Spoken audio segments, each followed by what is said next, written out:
I love the You know- mustache. Huh? I love the mustache. Oh, thank you, thank you. Are you not gonna play in the intermediate or advanced? No, I'm working. I'm working today, tomorrow, Oh, right okay. now. Still working. Okay, I'll take classes from Julius though. okay. And doubles. Then you take classes from him, you'll be back in the novice again. They're gonna shoot me if I do that.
Everybody would think they'd have the Spanish language network on or something on. I said, well, look, it's in your setting. It's in English, but you got the setting wrong.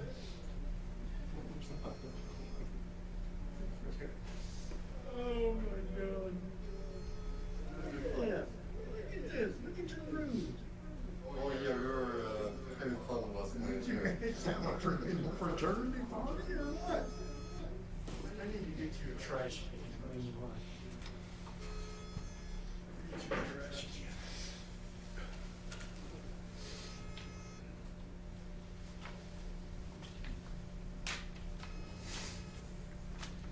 ¿Cómo estás? Bien, ¿usted?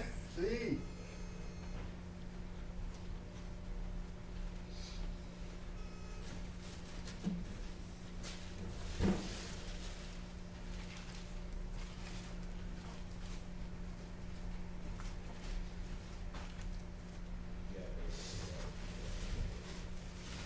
I like this. Thing, so ACHD. I'm the same way, Jeff. I know what you mean. Your trash can. Handle holding up. I don't know where you want it. Yeah, that's fine right there. Okay. Yeah, I know you probably have policies on how many weeks, I heard at this point, see if months is last week. More staff than anything else. You're fine with that, I guess. Yeah, everything was Hola, ¿cómo estás? Bien, ya va a comenzar el torneo ahorita, nomás que estaba registrándome en todo y allá arriba no tengo internet, ya ves, toda la noche no pude comunicarme ni tengo internet. Y ahorita va a comenzar apenas, ahorita, ya a las 11, ya son las 11, allá también, ¿verdad? Ya me están esperando. Un poquito, pero igual que allá, estoy tomando mis pastillas. Así que ya tengo la habitación y todo. Me cambiaron de habitación para ver si acá tengo más. Ya cuando pueda, que esté ahí en el cuarto, te hablo a ver si de ahí te puedo llamar. Sí, ya nos arreglamos. Ya me pagó la mitad. Pero yo me voy cada dos días más, un día antes y un día después. Él se va el día 3, yo me voy el día 4. Es como en la noche hay juegos, el día 3 en la noche hay juegos, terminan como hasta la 1 o 2 de la mañana. Y mejor me quedo para no andar en la calle. Sí, porque el día 3, en la noche, medianoche, se sigue jugando y terminan hasta en la madrugada. Y por eso no me quedo, mejor ahora me quedo y ya tengo mi cuarto y me quedo a dormir y al día siguiente me voy a Guadalajara a verte. Te dejo, luego te mando fotos. Ahorita no he tomado ninguna foto. A ver si me quedas te hablo, si no, pues ojalá.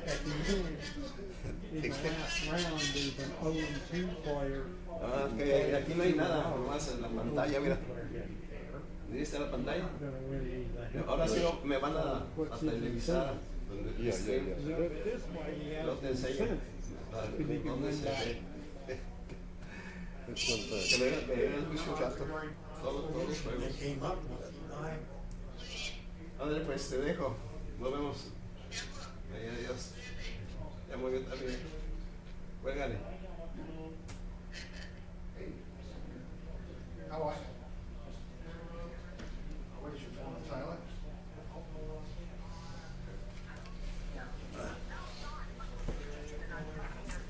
Oh. Yeah, no, big deal. Who's that for?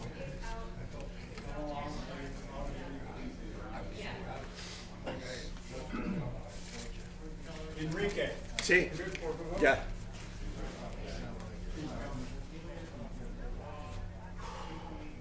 Oh, that's true, yeah.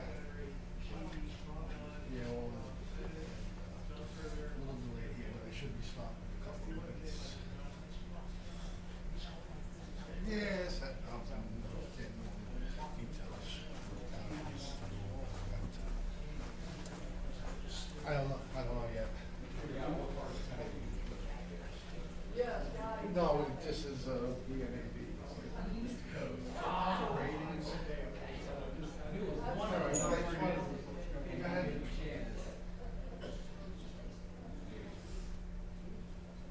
Yes.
a right away. Okay. Yeah, go back. Sorry? He's cracking that open by the end of the day. To go? Are we running? Yeah, you're running. Good luck.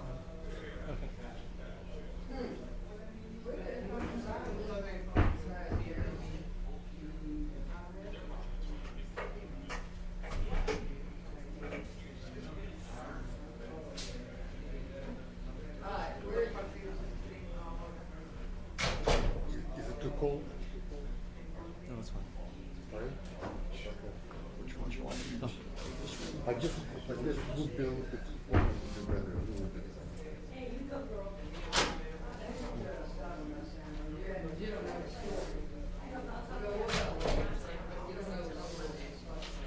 But that's unchecked, does it say yes or no? Instead I Hey, didn't. Chris, you wanna do, you wanna do commentary on the meeting? I think it counts, but I should have made any notes. Sorry. If somebody wants to, so sure. Do you want, I think Chris will do commentary on the match if you want somebody to. Ever since, Should we pause it? We'll put something on. Well, for now. should be. I think it's. Why is it not on? Most places, Yeah. The nice and checker. but not everybody. Is valid, yes, that's what I play, I mean. Okay, you got it. The clock? It's not on the checker. Yeah, inside. Checker don't have. Sit there, lock him up. So they investigated some stuff yesterday, and I'm kind of curious. You know, I'm waiting for a summary. I haven't already reached out to them. Send them like a really good detailed email. Like, you guys need to provide us with feedback and a detailed summary. And so it doesn't work. You see you see.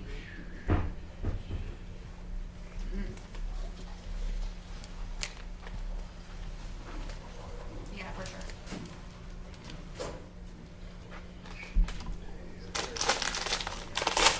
Yeah, I understand. Okay.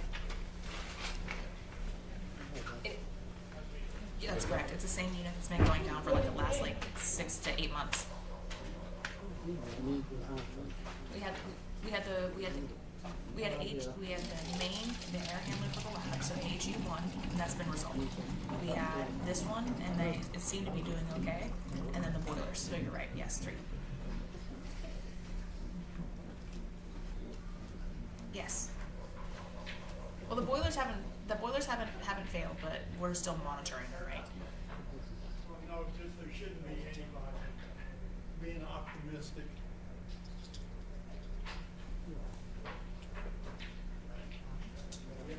Yeah, okay.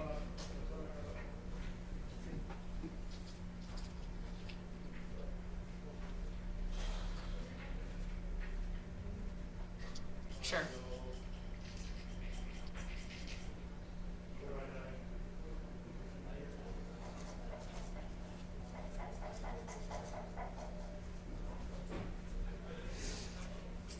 Yeah, if you send it out, Jackson will get on the horn with Pan Pacific.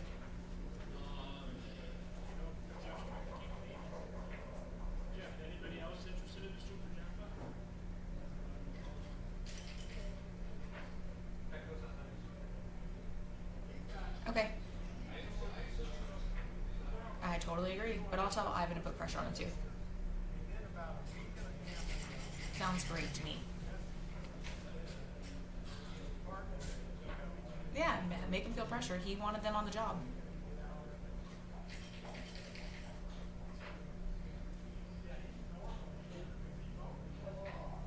It's okay. No problem. Okay, bye.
Oh, we got it going? Kent and Dee Dee, I think is what it Yeah. says. Okay. Dee Dee's Chinese. I don't think I've ever met her. He's one of my best friends, but I never have figured out the name.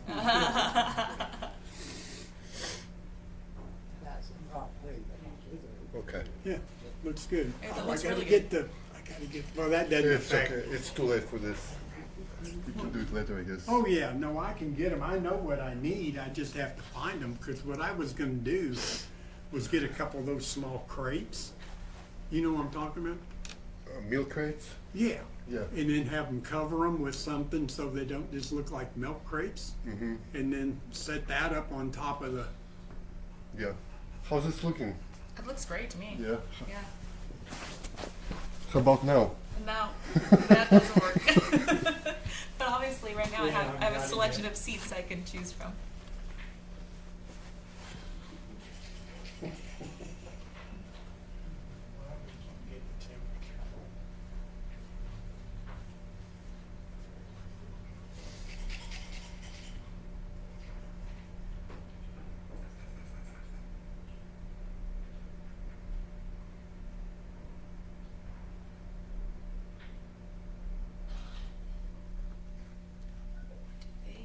That's I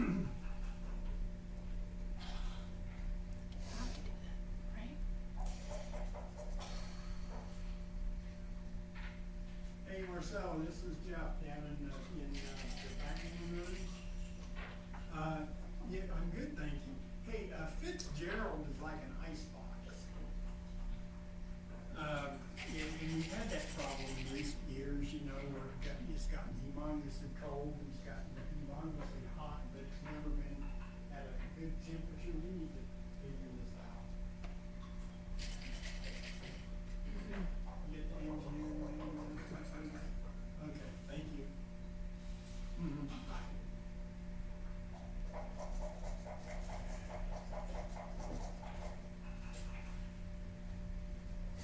You ever notice it's always the least used room in the house that's the most comfortable? It's usually how it works, yes. Isn't that funny? Yeah. Yeah.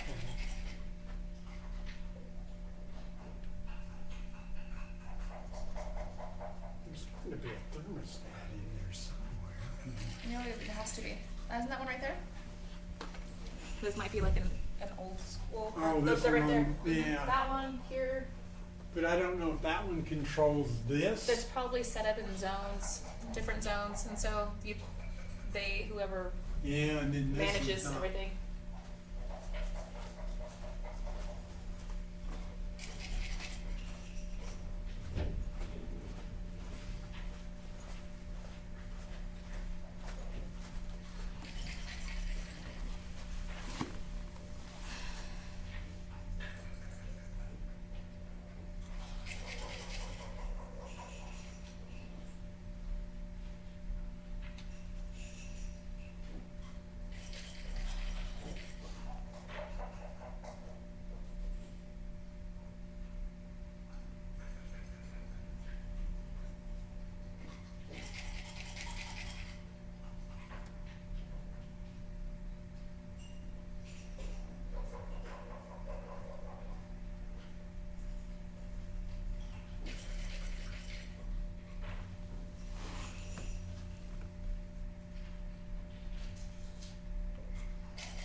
So how do you turn the microphone?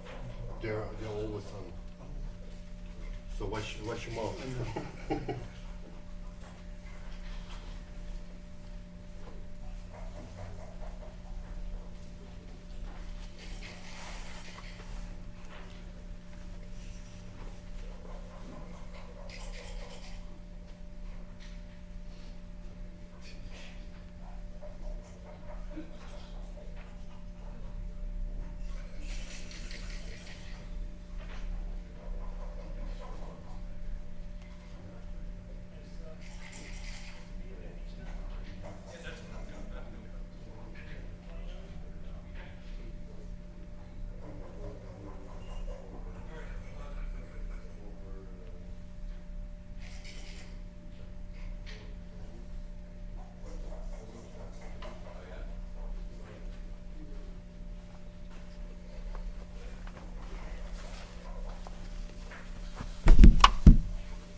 Okay, good morning. Good morning to all the viewers who are joining us here on the USBGF stream. This is I'm Chris Trenger, and we're going to have live coverage now of the BMAB event that has just started a few minutes ago, prior to the start of the Atlanta tournament. Wonderful tournament run by Jeff Proctor, and so we're going to pick up live here. We've got Kent Goulding playing the back checkers and the black checkers, and Didi playing the white checkers. Didi leading 1-0 in the match, but Kent, as you could see, has a closed board with 3 of Didi's checkers closed out. So, barring an unexpected accident here, Kent will win this game and win about 85 to 90% gammon. So we'll take it from here.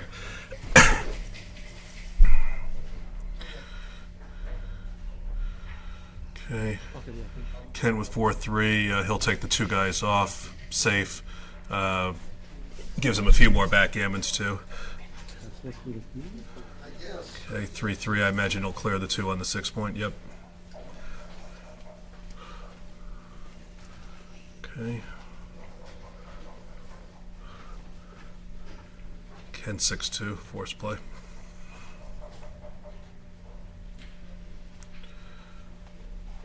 Okay, it's now almost 100% certain that Kent will win a gammon if he's not hit, and if we get one more fan here, there's going to be a rapid rise in the number of backgammons too. Okay, Didi finally brings one in. Kent's got 12 numbers to leave a shot here, but he finds an ace. It's obviously safer to play 2-1 because if he takes the checker off, he's got 5 shots leaving numbers next time. But being there is actually not bad because if he rolls a 1 or a 2 here, that saves a roll. But Didi's going to get off the backgammon with the double 5s, and so this is just going to be a gammon. Yep, can't do it even with double 6s next roll. Okay, so Kent's going to be leading 4-1. Numbers next time, but being there. Sorry.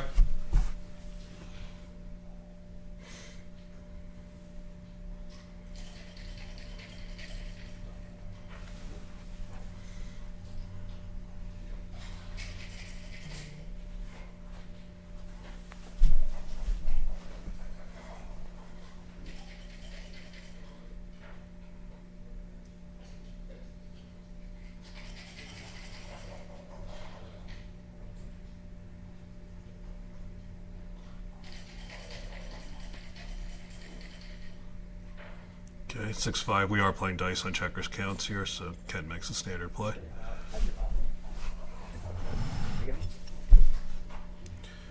And Didi with a 6-5. I like the 20-9 there over 24-13. Having a single isolated checker on the back on the 5 points is not as good as just bringing a guy around and getting a builder. He'll make the 3.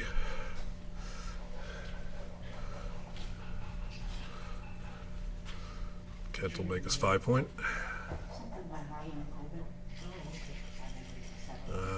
Didi will blitz, certainly bring one down, and he'll bring them both down. I think that's right. I would have considered bringing 1 to the 3, but I think that's the best play. Just coming into 3 is a bit deep. Wow, great shot. Didi's best. Brings out the last checker. Now he's got a massive lead in the race. Kent's got 4 immediate 7s that hit here. But now Didi can think about a double. If he rolls a nice number to consolidate, making the bar 5 or 4, that's going to be a market loser. Okay, he chooses not to double. Make the bar. And I think he's definitely going to double next roll. Okay, Kent will slot the 3, or maybe he'll just come down and bring the bar. Okay, place 13-6. Now, does Didi have a double here? I think Didi has a double here. Not a good shake. He has to bring the 2 down, which would leave 8 numbers, or just bury a checker to the 8 point. If he leaves the 8 numbers and Kent hits it, the hit is almost certainly going to be fatal. So that's what he's thinking about. Elects not to leave it. He's hoping next roll he can roll something with a 6 or a 5. If he doesn't roll a good number to make a point, he can roll something with a 6 or a 5 and not an ace. Bring the 2 guys down and leave only 4 shots instead of 8. And now Kent brings the 2 up. What he's doing is he's establishing contact with White's outer board, specifically White's 9 and 10 points, so that Didi couldn't clear the midpoint in the fashion I suggested.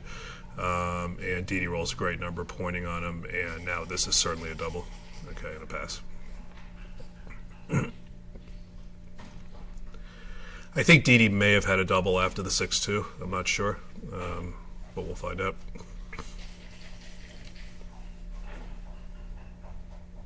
Okay, 4-2 now.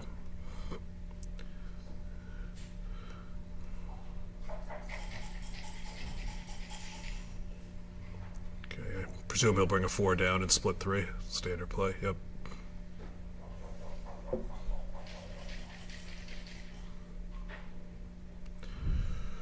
And Kent's just going to play 13-8 here. It's nothing better.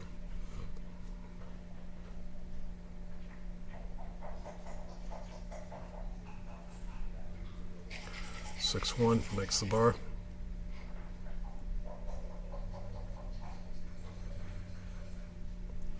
Six five, not a good number now. I think he just has to play 13-2 and fade the ace, because he's got a big lead he's got a decent sized lead in the race, and you really don't want to get hit here. I don't think that hitting with the 5 has enough upside to justify going from 11 numbers to what looks like about 18 or 19 numbers. So, yeah, I agree with that play.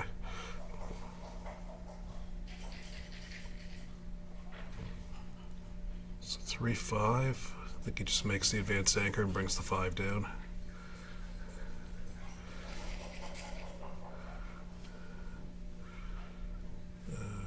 Not a good number for Didi. Would have liked to have jumped out or gotten in a position to jump out. Makes the deuce. Great shot for Kent. Or great shot for Didi, sorry.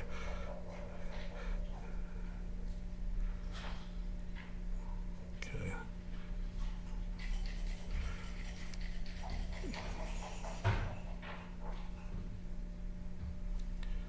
Right down. And okay, Kent, not a good number. He can't come up and put pressure on those checkers. He may bring the ace up to try to freeze the guy in the 8 points. The checkers on the 8 point. It does. I think Didi has a double here. It's a double in the take. He can run with boxes of 5s, 3s. He can extend the prime with combinations of 5s and 2s and 3s. Double 4s is a nice blitzing number. If he rolls a number that makes the 3 point, then he's going to have 3 builders next time for the 4 point. I would double here for Didi, especially down in the match.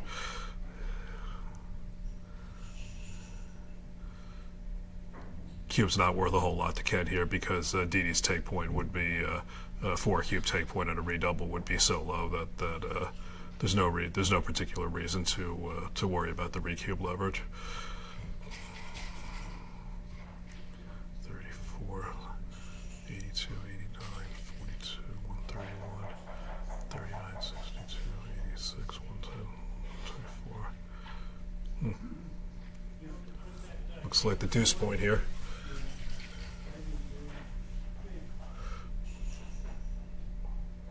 We'll check. We'll see how that one turns out. I think he had a double last roll. Okay, 4, 5. Good sequence for Kent. If Didi didn't want a double last roll, he certainly doesn't double now. Okay, roll to 6, which is the number he did not want to roll. So he's got 2 plays here. He could protect his racing status by clearing the 9 point, or he could hit, and then the 6 is pretty much forced to play A2, which is ugly and puts a checker out of play. But certainly, is the play you'd like to make. It certainly picks up something if Kent doesn't hit him. I would probably clear the 9 point and just hope he doesn't roll a 5 or a 6. And if he does roll a 5 or a 6, you've still got decent prospects with the race being approximately even. Okay. Not sure how I feel about this. Kent can jump out with a 6, and he's going to attack with the 4s and 2s. I don't think Didi's board is enough of a deterrent for Kent not to hit, but fortunately for Didi, Kent rolls a 5-3, which makes the point but doesn't hit. And now he rolls a 3-1, which is a really bad shot. So what does he do now? If he hits loose, he's exposed a lot of blots when he's outboarded. And if he does something like this, Kent's going to be winning if he hits here.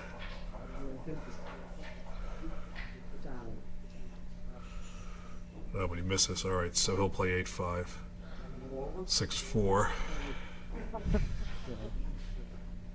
No reason to think about anything else here. Okay. Wow, this is. I was not expecting this. So Didi has 75, 79, 90. Didi has 108, and Kent has 47, 63, 75, 90, and Kent has 104. Didi's down 4 in the race. Now he is up 3. If he points, there's a bunch of shot. Kent's in great shape if he rolls a 6 here. It'll be an even race with him holding the cube, but he doesn't.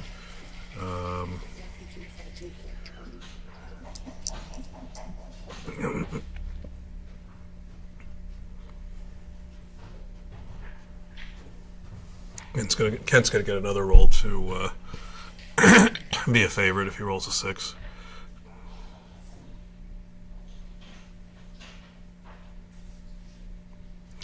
Still not sure about that cube. Didi certainly had a bunch of numbers to point on Kent, but Kent would have had a number of returns where Didi had a 4.5 point board, which are Gambit should be hits one of them, and he had a few small numbers that, particularly with deuces, that didn't point or save the blots. So I think we'll see that double was a little bit premature.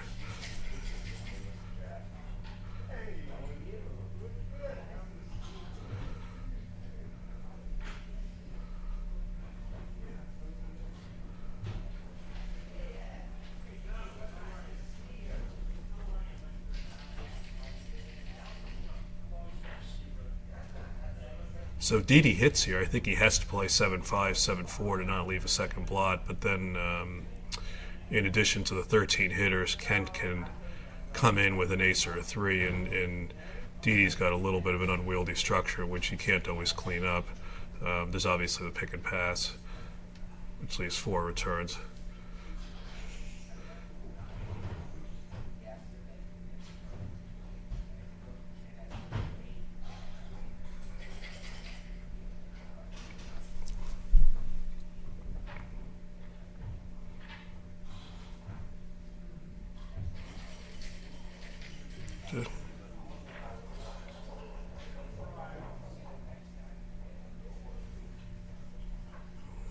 That worked out great for D.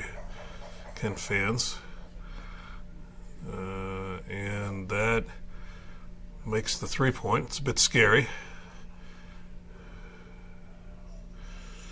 Or you could just, he can go for it, make it the 3-point and leave 5 numbers, or he can do this, which leaves 4 numbers but leaves a nice structure, or if he wants to play safe, he can bring the 5 in and just try to scrape it home with the big, what he now has is a big lead in the race. I think Ken comes in on the ace point now because he's too far behind in the race. Yep, and there you go.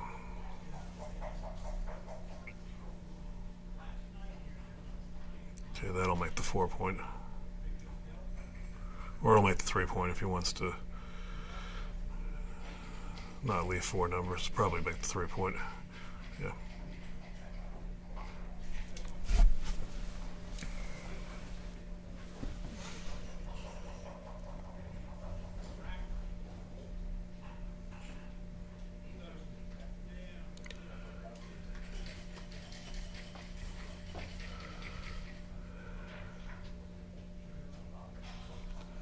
Kent elects not to come out and leave the 20 numbers, which I agree with. Okay, Didi rolls a nice shot. He should just clear those guys and bring them in. That's too good. It's too good. Should be more than 6. Every number plays here for him. No.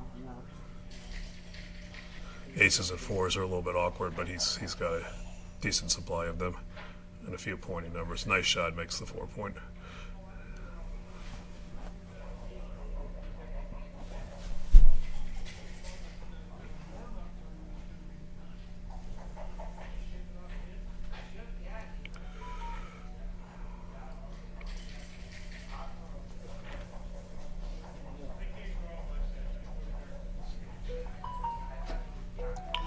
Ken finally gets out with the. What's the number? I didn't see it, sorry. 3-2. Oh, I saw it 6. Okay.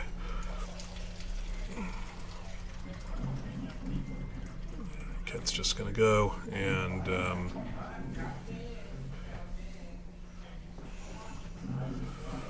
we're gonna have a tied match at 4-4.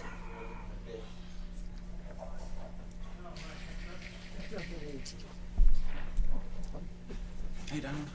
Hey. Good to see you. How you been?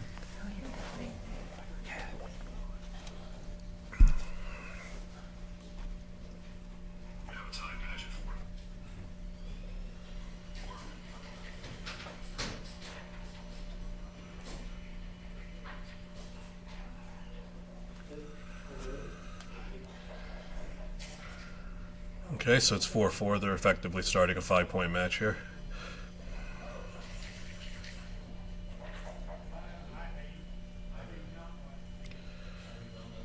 Oh, hit and split.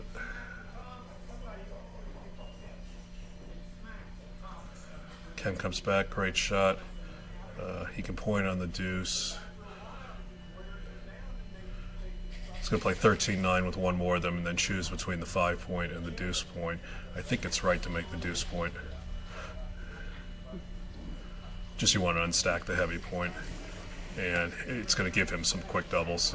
If Didi rolls a 2 or a 6 here, comes in like 5-2, 5-6, 4-2, 4-6, he can give it a quick cube. Oh, but Didi comes back with a great shot himself, brings him in, makes the point, and now we're headed for a long game. Okay, 3-6. He's just bringing it out to the 16.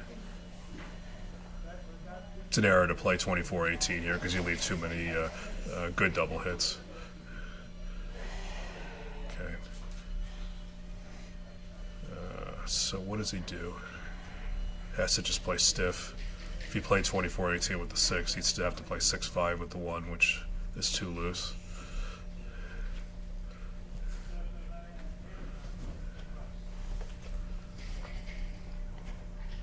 Okay, Kent rolls 4-1. I'll swing it around to the 11 point. I think. That's what I would do. Okay, there we go.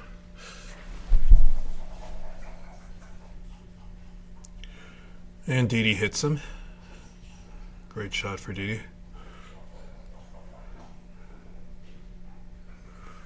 Kent rolls 1-6. comes out, of course, doesn't want to stay back and let Didi consolidate any builders in his outer board. 3-2 will make the 11 point.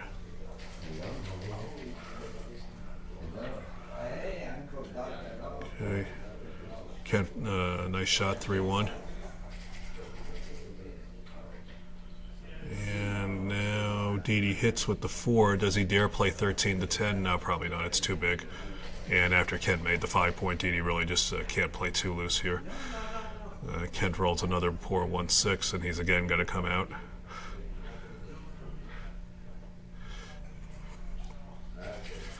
Interesting. Oh, not sure I agree with that play. I know that Didi was well diversified to attack him, but there were certainly numbers that allowed Didi to, build his outer board structure a little better than this. So he's going to play the 6 down, and I think he might as well put it in on the 5-point, because that's the point we most want to make. And Kent with a great shot. I think he just makes it. Yep.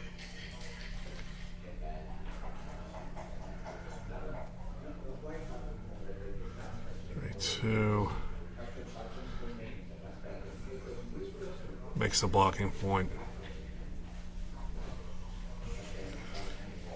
Kent now doubles. Interesting double. He's got a few numbers to make the 3-point. Put Didi up against a 4-point board. He can hit the ace. If he rolls a 6, he just makes the prime. He can also hit with an 8. And I think a lot of this double is just based on the fact that he has the anchor, and Didi's game is weak, and it's weak just because he's got 6 checkers stacked on the 6 points, so he's got a very stiff position, and so even if Kent has to take some risks here, Didi's not in a position to punish him quickly on any turnaround. So I think it's a good double.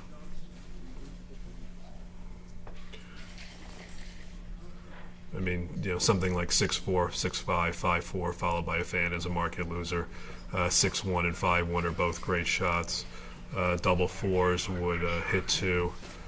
If he rolls a 2-6 or a 3-5, he's going to hit 20-12, I guess. And then, even then, Didi's returns aren't that potent because he's only got a 2-point board in a stacked position. I think it's a strong double and not an obvious take.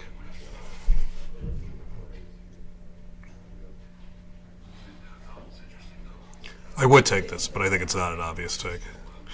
I'm not at all confident here.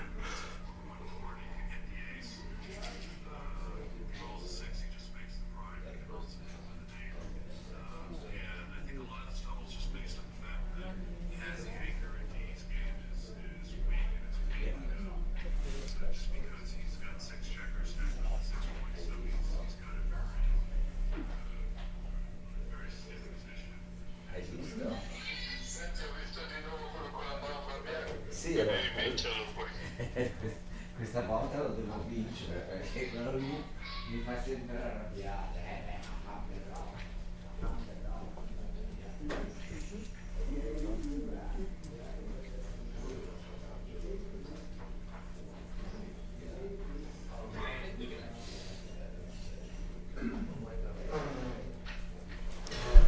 Yeah. Okay, so that's going to hit in the corner. Didi, ideally for Didi, he rolls a 3, something like a 3-1 or a 3-2, or just something that hits on the 18.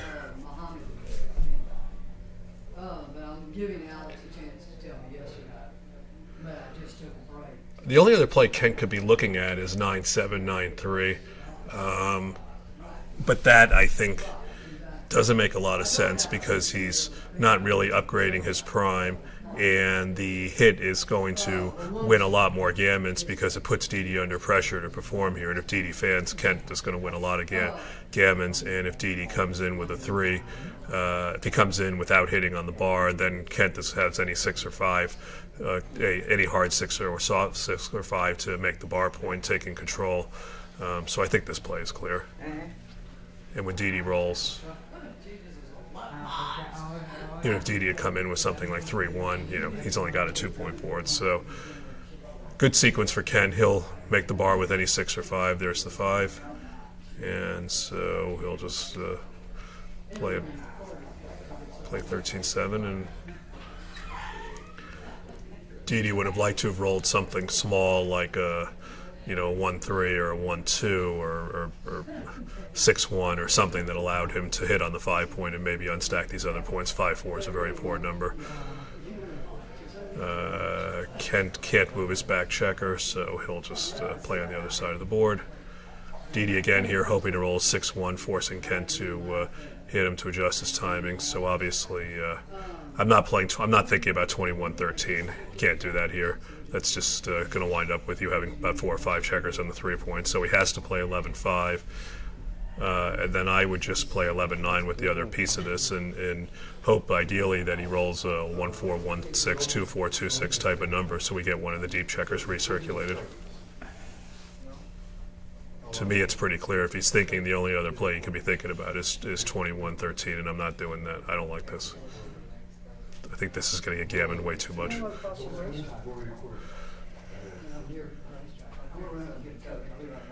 There we go. All right, so one of them comes back.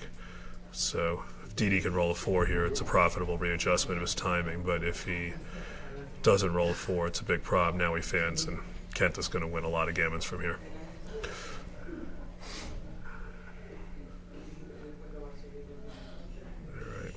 Actually not a good number for Kent. He would have liked to just be able to hit on the 4-point, so he'll make the ace now and then just play 12-6 with the last one. Pretty much not anything to think about here. Yep. Didi again with a chance to actually benefit from this if he rolls a 4, but he doesn't. And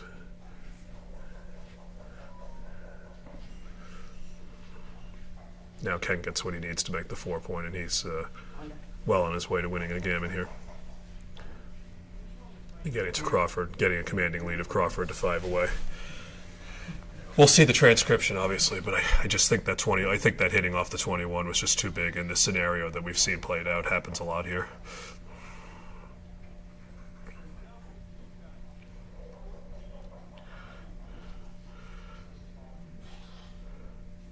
Situations like this where guys on 3-point and you've got plenty of flexibility to bring home. You just generally want to watch out for bad double 5s and double 4s. So he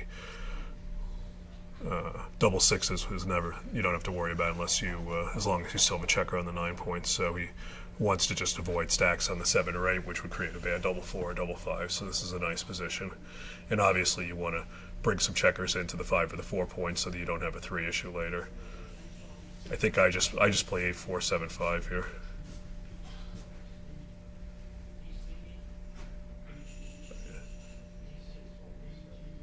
He brought the 2 in. He brought the 4 into the 5-point, but I think 8-4, 7-5 is better. Then you don't have to worry.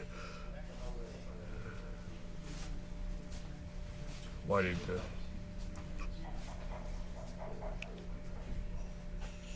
Yeah, I don't see how that makes any sense because now you've got an awkward double 5s and you don't have a spare on the 4-point. There it is.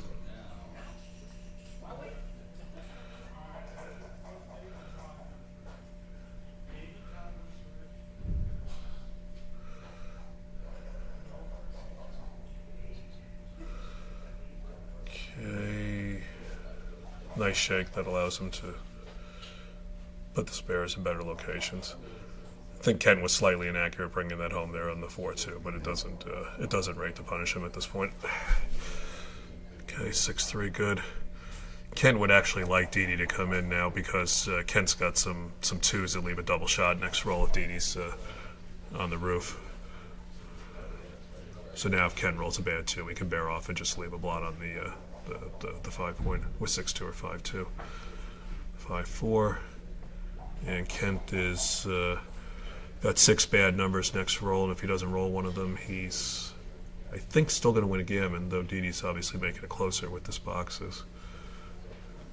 So let's have a look. Didi's got 4, 6. Didi's got 12 crossovers to get home, and Kent has got 13 checkers. I think Didi's still a big underdog to save it here. Another good shot, though.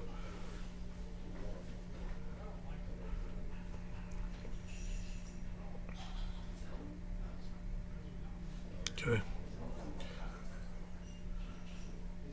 Didi has set himself up to make the most of double fours and double fives here, which is sensible. So we'll bring in the 6 and probably take another crossover on the back end. There we go. Ooh. That's probably going to be a dagger.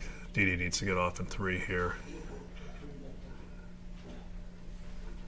Okay.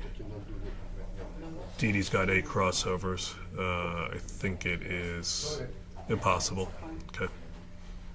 No, not impossible. No, it is. Okay. It's 2 if I'm not mistaken.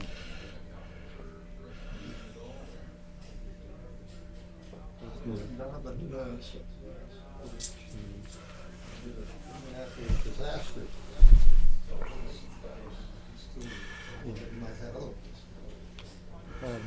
Yeah, I don't want to be too critical, but I just, maybe I'm wrong. I just think that that 6-2 hitting 21-13 last time was just too optimistic.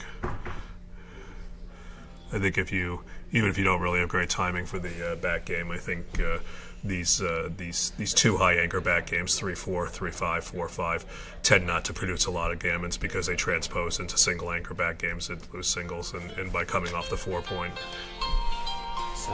he opened himself up to that. Okay, so Didi is Kent said Crawford here, and Didi is 5 away, which is odd. So gammons don't count for much on either side, and both sides will play this as DMP here.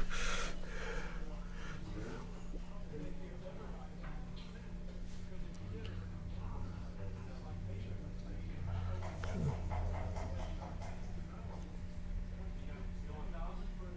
2-1 will make the 3-point.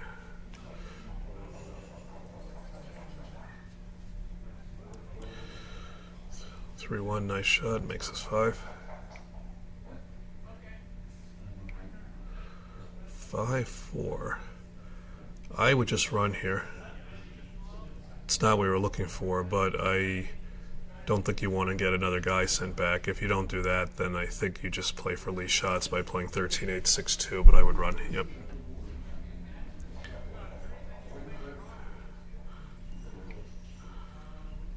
Okay, Kent rolls double 2s, nice shot. And he'll make the 4-point, distribute his builders, lock up on the other side, and Didi moves forward with double 5s. A little bit awkward, obviously, good for the race, but not good for his distribution. Fortunately for Didi, Kent does not roll a 5 or a 3 to hit him, so 6-2, I think we just play 13-5 here, certainly not coming off the anchor. Right. Certainly doesn't want to come off the anchor and put those checkers on the 8-point in play, and give Didi numbers to hit from the midpoint. So I don't overthink this. I just play 13-5. Yep. Didi rolls 6-1. Bar's nice, but he just really needs to get out. So I like this play. And Kent rolls a 3. So here,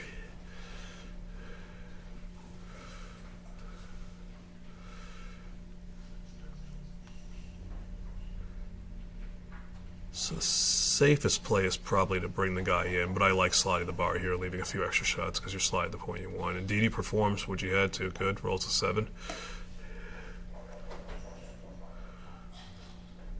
Kent's going to have 16 returns here. He finds one of them, comes in 2, hits 1. And Didi fans, and he's in big trouble now.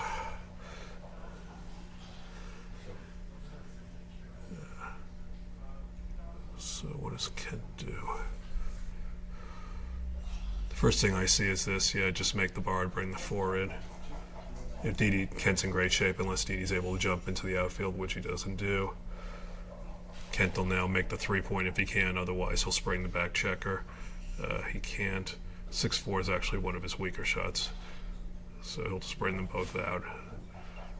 It's got 4 blots, but the blots in the outfield largely protect each other. They protect each other here.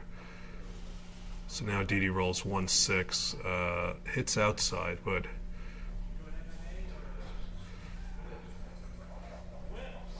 It's actually an interesting decision. I would have thought a little bit longer about hitting inside and leaving fewer returns, but it works out for him. Kent misses. Now Didi's got a little bit of opportunity for counterplay here. He can't play 24-16 because of the guy on this side, so he's going to have to cover with the 6, and then the question of what's the 2, and I don't think you come up, and I think you just cover and bring a 2 in. I like 8-6 better than 13-11. It leaves a few less shots, and your stack on the 8-point would be better. Okay.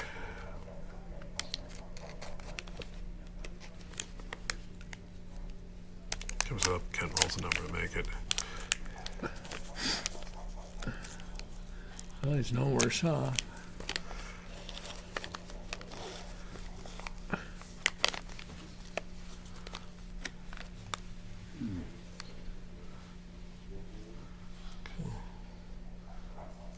Didi needs to come up with a good shot quickly, and that's not it.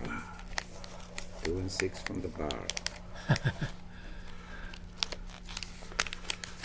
Ray Fogerlin is joining me here, yet Didi was still unable to come up with a 2-6 from the bar there. Well, usually all that's required is my presence. Yeah. So, is this mic live? That mic is live? Is it? Yeah, I think so. Try talking into it. Hey, everybody. Okay, that is Ray. Ray's joined us. I won't have I'm not sure what Ray's going to add to commentary in this position, but we'll we'll get another match on here soon. You know which role he likes. Yeah. I'll tell you what. It may be even a bit late for the 2-6 here. Yeah. Don't do what White did in this game. This is a mess, man. It's an absolute mess. It is. All right, maybe Ken can give us one of the 4 fans to make it interesting for the Kibitzers. But Didi, last time he won the PR in a big field of one of these BMABs. So. He had a tough play in the game before this. He was playing a mistimed 3-4 back game, and he had 3 blots in his board. He rolled a 6-2 and chose to come off the 21 to hit in the outfield, which I really didn't like. So maybe I'm making a fool out of myself because it was the right play, but it just seemed like it exposed him to a lot of, he was vulnerable on both sides, and it played out the way that I feared for him, which is that Ken hit a bunch of checkers, put him in a bad 3-point game with too many guys back, and won an easy gammon. If you didn't like it, Chris, I wouldn't recommend it. Well, I appreciate your confidence, but the recent matches haven't warranted it. So what is KG's so thinking about does he want to play 25 and he wants to know if he wants to hit, or does he want to just hit and try to squelch all resistance? Now, if he plays 25 and then he wants to get a gammon, man. No, it's 8-4. If he plays 25 and 12-7. Oh, okay. Didi will make some sort of board in the next couple rolls, and then if he has an accident later, Didi will have a board. Whereas if he just goes for it now, Didi won't have much of a board. So if he has he played any of this? Yeah, so he decides not to tempt fate by making the deuce point and hitting. All right. So Didi will not make a board. He'll make the 2 point, slot the 5. That's clearly correct, and Ken will, hopefully for him, roll something other than 6-1 or 6-2 here. He rolls 4-1. That delays the inevitable. Now Didi's going to build up a board. He's got, that's a nice number for him. It allows him to make the 5-point board. All right, and now he's just got to hope that Ken has an accident here. Yeah. But you got to watch out for KG because he's smarter than he looks. Well, we should all be smart in this type of position for black. Yeah. Well, Didi, man, this is almost a game. This is like the best variation of what he had 1-2 shakes ago. Yeah, if he gets a shot, he could do something. Kent's got a few bad 6s, 6-1, 6-2, 6-5. Rolls 4-5. That's a nice shot to give him 4 active builders for the ace point. And I think Didi's just got to go. His chance of getting a shot there is too remote. and I'll Well, he's bring, got 3 numbers to and I'll lead a bring, shot, I'll right? bring a 4 in, yeah. 4 numbers, 4 actually. numbers, yeah. It's easy to give up on your racing chances when it looks pretty bad, but Problem is, if he didn't do that, he was out of time. He was putting a guy in the deuce point, and he may not roll another 6 this roll. right. So, 1-3. That's not going to get the job done. And 6-4 for Kent. And double 4s. That's going to get him closer and take a guy off.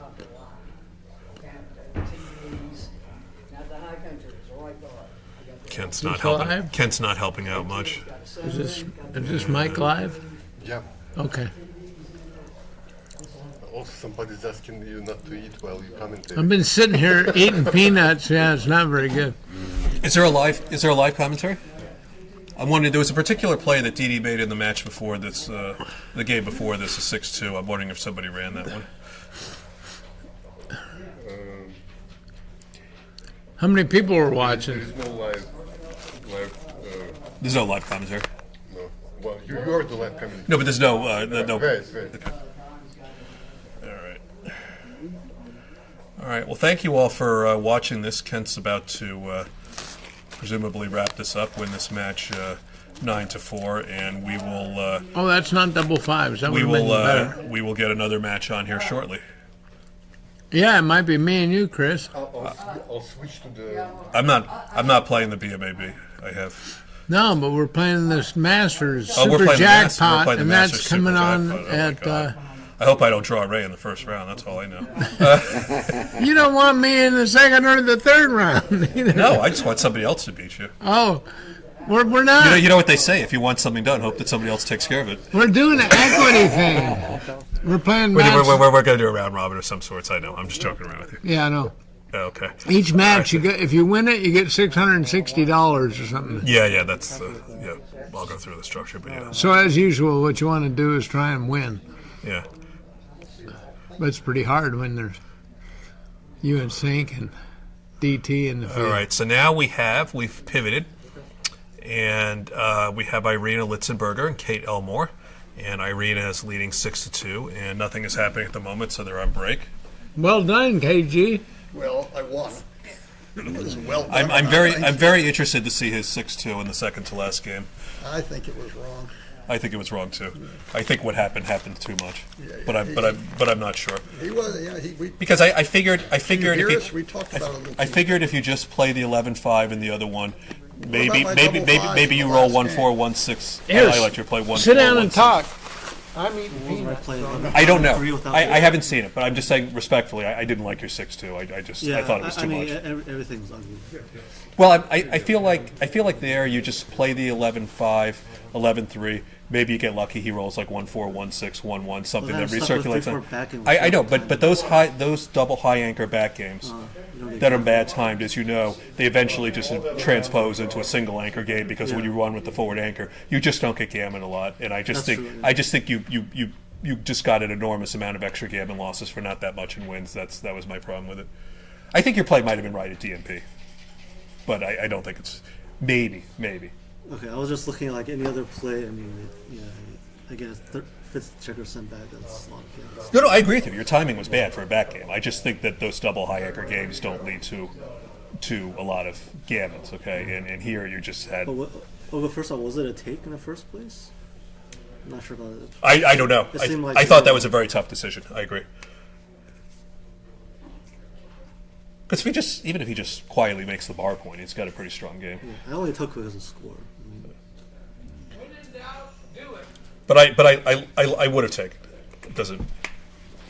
But I don't have a strong opinion on the take because I'm not sure. I do have a strong opinion on the 6-2. Did you think he had a take in that game? When you doubled him, when you have the 5 or the 6 to make the bar, the blot in the corner. I liked your double, not because your game is so strong, but because his is weak. And when things go right for you, it's an easy game, and when things go wrong, there's no quick turnarounds. I think I wanted him to pass. Some of these garbage takes are better than they look. If you wanted him to pass, then he did a good thing. Yeah, I think. But It was not at all clear, though. No, it wasn't, and it turned. I have in my head such a collection of garbage takes, which some of which aren't even doubles, that everybody passes. So I'm a big believer in garbage takes, and that probably fits a garbage take. His position kind of stinks, but he's not dead. Right. It's hard, a little bit hard to drive the final nail in. Is the trick. Well, the other thing is that XG might not think it's a take, but you're not playing XG. Yeah. That's Well, another- but this is a competition to try to play like well, XG. this Some of the tournament guy you're is playing is going to play But, two. Mimicking XG but Ray, this is a Also, competition like, to if try it's to true, play that was like not easy to XG. play either, right? Oh, not That even was a little not- bit. That was not. Is that a obviously new not. rule of backgammon? The 2 red checkers on top of the 3 white ones? My first thought is this is an awful board to try to commentate on because the checkers look exactly like. I thought it was a new rule. All right. So anyway, we got Kate doubling here. She's got Times a Arena got 3 guys on the deuce play. she's got a nice structure. She's got a racing lead. Irina's got a checker out of play. There aren't a lot of gammons. The question is Irina going to get effective counterplay here? I think I would take this just because you're not going to lose many gammons, and it's hard for Irina to, or it's hard for Kate to, improve her blockade on her side of the board. The best numbers for her are just the ones that escape the blot, 6-4, 6-5 type things, or numbers where she jumps into the outfield and Irina misses. So, Yeah, another garbage take. this No single simple way to win, but and look at this. Can't come out with the 6 because there's no 3. This is a deceptively awful number. you squint at the die up against the board, up against the rail. You say, "Cock dice, pick it up and roll This again." is the garbage. This number is part of the garbage take equity right here. Yeah, really. I mean, garbage take is a great thing to get into your head. Now, if Irina can roll a 4 or a 2 here, it gets very interesting. So hit. Well, it's sort of a 2. Or 4 or 2. So just on play average. 7-6 with the last one for sure. Why this? Bring the builder in. That doesn't make any sense. Play 7-6. That's a I'm nervous play. Yeah. All right, That's an I'm nervous roll. Fans. All right, again, if Irina just roll a 2 or 4 here, she'd turn this game easily. Have 2 up and a better board. I just, Disgusting board. do we just make the 5-point here? Why not? Well, it depends on how greedy you want to be. Is there a better 4? I mean, Well, yeah, you well, the come back's to the greedy. eight- The you come to back's the greedy. 8-point. The back's greedy play is a 12-8 to bring another You builder. come to the 8-point. No, this makes no sense. That doesn't make that makes no sense. That's none of the above. That is neither the safety nor the builder play, and she's going to get punished for it in the most brutal way. Oh, Average This plus. is, Yeah, that's average plus. but she turned it from a good number into a super joker. 3. Does that? No, well, that makes the bar at Hold. least. No. I think she wanted. I think she wanted the 18-point. is that a rare? Wouldn't it have been right to make the 18? Yeah, I think so. Played it awfully fast. I think she's nervous. Yeah, it She's is. playing a little fast. Go layer on it. Sometimes these things just build on each other. She now probably realizes that she made a mistake not making the 20 and got a little frazzled and Take a deep breath and didn't sip make of the water play and 6. get Yeah. back to work. Exactly. Oh, no. Exactly. You've got 13 minutes to play a match that has 3 points to go till you win. So there's nothing wrong with just stopping for a second and catching your breath and composing yourself, just like Ken just said. You need a 2. Those double 4s the other way.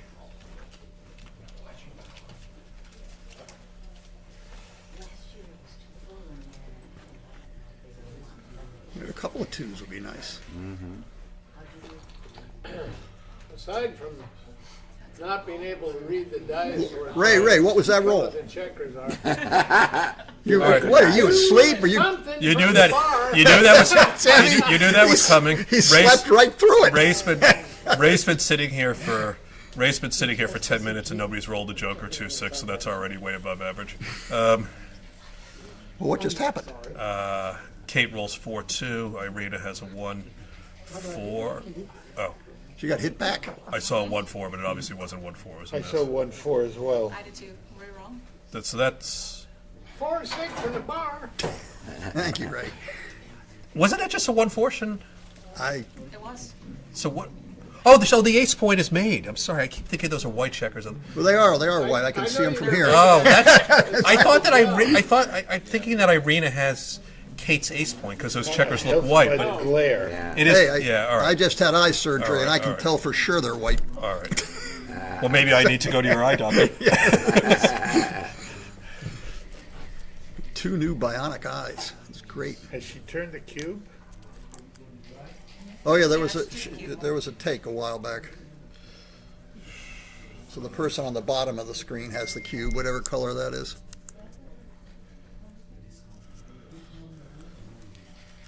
Actually, I don't like that ace because if That you're was pretty that ace was wrong. You should play 4-3. If you're going to leave those guys buttoned up so that their threes are blocked, you ought to have left the guy 3 away so that you could hit and make the deuce point. Now double threes would be a really bad number. I mean, it's a tiny point, but Yeah. Double 2. Now, how's our saving the gammon situation stacking up around about now? Not too good. all right, comes His in. best Should chance play to save 4-3. his best chance to save it is to hit. Yeah. Yeah, I don't know about that. I think a quick two can. Make the 3 point. I agree with Sink. Just make the 3 point here. Yeah, well, the trade-off is racing in to try to save a gammon, or save a gammon by hitting a shot and winning. I make the 3 point here. Yeah, the best No, way to no, save no. a Come on, gammon don't is stack to them up, win. please. That's a good point. Just. I mean, sometimes if you make a mess, bringing them in to try to save the. Now, this one, at least, it's not messy bringing them in. Right. But sometimes if you make a mess, that gives your opponent a free shot to hit you loose bearing off. So Well, you can make the 3-point instead of just coming in. That's what I was saying, but I. yeah. No. What I was saying it's either 12-6 what she played or making the 3 point. Stacking a bunch of guys up on the 5 point Doesn't- that's- is clearly wrong because Yeah. then you're just putting yourself in a position where if you hit, Can't win even if you hit. It's well, certainly it's much harder to win if you hit. Yeah. Worst of both worlds. Now, this is one of those situations which I don't think applies here, but where sometimes if your opponent's position is a real mess, or you desperately in a gammon go sort of situation where it might be right to take a checker off and hit loose, but not here. I don't believe it applies here. All the reasons work the other way in this at this match score and in this position. So now she's got the same choice. She can again make the 3 point, or she can play something like 12-6 and 17-15. Well, was this a women's event or something? No, it's this is- BMAB. This is BMAB, but they had 2 strong women playing, so they put them on the screen. The Republicans haven't outlawed that just yet. Yeah. And why not? I don't know. I'm not your local Republican.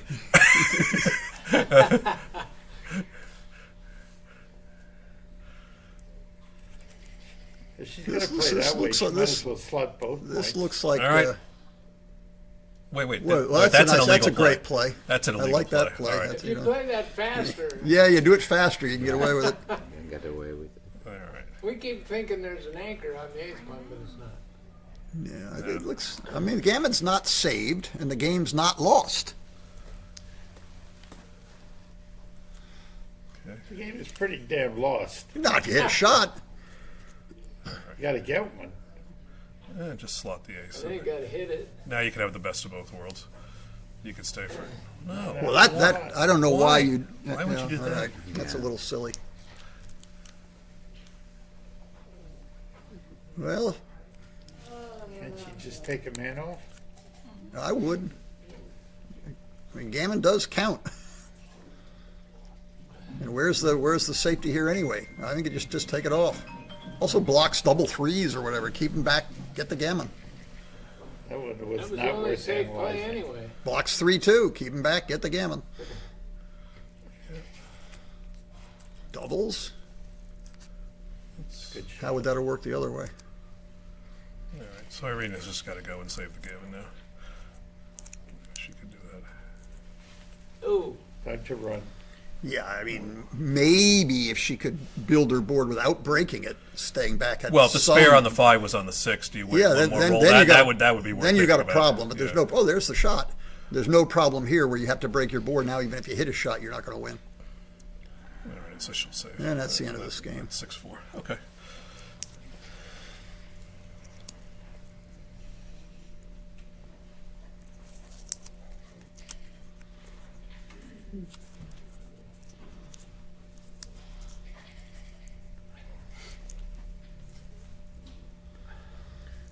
Hard to win this one.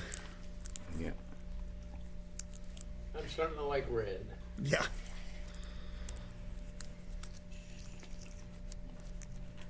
It's got one white checker on at one point.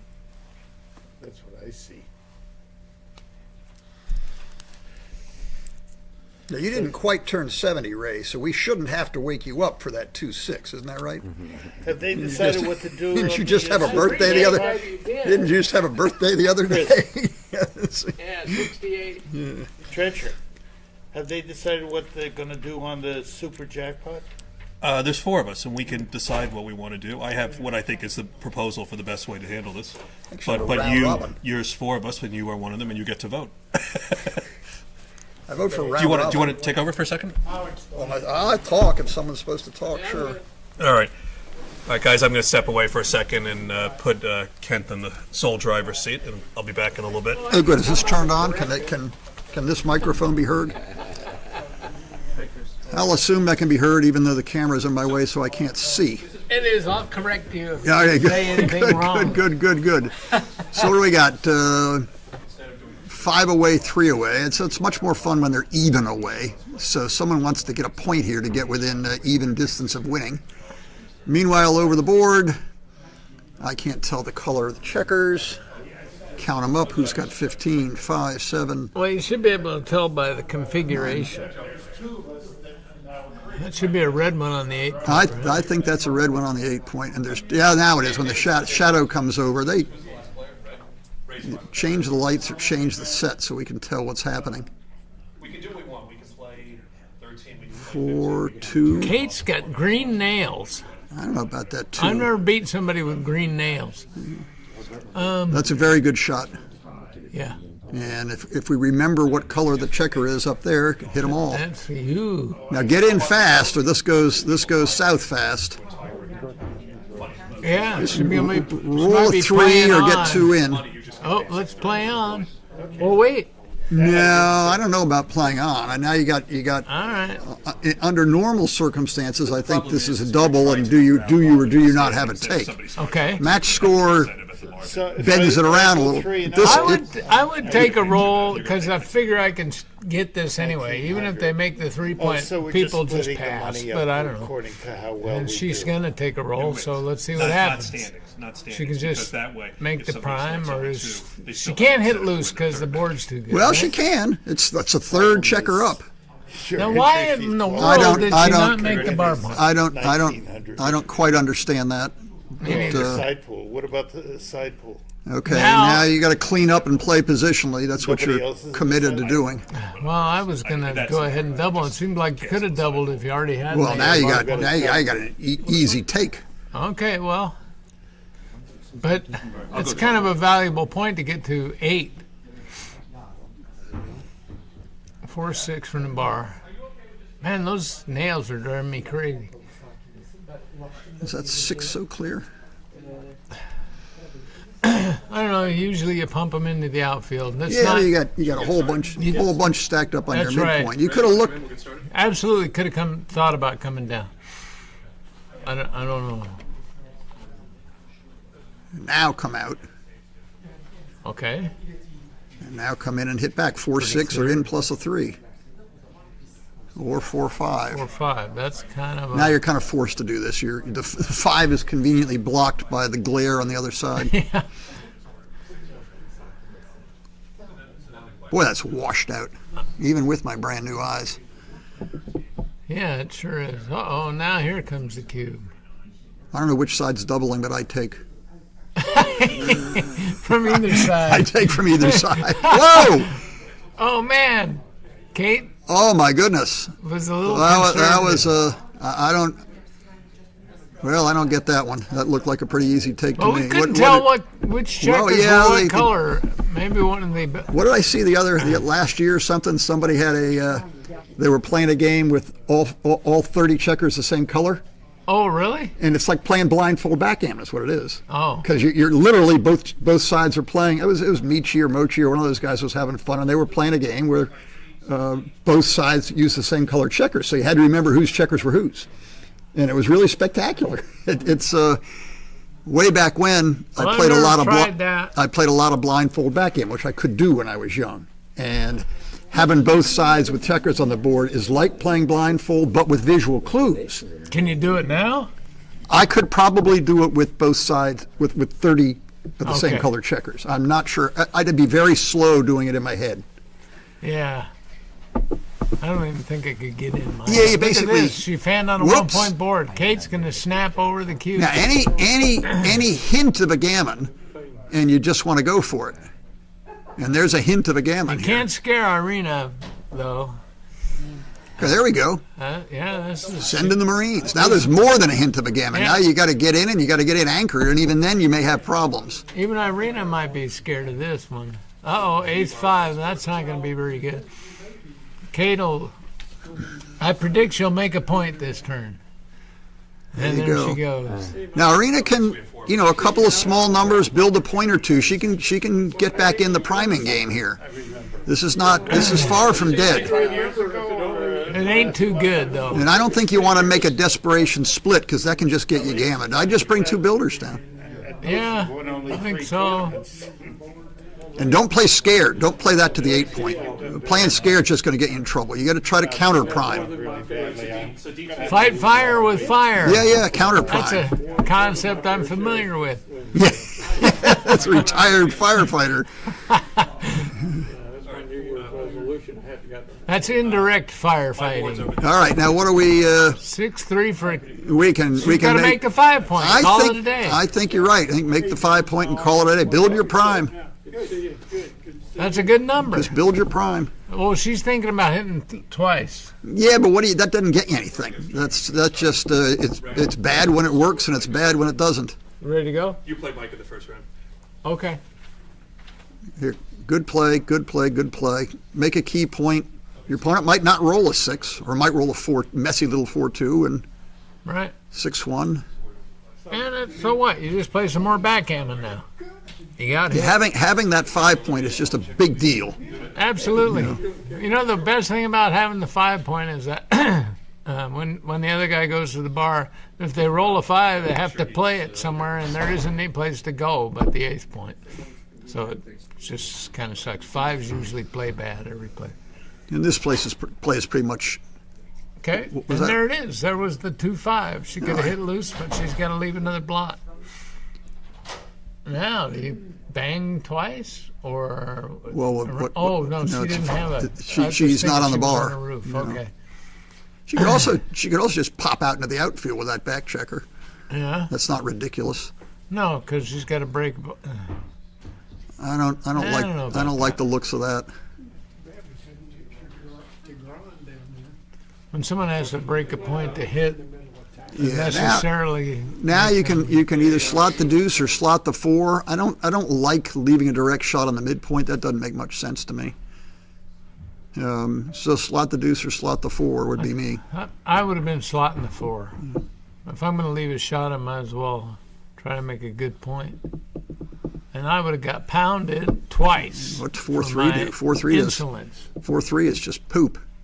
It would have been great if she'd Yeah, slotted the okay. 4. Well, you can step up with the 3 and hit loose with a 4. That might actually be my play. There's a convenient 4 over there to. I don't know why Kate's staying back with that. I guess that gives them a convenient Was that a bar place point? to hit. Is that a 6-1? yeah? Yeah. There's no hit over there. Just make the Absolutely. bar point. They're right in the next room, so we got to talk a little lower because they might be able to hear us. Yeah, now double 6s. 3s, almost as bad. Well, she can just point on the 2 now, right? Yeah, I think you're right. it does make fill in the 4 point, which is nice, but you got to give up the bar point to do it. And you got to let her roll. Just With making all the those builders, making the 2 solid. It's a joker, but it's not 100% clear how to play it. Well, if you make the 4 point, then you don't hit, and you can't put those builders out of work. Well, that's not a crazy play. And by the way,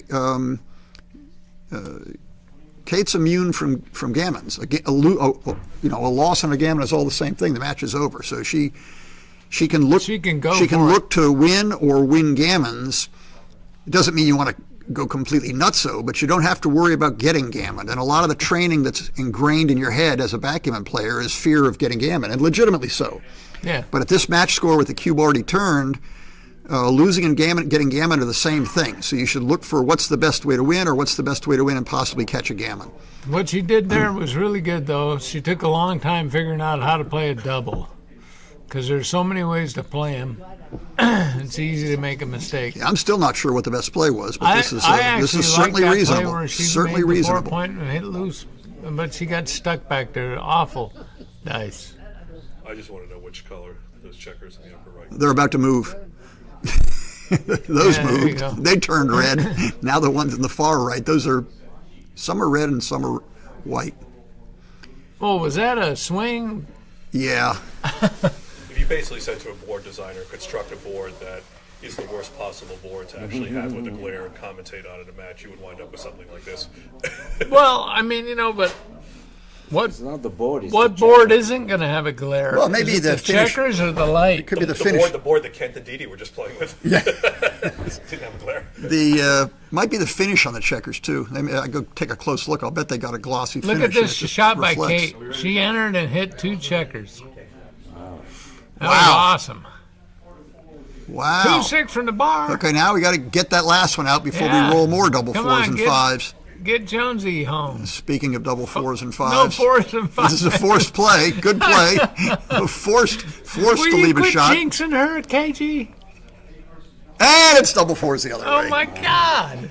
Now, what do? Do we keep positionally, or do we just grab the 2 point but give up builders for the 4 point? Somehow this looks Yeah, I think this looks right, but you really want. There are positions where you'd position builders for the 4 point rather than grabbing the 2, but Kate's I don't believe rolling this like, is one of them. Except for the, well, I don't know. There have been 2 Joker double 4s in this game. And the game's not over No. Off the back. There with we go. both. Oh, with both. Yeah. You don't want your opponent to come in with like 4-1 and hit you loose, and all of a sudden you're against a 5 point board on the bar and getting squashed. Okay, now builders for the 4 point. Or just make it. No, you can't make it. But now this. No, that doesn't make it. I don't have any idea that. Yes, that's a builder for That the was 4 pretty point, but I don't careful. think that makes any But she sense. she didn't get hit because of that. And I think she should stop on the 21 and just cover her ace and get ready to scramble.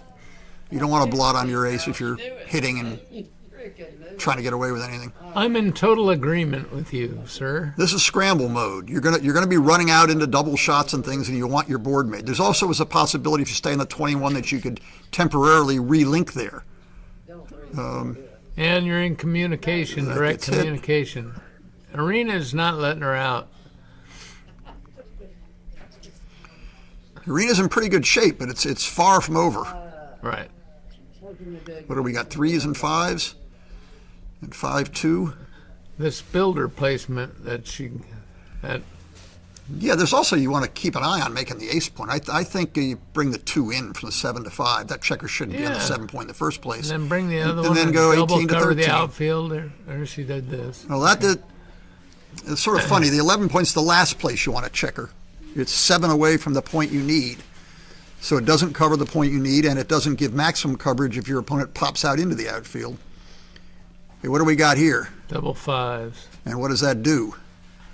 Well, it could switch, but I don't. No, well, She just needs to win no, the game, right? if she just needs to win, well, even still, certainly needing a gammon switch would be a play to seriously And that, consider. if she can bring one more guy out, no, that would come to there. One, yeah, I two. think switching is probably the right deal. It might. And If you then just need pick to and win, pass all the way home. you got a lot of builders in position. Plus, she can. Yeah, there she goes. Well, it's certainly more fun to do this.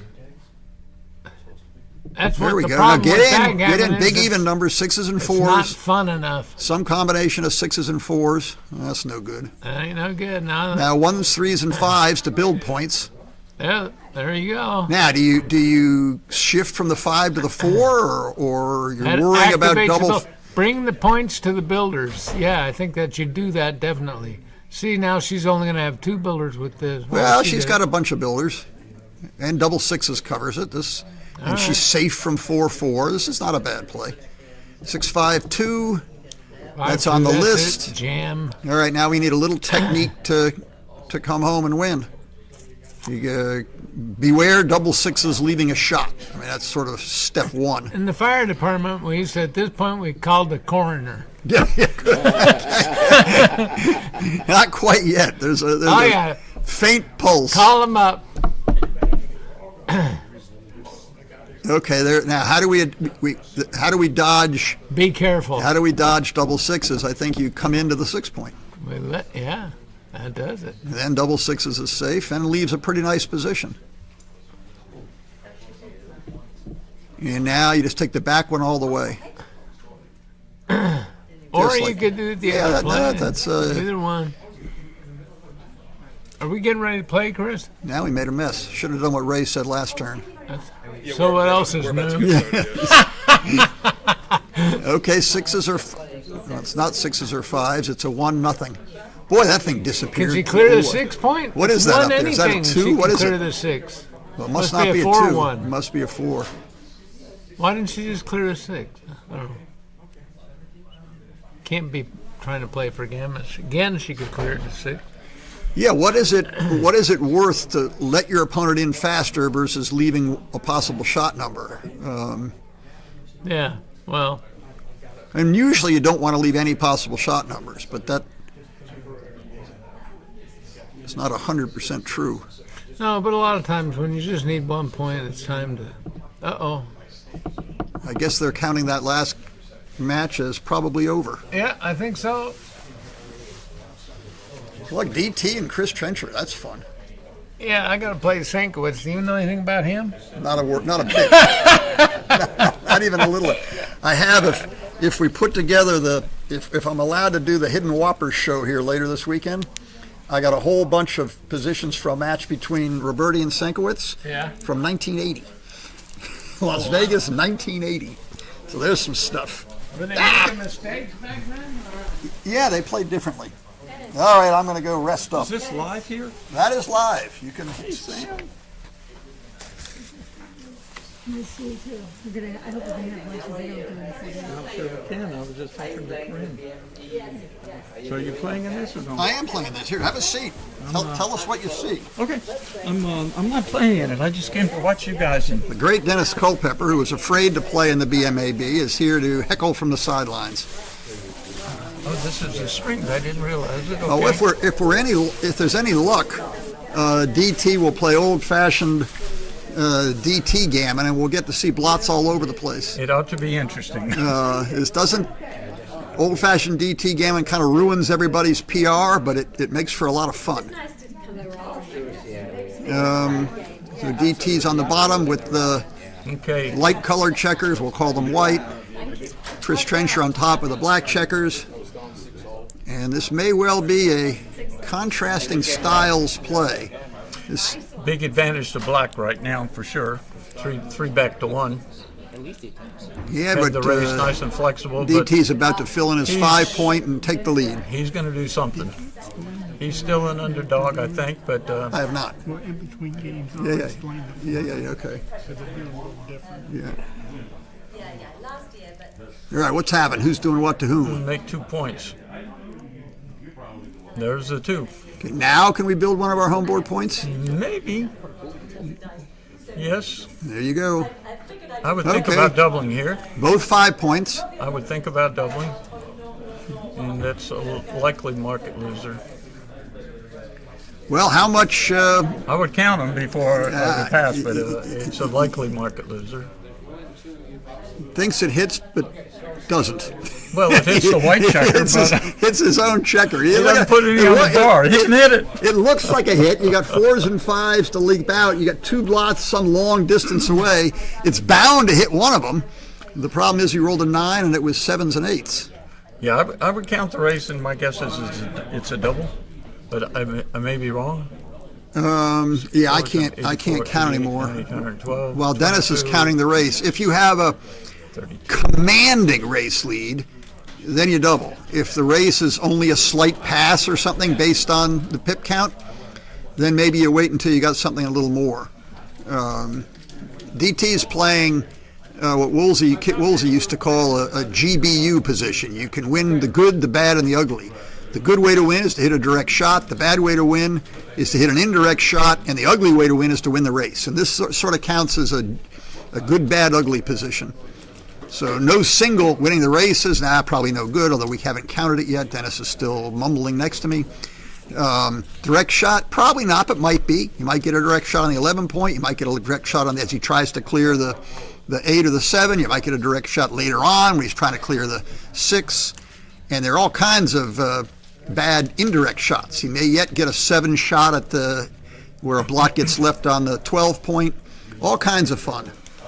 That's you probably want. Yeah, you want to make the ace. And why do you make the ace, Dennis? Squeeze him forward. Yes, usher him forward. Get the shepherd dogs in there, nip at their heels, and push that blot up forward so you can play behind it. Didn't work very well. Now you're going in combination shot range. You can play this safe by clearing the 8. But that kind of leaves the guy in the 23. So you want to sort of probably right to do this. And here's one of those bad shots. You got 4-3 and 5-2 to pick that one off. So here's a combination shot. Ooh, 6-2. Play it really quickly, hit him, and see if he catches you. But that's a good time to leave the indirect shots while he's slotted in his board, because on the next roll he's probably not going to be.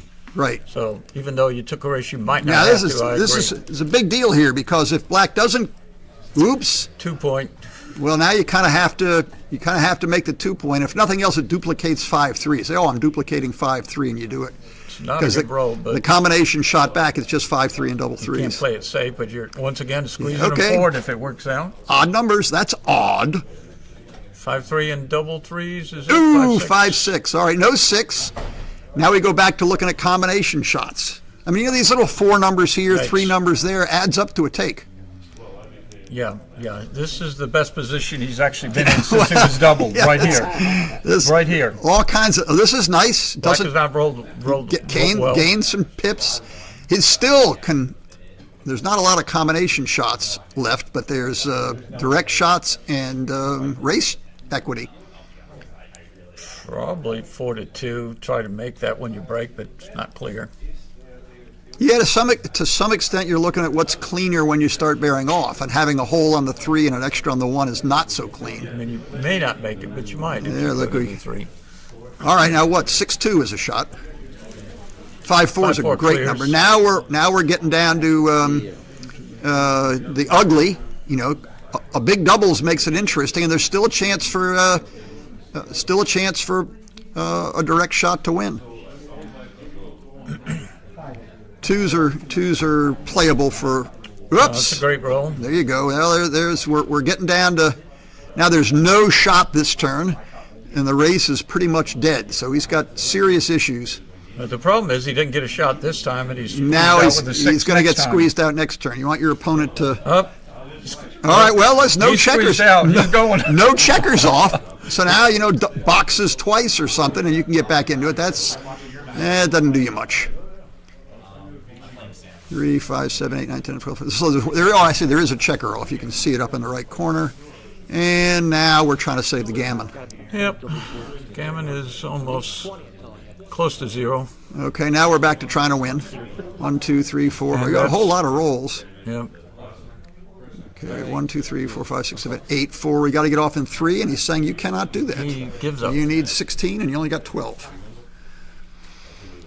You need 16 crossovers to win. With 3 rolls, you can only get 12. So DT's problem that time, he didn't get the foul blot soon enough. Yes, he waited exactly. a couple extra rolls Exactly. to get open. Hey guys, this is Jeff Proctor, and I wanted to quickly explain the format that they're playing. We're not playing a traditional knockout today. We're playing a round robin, so you'll get to see 3 rounds of the super jackpot.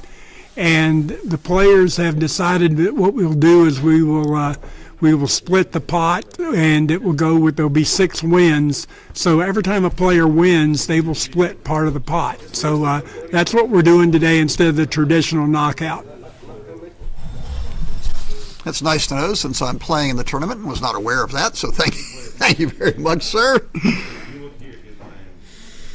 Meanwhile, where's DT and all his blots? We want blots. Okay, here, this is the same game we just played. Traditional game? High anchor on the 20-point with a tail back on the 24-point, a sweeper. Probably make the bar, but it's not clear.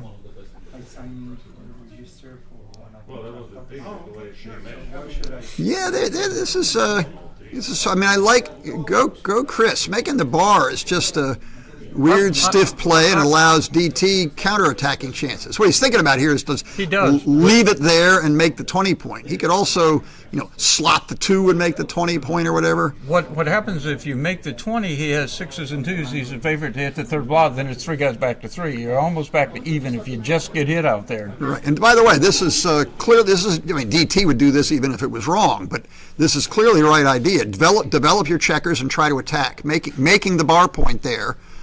And not leaving all those blots just doesn't do so much. I would make the 4 here and slot the 2. You'd like to just play 2 of these, whatever you do, but the 3rd one's not going to play pretty. It's a little awkward. So make the 4 and slot the 2 and keep the midpoint. It's okay with me. I mean, what else are you going to do? I mean, you can bring 2 down and slot the 4, but you might as well just get the 4 out of it and maintain your 4 outfield control. This looks like it just distributes the checkers in the best way. Now, DT would grab his bar, that's a super joker. Hit and probably just keep it, get it as close to. Yeah, there is one left to think about. Good DT, because gives you a playable 6. Right, the checker on the 24-point can get out with 6s. It sort of somehow feels right to keep it going, but I can't give you a real good reason. It's going to be really close. I would keep it going as well. That playable 5 often comes in handy late in the game from the 6-point. Okay, now DT thought briefly about doubling, which is, I think, silly.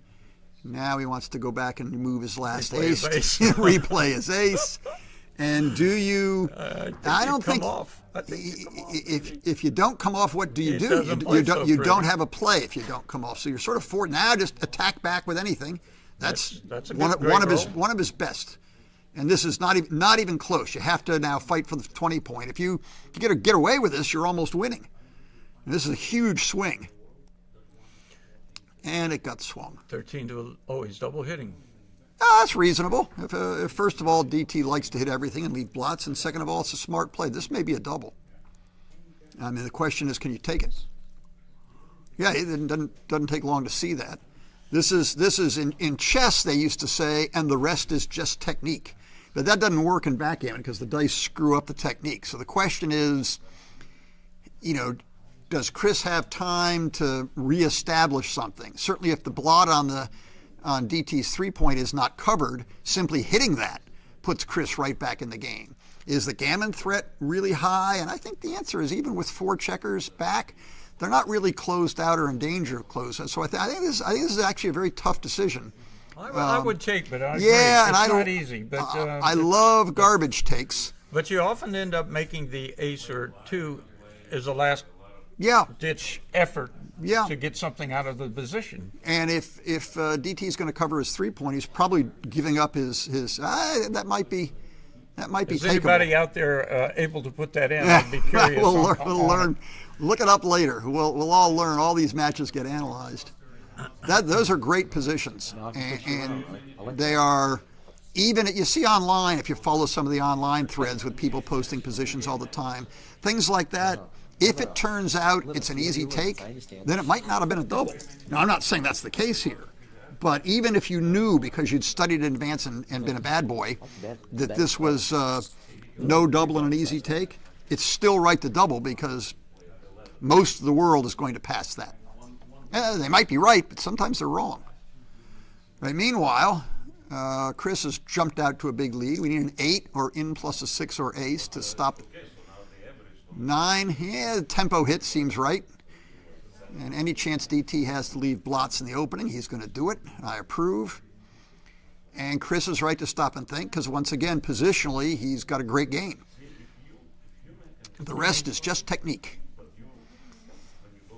The problem is the dice will not follow the technique. I do not think he's got quite enough here to double. But one more checker, in the zone. One checker from the midpoint to the 6 point might make this a double. What do you think, Dennis? I don't know. I might be doubling too. If he hits an ace or a 2 or a 4 even, then he doesn't respond hit on the 4. He's likely would lose him. This is another one of those, if you've got a guy that might possibly pass, and I don't believe DT falls into that camp, if you've got a guy that might possibly pass, then you should double, even if it's wrong. But I think DT, of all people, DT is one of the last people that's going to pass this. Right, right. I would double most players here, I think. I think you have enough. Your 6, of course, is your bad things. 6. Well, bring your builder down. I think down. Bring your builder down. Yeah. Yep. So, any 6, he's glad he didn't double. A6 is okay, but the rest of them, he doesn't have a cube. Now, DT's figuring, I've only got 2 blots. How can I have 3 or 4? Oh, here we go. This is how. Oh, now, there you go. There you go. This is so great. This is how. This is the way we played. I don't know when DT joined the party, but this is certainly the way we played in the 1970s. And if I ever get my lecture going later, this thing, there's a match between Roberti and Senkowitz where Senkowitz makes a play like this, leaving 2 blots in his home board rather than covering the ace point. There's no way we would cover our ace point back in the good old, the Jurassic age. Meanwhile, DT's trying to get something going forward. Okay, he gets hit again. How did he get all that stuff? He never got his bar or 5 point out of it. Need a 4 here. Get in and link up. There you go. Okay. Yeah, and strip away some of that stuff. We're getting into this is now. Do you want Chris's position or do you want DT's position if you happen to have the cube, but the cube hasn't been turned? I would take blacks, but yeah, I would too. I think blacks is a favorite. Give me white and the cube. It's closer. This is a pretty good roll. It is. I don't think he really will. I mean, he could play in with the ace and get off the 18 point. That's what he's looking at. You sort of want to do that. I think you just take the 5. Yeah, take the 5 and 6 to 5, stay flexible. Gobble an ace. If he hits you with the ace or 6 from the midpoint, then he's lost his midpoint. Yeah, I think.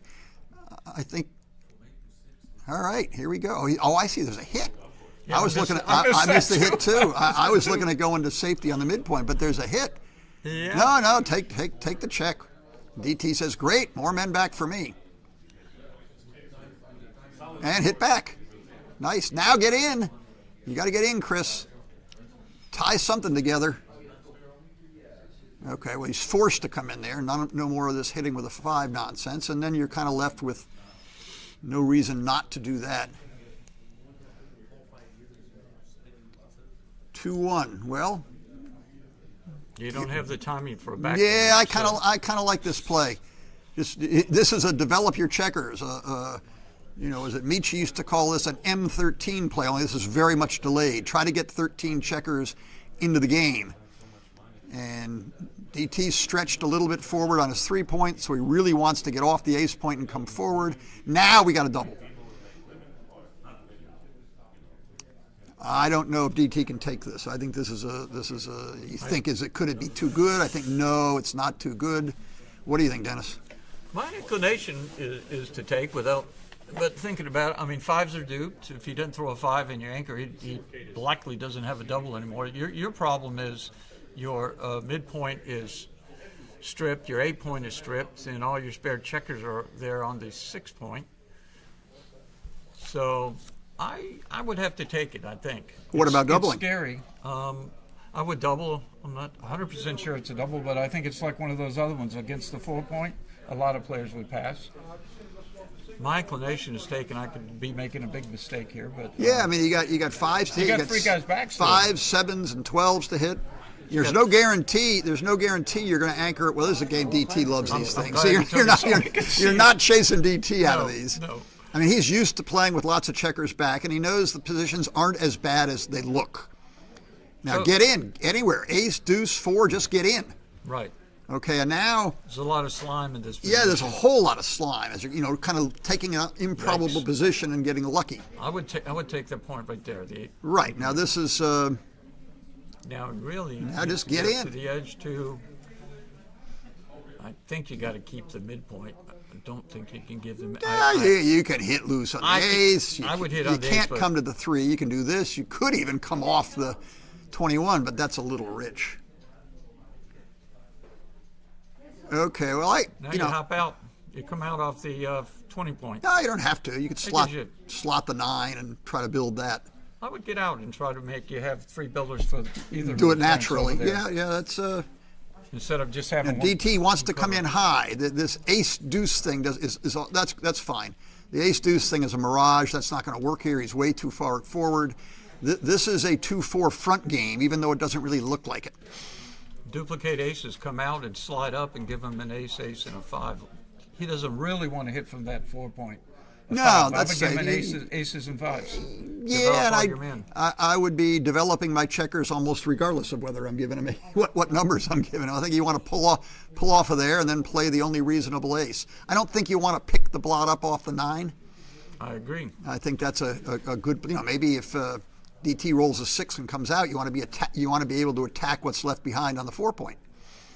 Like this. It might be right actually to come off the. Well, he can hit on the bar, but that seems like you're just getting ahead of yourself and giving Chris more timing. It might be right to leave the 23 and come all the way out just like Kinda that. like that. Yeah, that's you're again when he made the split way back when he's trying to bring his checkers back into the game. He wants to get at least 13 checkers sort of into the game, and now we got like 11 sort of. The ones in the 21 point aren't really in the game. And you have some outfield control now, and you're favored to get one of your other guys up to the edge of the prime next roll. Yeah, well, look at what Chris is facing right now. Do you start dumping checkers in your board, or do you give up the 20 point and try to make an outfield point? I like this play.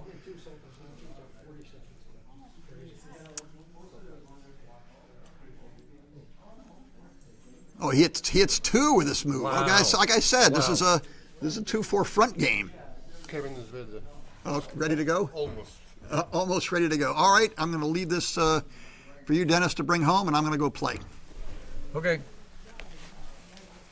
Good luck. Thank you.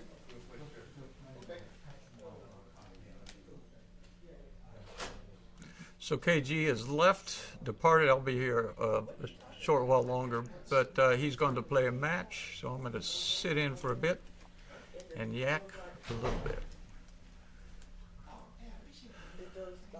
So David has done quite well with his position. Extricated all those back checkers but one, has some outfield control,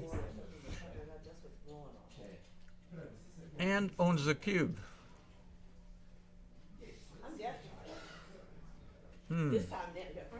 That's a great stroke.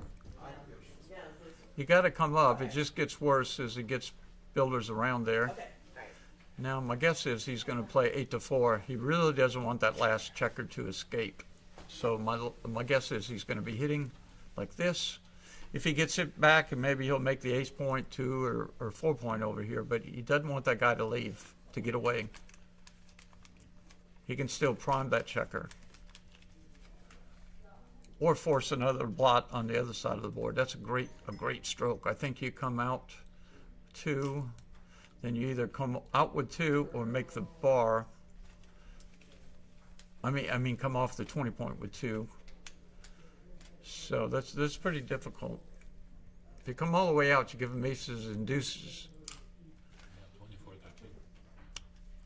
Or if you come all the way off the 20 point, if you escape these guys, you're pretty close to a double with that as well, for the fear of a prime. Oh, I didn't see this play, actually. This may be better. You have a double here as well if he doesn't hit this guy. I missed this thought. And I think he has a...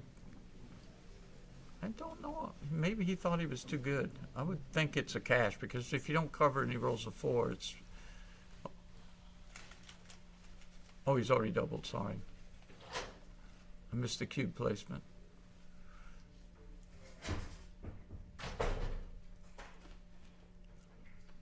Looks like the only reasonable ace.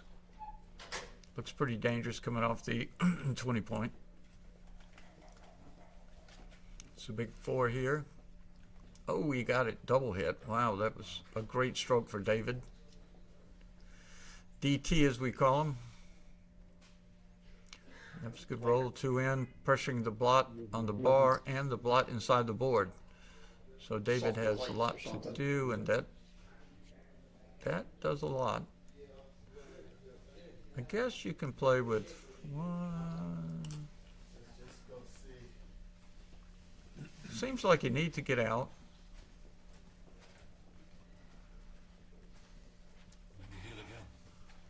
Possibly hit again, could be right. It leaves a lot of shots if you don't, but how close are you winning if you... Still on the bar. 2 on the bar? Yep. Yep, that seems... And you keep him from making the ace. The downside is when he throws this here. And he has a better board. You could fail to come in or fail to get up to the 4 point. Then you've lost a lot of your drive right here. So I guess you come in on the 5 and 24-23.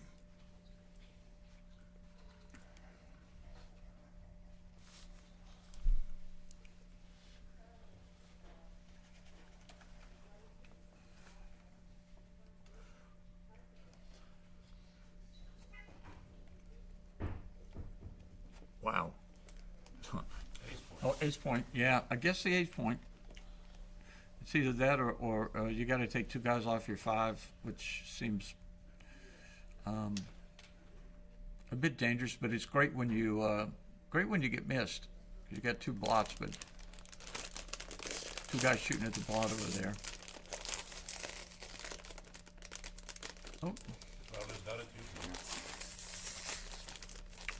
Well, Black's problem is he's already cubed. Not problem, but he's already cubed. Oh, okay. So he can't double him out. Okay.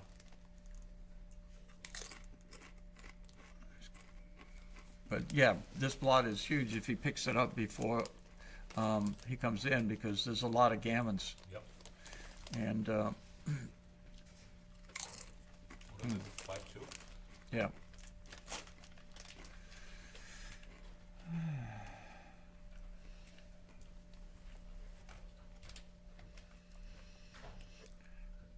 Yes, I would probably. Wow, I'm not sure on this one.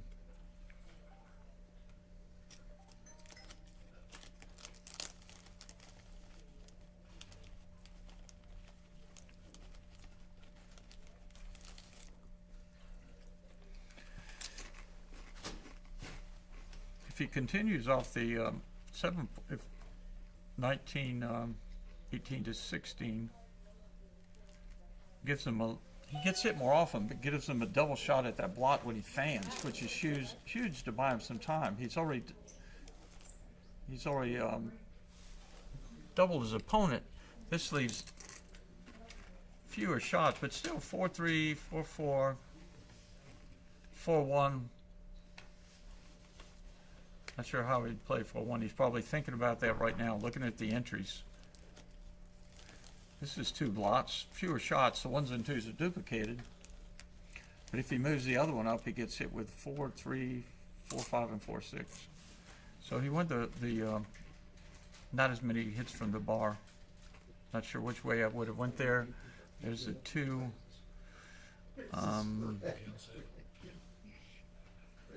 Twos. He can't duplicate it.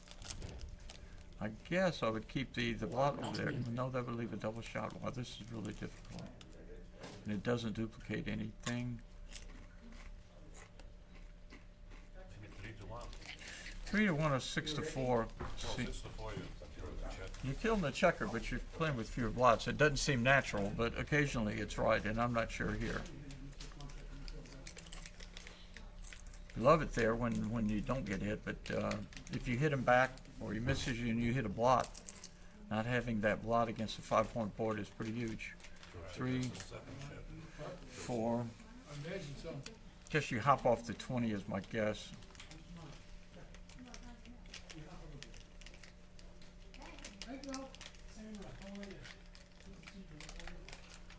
Could be right to come closer around the, continuing up to the 7-point. But if he does come in, this gives you more attackers, but if he does throw a 4 here, it's harder to get these guys around.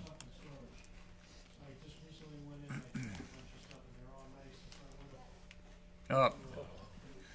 That ought to do it. That ought to do it. So now Chris is just going to be looking at what doubles that he can't play from whatever play he chooses. He was going to look at especially his big doubles, 4s, 5s, 6s, and 3s, and make sure that he can play those, or at least the biggest part of them, and not break his board. So he's going to be looking at those specific numbers every roll, even rolls like 6-5.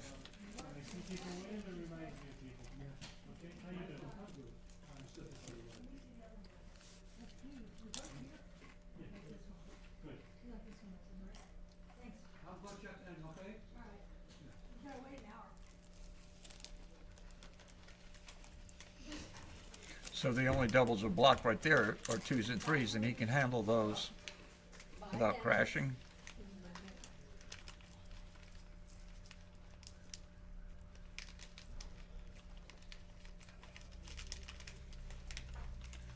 So he's guarding against double 6s there. That's the only number you had to worry about. And that gets off double 6s by 6 to 5. Okay, there are no bad rolls on this roll. And he's going to clear from the back. Could have played it another way, but I like this. He's got so many gammons anyway. When the white checkers come in, DT, he's going to get gammoned a lot anyway because he has so many crossovers back there on the 15-point. He has 3 guys and 2 guys on the ace point. So the likelihood of getting gammoned is, I don't know. It's way up there, maybe 95% or something. If he doesn't get hit, to save the gammon without hitting is going to be very difficult.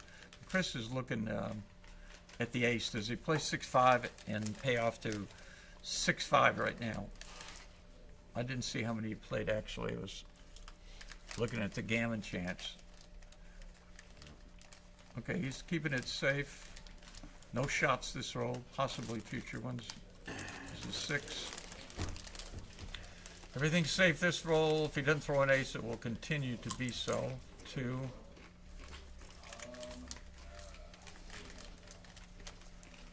Now he's going to look at how many crossovers. If he just plays 5 to 3 2 times instead of 1 off like this, and he's taking the extra gammons, he feels the risk is worth it to leave a potential shot and get hit versus letting him in.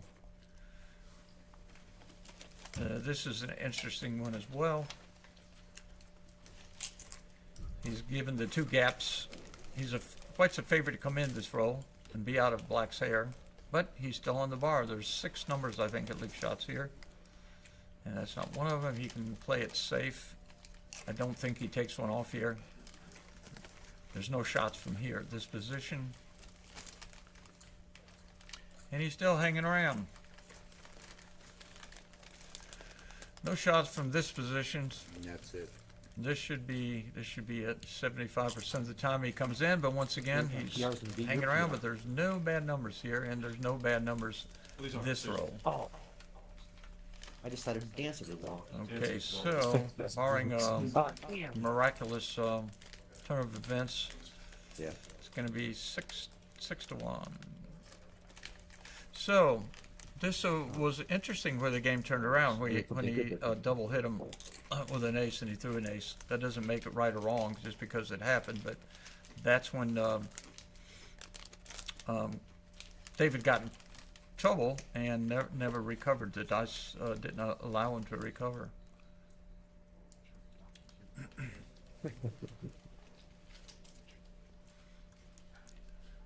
So White's going to be more aggressive with his cubes, especially if there's gammons in the air, than he was if he wasn't so many pips down, 5 points down, not pips, but 5 points. And he's going to be taking a little more than he normally would.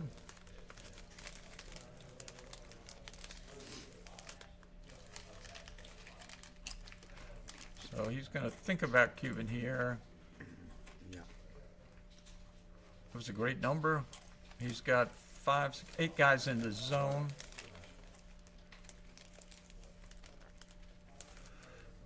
So he's going with that. Now Black has a structure. He has the 11 point out there, which helps him if he gets in with a hit or anchors. Makes his game easier to play than if those 2 guys on the 11 were on the, say, back on the 13, or they were on the 8 or 6 point. He's got some structure. That's the words they're looking for. Now this is interesting. Do you just point or you hit loose? Yeah. This seems right. Not exposing a blot, keeping your anchor. That was a big miss. Wow. Now White's going to be trying to bring some builders down, just like that. 6-5. He's trying to finish the closeout. The more guys that get in the zone, the quicker the closeout happens. Basically, he'll worry about the back checkers later. His thrust is on trying to find a gammonish play, and he attacks on the 5. And there he goes, 2 in. That was a big number for Chris. Now, if White can come in and hit on the 5 versus anchoring, he'll do so. Question is, how do you do this? Yeah, this gives you 3 covers. If you come in on the 3 and hit with the ace, you only have 2 covers. Yeah, but 3 men on the ace point is not good. It's not good, but not making your 5 is not good. You have to decide which is the lesser of the evils. Okay. I would have made the 5. I would have hit with like that as well, trying to give you maximum covers. Vying for hopefully the gammon.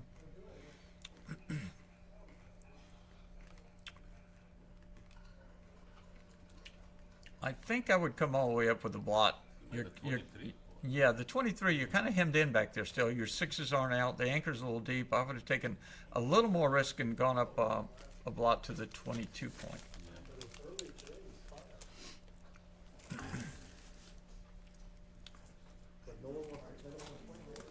So this is an interesting 5-3. He doesn't have to hit, but if he doesn't hit, it plays kind of stacked over there. Yeah. He could get in trouble. He's facing a 4-point board to a 1-point board. I also come down with a 3 and put another on a 6-point, but that's really stacked as well.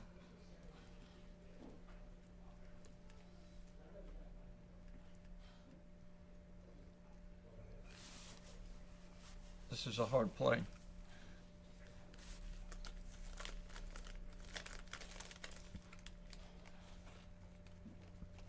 I'm not sure what I would do either. So it's So all the 2. other option is to put 2 men on the 8 point. 2 men right? on the 8. That's another option. So all 2s hit, but 2 6. So there's 10 2s that come in and hit on the 4-point. Plus 5 6. So, and double aces. Give them a number. And actually, double 3s hit over there as well.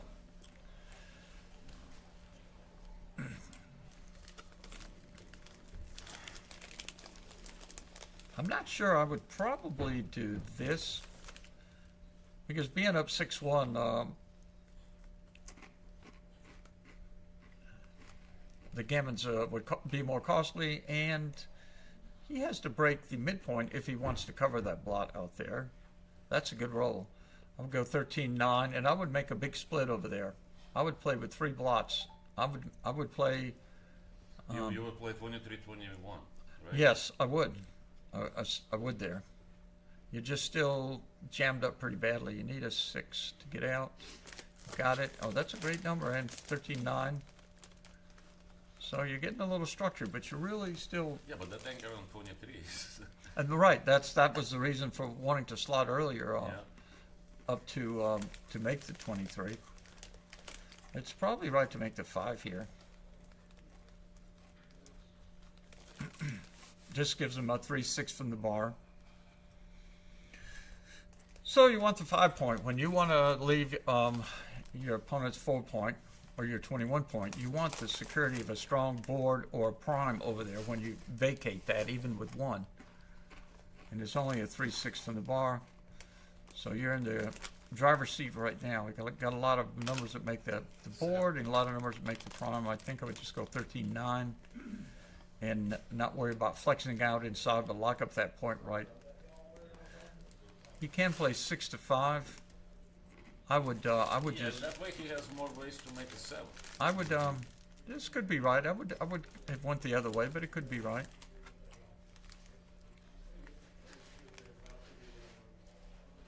Three 6 is a pretty big stroke if he happens to throw it. 1, 2, 3. 1, 2. That's pretty difficult. I think he has to come in with those 2 guys on the all the way to everything to the 6. If you do, you're going to be likely cracking up and maybe leaving another blot as you're trying to clear that point. So yeah, he doesn't like it. He wants to find something more flexible, but there's really nothing there. I think it's a cube with So regular score, but Black is thinking about doubling. If he doubles and White gets lucky, he can, if he decides to turn it to 8, he can. But you can also try go for the gammon here.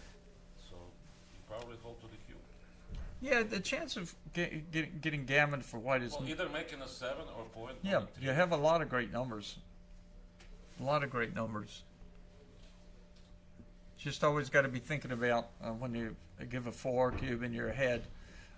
If he doubles back to 8, you can't use all 8. You can only use 7. Of course, it wins the match for you. Right.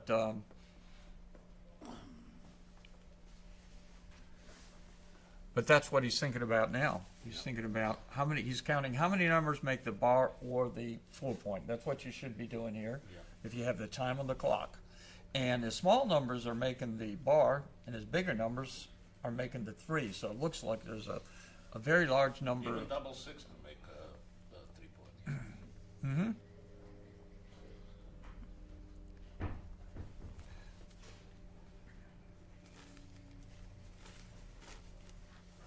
My guess it's enough to double. My guess is it's a double pass.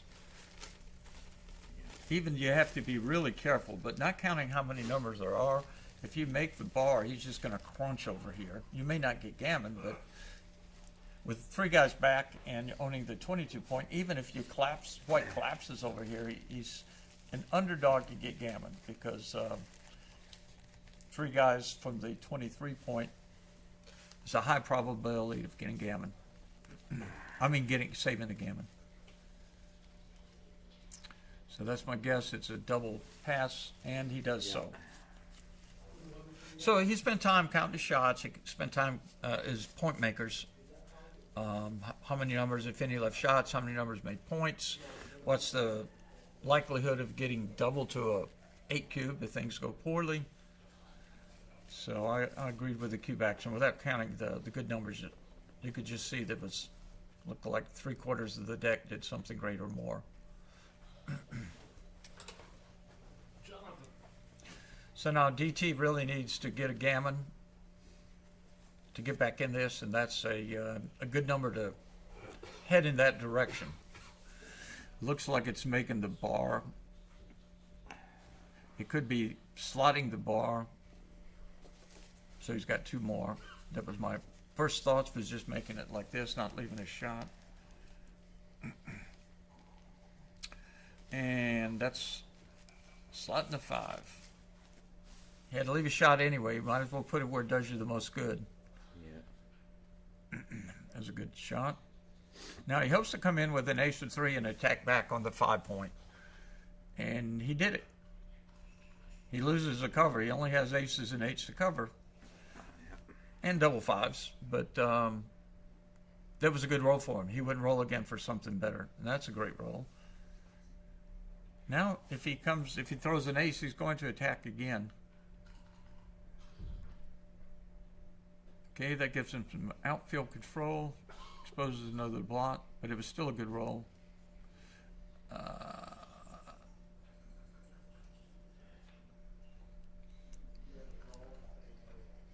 It seems right. Oh, that was a big 5. Wow, wow, wow, wow. 1, 2, 3. Yeah, I'm not sure about this one. His luck could be right.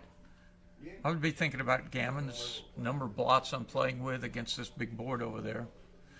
Okay, that's just one blot there. Get you some structure over here. It's probably might be less shots. I'm not sure. Double 5s. That's a good number. You just run that one all the way. No 2, then you run the other guy, the other 2. Just try to work toward getting everything home before white improves his board.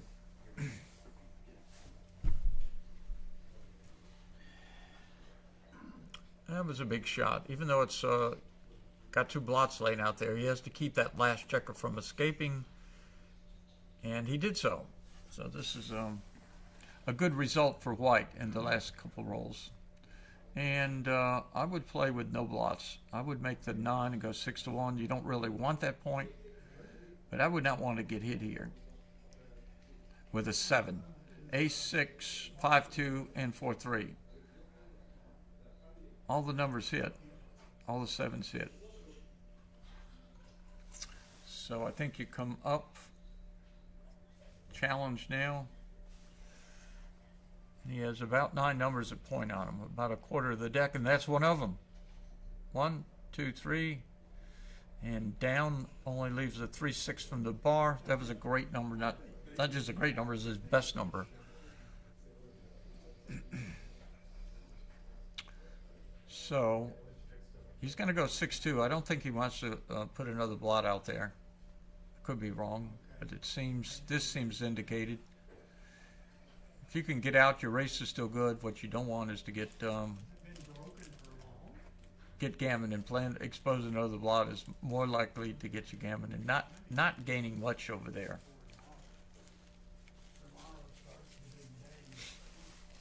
He's counting the race, looking at his good numbers. DT is he's behind. He needs to catch up. Doesn't look like there's that many market losers.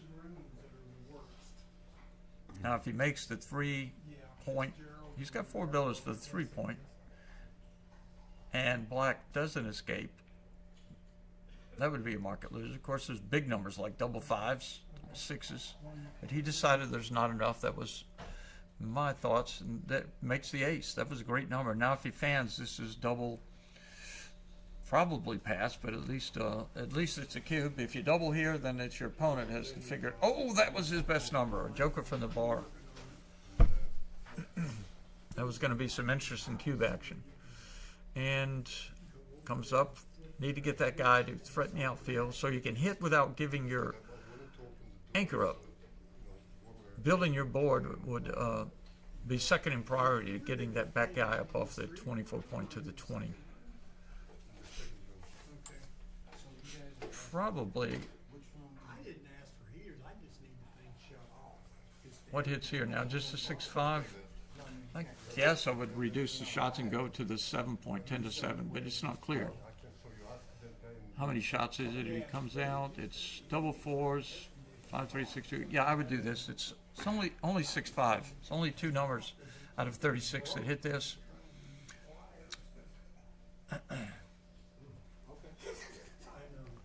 So now he's escaped his checker, and he's got a big racing lead.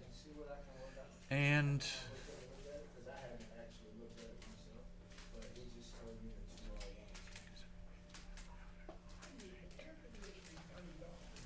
he passes. Probably counted the pips, saw he was what a few down, gave it up. So black is at 9. He's 4 away. It's a good point to be when you're big racing lead. So when you double, a gammon still puts you out. So it's a good point to be sitting in right now, 4 away. 4-way, 9-away. 4-way, 12-away, I mean. You said it. Verbal's binding. Here too. 5 times in a row. Oh man, I got weak.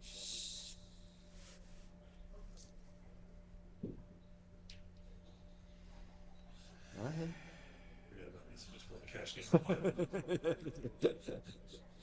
Good drop. There's a good miss for blacks. Straight. And 2, 13, 11, 6, 5. Trying to make a quick 5-point, then split with some impunity. And black now can make a point or go for the race. Break contact, that seems right.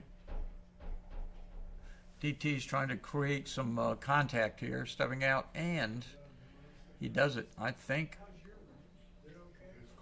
he can do this. He has 2 blots over there, so he can't hit and cover unless he rolls double 3s. That hits, which is still good for David, but he's got 2 blots exposed. Big favorite to get hit back. He gets double hit.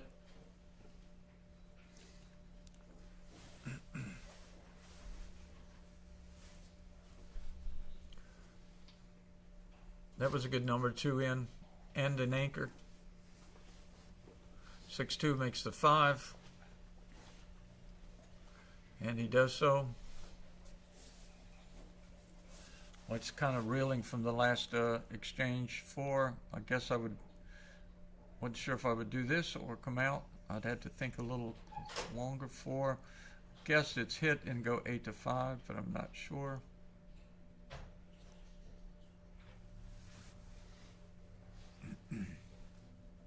You can also look at making the midpoint and just leave him a 2 shot. That would be another play I would be considering, not hitting at all. Just get off the 20 point to the mid and leave him a 2 point.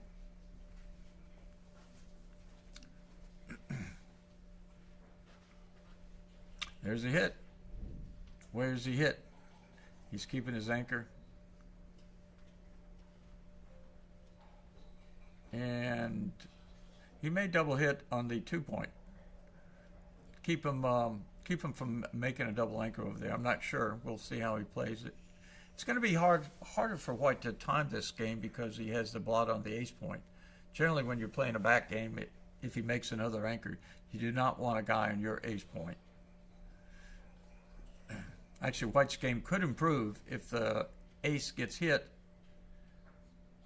and then they choose to make another anchor over there. 5, 4. He's still trying to prevent Black from making that double, White from making that double anchor by attacking on the 2 point, and now he's been successful.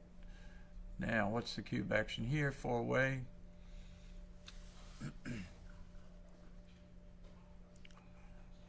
My guess is it's at least good enough to double in the pass. The question is it too good? He decides not. So a gammon could cost well, it costs the whole match. Smart dancing there. Black wins, it's the whole match if he wins a gammon.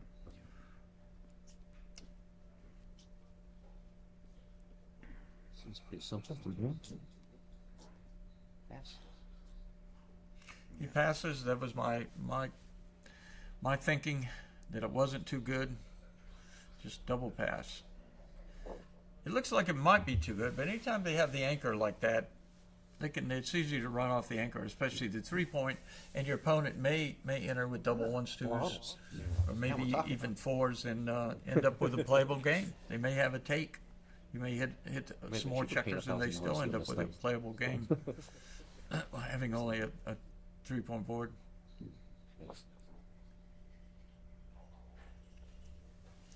DT slotting, trying to make something happen. Lately has been it's not been working out for him. He's been getting popped a lot, hitting, trying to play with a lot of guys back. 2. Wow. Very aggressive. Wow, that's the David we know here. I would hit on the 5 point. I'd come in on the well, he could make the point. That could be right, but that's my inclination, is that right there. Staying flexible. And you get hit again, and back to the drawing board here, and you get hit, double hit. I was lucky. Okay, he has his double anchor now. This is the kind of game Dave's been trying to play the last 3 or 4 games. It's just unsuccessful. I think I just make my 5 point here. Add to the strength of your home board. And Let's play with wow, the look at boys. this. Wow. That's David. He's got a back game. What does he know? Yeah. I don't think that would be the play of anyone else in the room. David's pretty innovative, and he plays these positions quite well. We know what we want. When you don't want, we don't want you to. I don't know. You play make the 6 point or advanced anchor. Yeah, this is really good, especially if you can throw an ace and make the 23 point. Then you have the triple anchor. Yeah. And he doesn't really want to hit with a 6 to break it up because you already have a double anchor. He didn't get a 6, but I'm just saying in general, you're not going to break it. What if you hit? I would hit on these your opponent's 6 point with a 2 and bring a 3 down probably. Oh, I might just make his 6 point. That's an interesting play for Chris. Just take the 2 blots and make your opponent 6 point. He can't come in and hit you loose and try to get more guys back. And then you have a lot of freedom in where you attack, slotting the bar. You're almost not worried about getting hit. He can call. He can ask a friend. Yeah. At least for a long, long time if you make that play.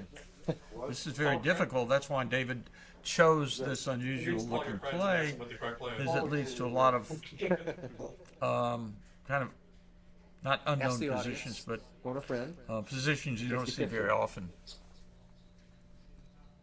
That was my thinking. There you go. Now you're thinking. It's a hard play to find, actually. If I'd been playing Speed Gammon, I probably wouldn't have found it. That was difficult. I think it was right. You go 4, then down with a 3. Trying to keep him from making that 23 point. Oh, he's still fighting for it. You're going to come back in and hit it with any number you can, actually. Any 4 or 6 that comes in, you're willing to break your 8 point. You forced me. I don't want to play this way. You forced me to do this. And you didn't get it. Maybe go to the bar with the 3. That's certainly reasonable. I would certainly look at that. Come in on the 24 and go to the bar. He didn't want to give a 6 shot. Fanned. Now he still wants a 6 or a 4. He wants to attack on the. There you go. 4. That's almost forced. Then you're 5. Yeah, I don't see any need to keep that back there. You don't want to send more back. You want that checker and the rest of his checkers working on the bar.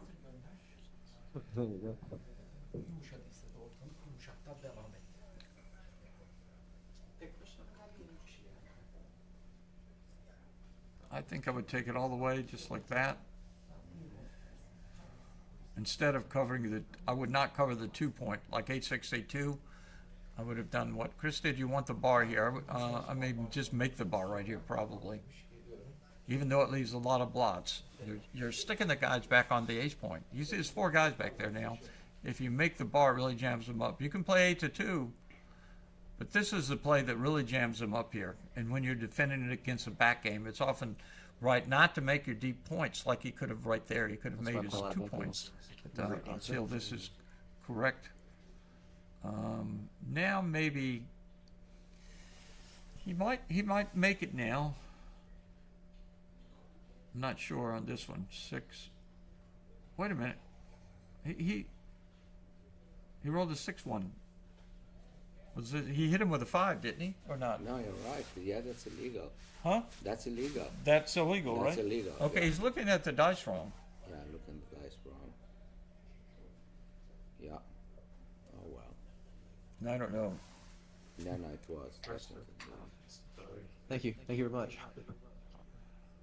I would probably take the 2 point. I think he's afraid of. I would be afraid of him hitting me, then making the 2 point. I would just take it. I would keep. I would take it and let him try to win with the ace 4 game, which agree. he'll have timing for an ace 4. But I would not let him make that My 2 point. Yeah. Because he has so much timing over here. Even if he makes it, he's not going to crunch. You're right. 6-4.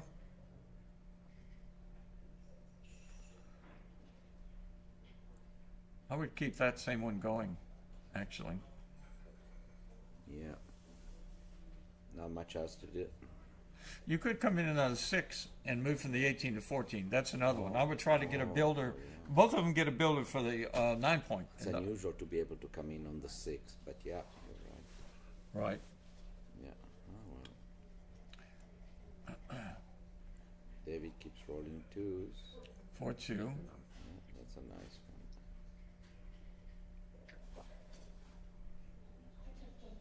one. 6-2. Come in on the 6 and make the 8. Even though it leaves a double shot and 2 blots and 3 over here, I think it's right. He has 5 blots now. I believe this is correct. We made my 6 point. He's trying to Made it jam those perfect. checkers up We back made there it. so they can't escape. So his long-term chance of playing a back game is diminished if he can keep him back there and force him to play over here. Yeah. So he's not going to be wanting to hit any more checkers. He may be forced to. I would just 1, 2, 3, 4. Yeah. Yeah. So now, if white Richard kind of said you sleep most of the day.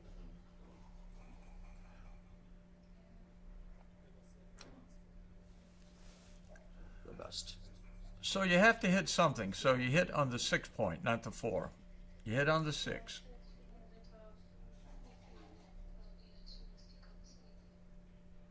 It's a good number. He comes in on the 4 and probably just lets him roll. What does he do with the ace? He can go 24-23 to get guys out later easier because you have a spot there. Or you can try to make your board.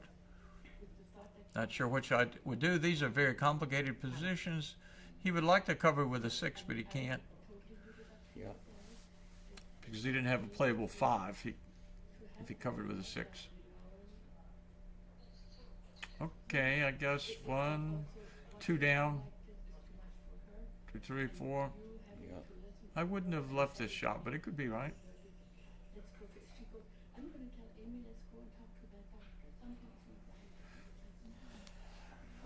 Okay, I would just play that guy 5 all the way. That gives you 2 covers to make a prime. Just play it 15 to 10, and then you have 1s and 2s that actually make a prime. And white is probably going to be able to hold his position. He can play like that as well, but you only have 1 way to prime. But your checkers probably bear in easier from this play. Yeah. And that's important too when you're bearing against it, especially if you can't break them. He didn't really want to hit.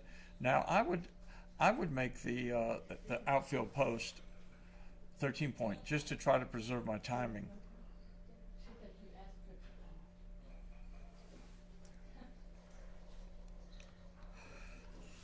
This is a long game. I'm going to be hoarse before this game is over. This is going to be a very long game. These are very, very difficult games. I played DT in San Antonio in the doubles, and we played a game that I guess each side had 100 rolls. We Wow. talked about it later. It was 90 to 100 rolls each. It was very long, very See this difficult. one again? Yeah, it's the spirit. You can't undertime and overtime. So Chris decided to hit a lot. Okay. Yeah, I don't know because he's got time now. If he doesn't come in, black may not be able to prime him, and white has a checker up to the edge to get out with 6s now, and soon it will be 6s and 5s. Yeah, correct. So white's chance of keeping timing is pretty good here. And Chris is trying to figure out how to maybe get hit, slow himself down, recirculate checkers, come in and back around. That's a good point. Yeah. But it's going to be difficult to do with 2 on the bar. And I think he's conceding making a prime and forcing the checkers back. He's figuring out how best to bear in now. And it could be right making the 9 point right now, breaking it right now like this. So his 6s and 5s start going to your 5 and 6 point. Yeah. That was a great roll. 5, 4, 2. All right. Wow. Interesting. I guess I would go. I would not. I would just take it to the 6 and to the 5. I would take the 3 to the 6 and 1 to the 5. You're not going to be able to contain him. He may make it and try to break him. This could be right. That could be dangerous. Well, a third of the time he rolls a 6 and he doesn't break and he escapes. So this is really bad for him. This was bad. He barely made. That was Really bad. 5s and 4s were his worst numbers there. So now it's going to take DT a long time to put this back together. Correct. He really needed a 6 or 4 right then. And okay, That's now nice. he needs any 4, 5, or 6 he can escape. Yeah. Wow, Oh. that was worse. So is that- I think. Not sure, but he's got to give the ace point up over there and play a 2-4 game with no board. No choice. So black can just really go after him here. Yeah. I can't tell. So Oh, I think they're talking about is it legal or not. It looks like it from here, but they may get a director to make a call. Why would we not? Oh, you mean the roll? Yeah, the roll could be touching the side of the board, but Oh, it doesn't look like it's leaning, but it could be. Okay. I Can't got see you. from here. I got you. Yeah, we It's got always that. best to, if you're not sure, Whether this is good or not. get the director, let him make a call, and Yeah, it's good. one thing you don't ever do is do not touch the dice, do not shake the table, do not move them. You don't want to change, say, well, let me see if it's leaning, and move one of them a little bit. That's not your job, that's the director's job. If you can't visually agree on it, then get a director. Okay. Do not move any checkers. Do not move any dice, any checkers, and say, well, let me see if it falls. No, that's the director's job, to move a checker to see if it falls. You want to present him the position as it occurred. Apparently it's okay. Apparently it's a legal roll. Yeah, it was legal, and it looked like it from here, but it's hard to see sometimes Yeah, from the angle. So he's playing a 2-4 game, and it's not as good. He was hoping to maybe play an ace-2 game and break up the 5-point. The guys on the 4-point. Yeah. It's 21 point. Touching any vertical. No, it looked like it from here, but I couldn't make that call. But it looked pretty clear that it wasn't. But I was telling the audience, it's best, don't ever touch a checker, don't move a dice, don't see if it falls. That's the director's job. Right. Correct.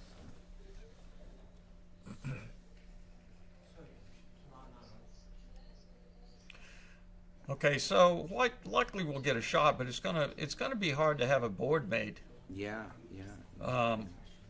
So White doesn't even worry about making the wants to control the ace outfield. point. You want to start your 6-5 point as quickly as you can. And what is it, 3 left? I would be inclined to go 6-3.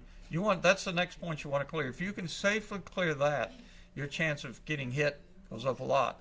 Now it may leave more shots now, but it's okay to leave shots now because his board is so weak.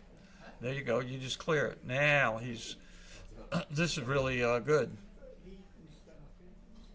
Sometimes it's better to leave more shots now before he makes his board. So getting hit on that last roll would not have really hurt him much at all. Yeah.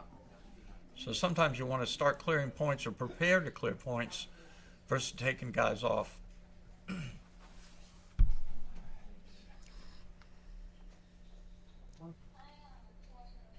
Your left foot.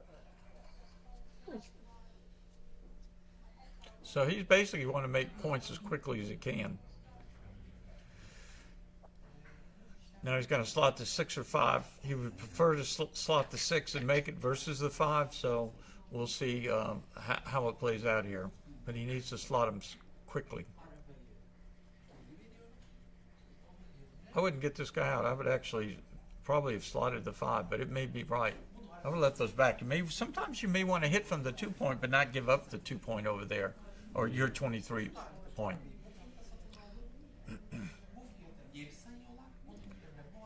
Oh, I see. He's given him a bad ace. That's good play. Good find.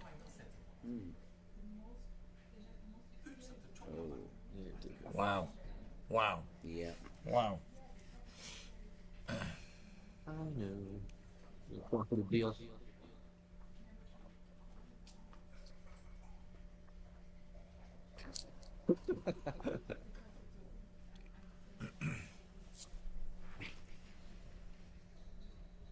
My better choose one. Now, you may get a shot on this roll, so I wouldn't slot that like play to the 6 point or something. You may get a shot here, and no. So now you need to take 2 guys off the 22 point if you with everything you roll, like right there. And why? You want to let him play an ace. If you don't take the 2 guys off that point, then he can't play an ace. Same thing here. Now he can play an ace next time, but he has no bad rolls because he's down to 4 guys. So if he gets backgammon, it costs him the match. Correct. But it doesn't cost much in the way of winning the match because you're down 12-1 anyway. So it's really not much cost to get backgammon.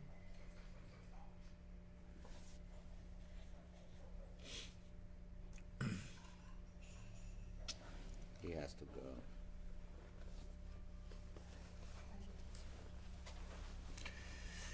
Yeah, your chance of winning if you get a shot or saving a gammon is pretty small. So he just gives up. I'm going to step away for a minute as the stream will continue. Someone else may sit down, but I'm going to make a little restroom break and I'll be back. No, I can't sit down. Thank you for giving me a chance to do threes. Got a good player to do some commentating. No, Well, it was one of these rules, so I never understood those. Or we can comment aloud. Which was a classic thing to do. Not everybody does it. I appreciate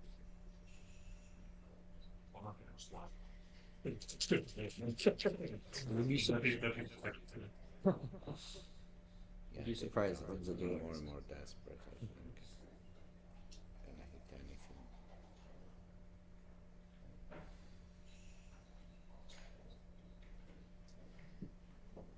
Jeff, do you want to do the commentating? You should be. You should be, yeah. Together? What are you talking about? If you did with me, I'll talk. I'm like a one-trick pony. I know one thing. I don't know very well, apparently.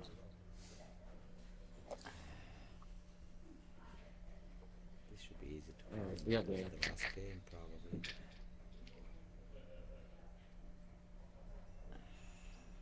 Where did Dennis go? He said, I have to step out. That's an What that ugly means roll. is I don't know. That is an ugly roll.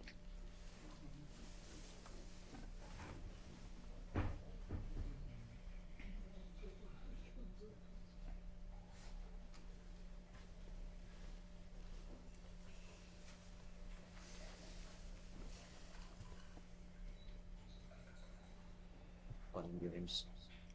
It's the ending.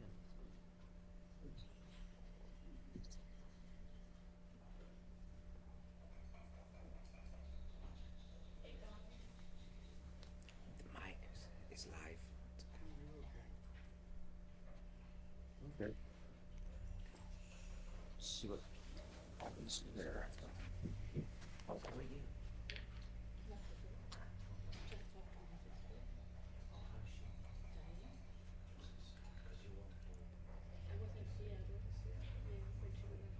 I was just joking. Getting thin. I guess it wasn't. Oh, well done. No idea.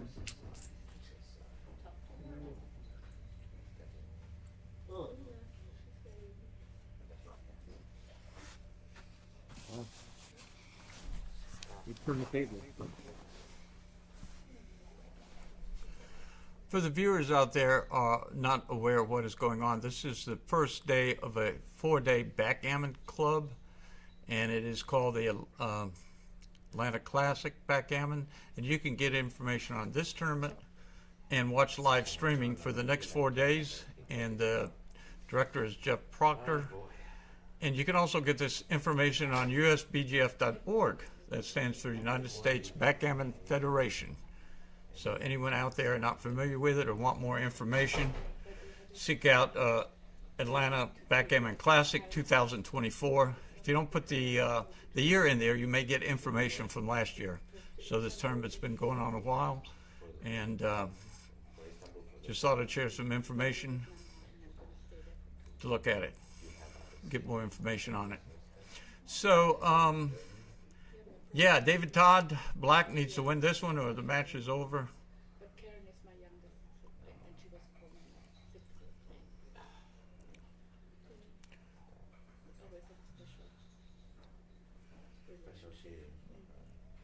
And Chris is definitely a favorite here. He's got 4 guys back, and that was a good break for David. I guess you come off the 20-point and go 6-5.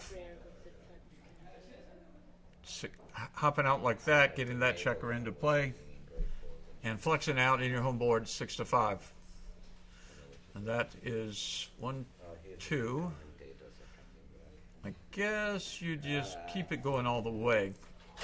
Don't see anything else. Could be right, but I don't think it's right to go 6-3. I think it's right to take it in, because you want to spring a 6 or 5 over there, get those guys into play. This could be right. I would not leave the shots, but it could be right.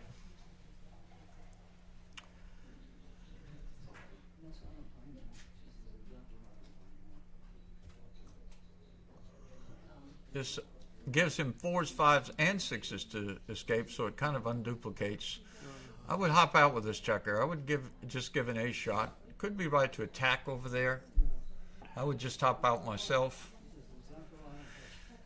And like that right there, and try to get some control of the outfield at a minimal risk. So the hit, and you come out to the bar, that's a great number. You need to get those guys moving over there. And he did so. And he got a fan. Fan means when you don't come in from the bar. Oh, that's another great number. There's another kind of fan, but you don't have any, Dennis. Yeah, I don't have any fans. I'm working on them, though. I'm working on them.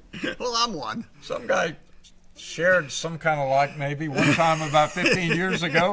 Bring that guy back. That might have been me. It was probably you, my only fan. I'm glad you're back in backgammon. Thank you. All right, Kent Golding, KG, stayed away for a while. He's back now, though. It's 12-1, so DT needs to win this one. Well, how's he doing? Well, he was doing pretty good till I lost track. That's I went to the restroom first see. Half, and so I missed. All right, so it's a tangled up mess. Well, he could re-hit here. He can twos, a whole 4s, lot and of 6s even. is a lot. That's even. And he hit him. That's it. Oh, look at this. He hit him. Yeah, don't leave 9 blots. He could have left 1,000,000 blots the other way, but chose for safety. Well, KG, how did you do in your match? I got very lucky. Won an 8 game, a desperation 8 game to win the match. Nice. Nicely done. So this is a super duper pooper jackpot match. They're playing at 13, and it's Chris Trencher and DT. This is not the BMAB. You're watching the super duper pooper. They got 4 players, 4 chumps in this thing. DT, Chris Trencher, Ray Fogel, and Mike Senkowitz. And we'll be seeing more of them as the week progresses. I just made an announcement for the club, the Atlanta Backgammon, the USBGF.org, and I didn't know that either, actually. I wasn't sure what was going on. I was just announcing it. Yeah, no, this is the commentating. Whatever the big boys jackpot. I stayed away from that and played in the what I thought was a bring your own booze thing, but it turned out to be a BMAB. There I was with the wild turkey. I was with the wild turkey, and they're all looking serious and got XG sitting next to them. The bottles had about 3 shots already. Yeah, looking for someone to join the party. That's horrible. Who rolled double 6s? Black did. No, I'm turned around. Yeah. It's on. Black did. That's his right. Yeah. 1. This is not easy. Well, he can't play safe, and he can't hit. He's got 2. He can't clean. 5, and no, you can't play safe. He can't clean either blot. Wow. He's gonna be leaving 2 blotches, and it's gonna be 6s and 2s, no matter Maybe how the 2 may come into this somewhere and keeping your anchor. If he's got 2 left, it seems to me that building up more points is not a bad idea. Yeah, but you might be able to do that without 3 blots. If I think he has if three you back more. it up and look at it, you might can play with 2 blots and make the 2. and Where was to the? get Has hit. he played has one? 3 more, Kent.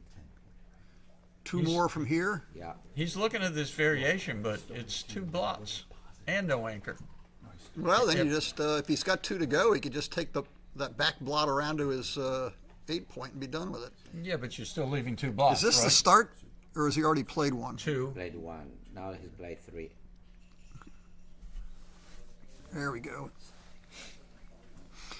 Well, he kept the 20 point. I guess that was Yeah. his thinking. Keep the safety of the anchor. That's so. what I was thinking. If you're going to leave, Well, look 2 at that. That counts. blots. Wow, now it's 3. Now he's got 3 blots. And there. And DT could have thought about scattering them everywhere, but I guess he's got a lot of hits no matter what. well, not so 1, many now. 2. Wow. You go ahead and slot your 3, or do you try to move the sliding blockade? I think he. Who's blocking whom here? I don't think you come closer, but I either slot or go 6-4. And which I don't know side's what's blocking right. which? You only cover it with a 3, and I'm not sure 3 white. You might get some shots here. I'm not sure from Chris's standpoint. He doesn't want to actually shift to the 12 point from the 13. I don't know. I just don't know. That was the 2 plays I was right. toying with was this one or slotting, but thinking you might get some shots here. All right, Your what do we opponent got? has a strong board, so you leave a. This is okay. Yeah. I mean, getting hit with an 8 here off the 20 point is hardly the worst thing in the world. Are they past Crawford? Is this one of these? How can it can't? Yeah, it can't be. This No, must must be Crawford. This is Crawford. Crawford. Must be Crawford. Crawford. Oh, there's the 8. Yeah, but he got it from the far back. Yeah. He got it from the far back. You got to come up. Up to the 20 Then with no, 1, and then you then got to the 1 to 8. go. I don't think you can't really leave the guy back on the 24 point. That doesn't make any no. sense. Then you go to the 8. He's got to give come yourself here, and another then builder. yeah, this all makes sense. Try Now, to finish the game. DT's got to get in. Get in. Okay. Oops. Break for DT. Okay, 1-2-5. Is that a 1-2-5? Yes. 5-1. Okay, now we're just down to aces. Ace to get in. A lot of the aces are awkward. Ace 6 is best. Yep. Nothing. Very uncomfortable. Nothing. There's no gas numbers here.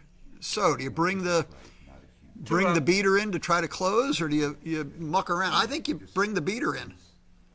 And you come in right where his hand is pointing. I'm not sure. I would be inclined to Guy, go 2 out. but I comes don't in know. with you win this by closing him out.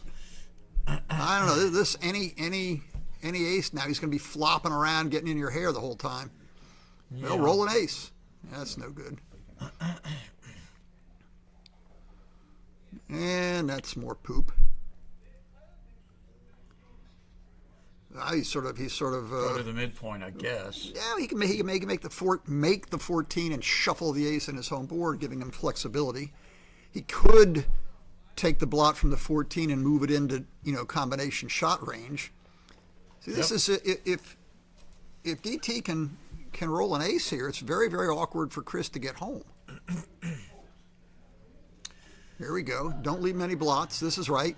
So here's where Right. Where you were I would talking have had about 2 or before. 3 builders in there and would have been beaten on him instead of this mess. Now a 7 or a 6 out, and we got a game.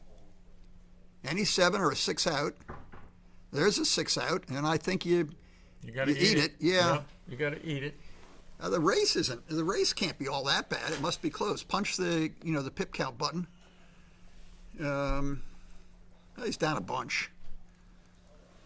Black is about 80, and he has 80 over on that side of the Yeah, board. yes, I So say he's it's a up bunch. about what he has It's in a- his own board, which it's is a about bunch. 35 or 40. It's a bunch, but he's still got very good kind of roll bigger than 6. What happened to you, Ray? You lost already? Yeah. Good grief. All right, so the other 2-1. the other side of this thing, doing? Sinkowitz beat Fogerlund somehow. Good.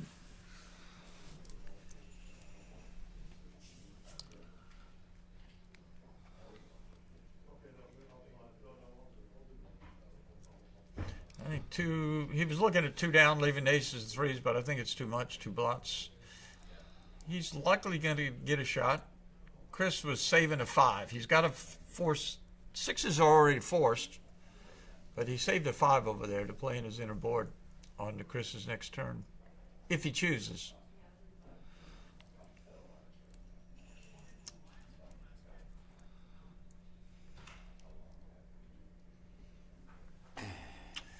I don't think you can break up anymore. I don't know. I think this is it. You just go with one and keep your 4-point Yeah, board. yeah, I think I agree. You could have broke to preserve it, but I don't think it's right. He does Now not. this is interesting. It could be right. I think to it's move something. yeah. I know the 5-1 is such a horrible roll. I don't think you want to But be. you could have played the big number over there. Well, that's true. You get hit on 2s, but on the 6s you get double shots. You don't. All right. You're not worried about gammons. Now, this could be it. We don't want like a 5-1. That's the worst. 6-4. All right. All right, there's 17 White's hits. done good to maintain a 17 5-point hits. board. And that's And one of there the it is. 17. Now he's still got to win. Now, do you cover the outfield, or you bring the close the pointer in? I think I would go. I would play up there. I would have played. These are tricky. Sometimes it's right to build to make the point, and double sometimes 5 beats you anyway. So I would've came up there. sometimes it's right to step up and in the back, like ooh. Well, now he's got a Attack. hit. That's not even close. No, quite. 5-1 he can just handle. So there's no. No break Yeah, numbers. no. Oh, no, 5-2. 5-2. All right, this good time to get in. You did it. 6. Now what? I don't know. I don't think you come closer. I think this. Yeah, he would be did. My Yeah, gut he instinct. stayed back. You know, I get her 3-1 It's the in same there. number of shots, a 4 or a 4-2, nowhere to hide. Nope. Double shots everywhere. The only non-double shot is to stay put, but that doesn't seem right. And how many shots is it if he breaks? He five? could step up with the 2. He Cover- leaves over the 3s, 4. 7s, and 10s. Wow. Well, get out your go get a pencil and paper and start writing down how many hits there are. I mean, if you stand pat and break your board. Yeah. 11, 13, 15. But Double a lot threes of and times you 6 get threes, double exposure. 16, You get 18, double 4s, double 6s, 20. I count 20 there. So if black comes all the way over, he gives 6s and 3s, which is like 27 or 28 shots. I don't remember without counting. But he can get to less shots right now. But then he has. Yeah, he's got to get home. He's got the same Well, problem again next row. he took what must be fewest shots, but he's got a long road. Right, he's hit on the a first long road die home. and closer. That sort of covers like a 5-3 or a 5-4. Now we're getting close to where DT is a favorite. I don't think we're there yet, but we're getting close. Yikes. 3-1's a pile of poo. Might be right to pick that ace up. It's not really any better. Okay, he's aiming it, and that's only 5-5, which is Joker and anyway. He gets a Gets shot a return on shot. 5-5. Gets a return shot on 5-5. So Well spotted. If you knew he was going to throw double 5s, you'd wanted to have made this play here. Okay. Any old 5 to make it interesting? No. So what's a favorite now? By a little bit, because again, if Chris can pop a 5-6 next turn or something, it might be actually right to make the 8-point here, or Give him double 5s again. give him double 5s again, which gives you a return shot. It's sort of funny. And gets you in and out quicker and keeps spares on your 6-point. Okay, nobody else. Well, do you No. leave the blot there? No. Yeah. No. Yes. You You do figure not. if he rolls a 5, you're going to outrace him anyway. Yeah, That's the you trade. But if he doesn't, you still. Well, you got to clean up the mess. Yeah, and you're not bearing off as soon as you can to prevent the Well, next you 5 might- on the might- second roll. Is this a question and answer thing? Well, what would you do, Mr. Sinkowitz? You like this play? This picks up on 5-5 again. You get your one return shot. Also picks up on 5-1, 5-2, 5-3, and 5-4. You get a shot at him. How's it doing 5-6? That may have been a sneaky, clever play. 5-6. Yeah, you don't roll 5-6. They may not have played well either. Well, 6-5 would have. I don't know. That was a close one. I prefer just coming in on it. It was interesting. Like to know the answer. All right, here we go. Make it interesting. Nope. 6-1, 5-1 for blotches. 2 off. 3-1, 2-1. That makes him feel better. You want the guy with 12 points to come in and make it interesting? This is Crawford, right? It is. It is Crawford. Well, we're just looking at the game right now. Off the 4. Could be right to clear. I wouldn't, but it could be right. I think it should clear. Do you? It's 5 guys, so you leave shots on what? Double 4s, 5s, 6s, 3s? No, 4s. Only got 2 off. make it interesting with the 6s or 5s. Not 5-1. Not so. All right, you want a couple, like a couple of 5s, 4s, and 3s. You don't want to roll any 2s Oh, here. Oh, that's all the end of it. All right, so we got the rally going. DT books a winner, but Time, DT. it's a long road back, but he's still in it. This is the Super Duper Masters jackpot. Chris must be good at backgame defense. Yeah, yeah, we must have missed it all the fun we missed to get this far. I want my value. Back games are no punishments for back games. All right, he's got. Life is good, baby. You're in big trouble. So Chris is going to be taking most of these sure. initial cubes from DT. No, let's play. All right, I'm going to go play my match. Okay. Leave you guys to stretch this one out. Yeah, he figures there's better time. That's what I'm hoping for. I'm killing you on time, baby. I probably wouldn't have doubled there either. A lot of people do, but I don't know. Post Crawford. Unbelievably. Yeah. Can't be Goes wrong around there. Fuji World. For a while, I kept doing a little bit, still getting it. This is pretty simple. Guess you make the 23. I don't know. Like that. Knuckle-feed, I gotta win, I gotta confuse you. The other side. I got so many things to do. Alright. Never turned down a good 4-point. Let's see one.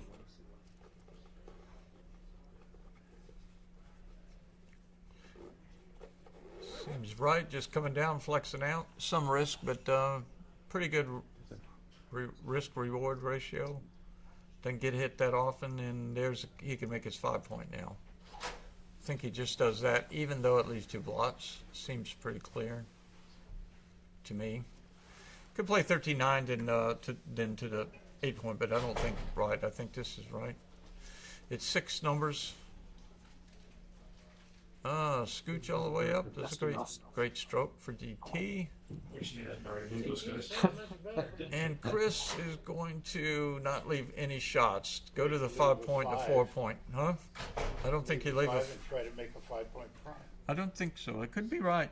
Could be right. I wouldn't. There's no gammon involved. Oh, there is a gammon involved.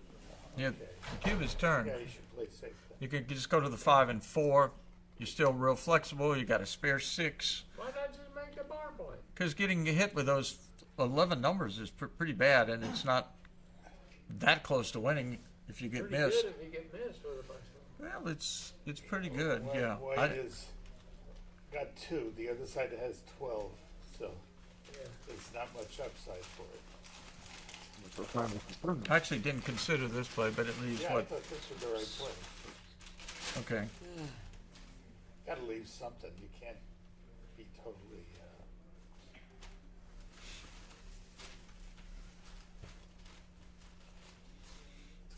Good roll. All right, won't let many good rolls in this position.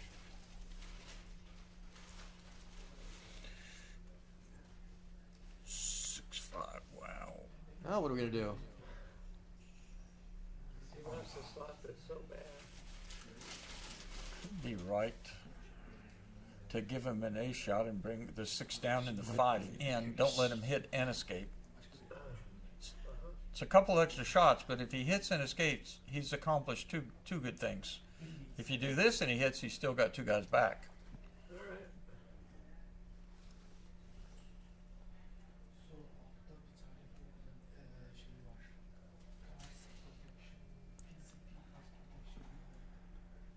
It's a good number. Safety's a blot, flexible.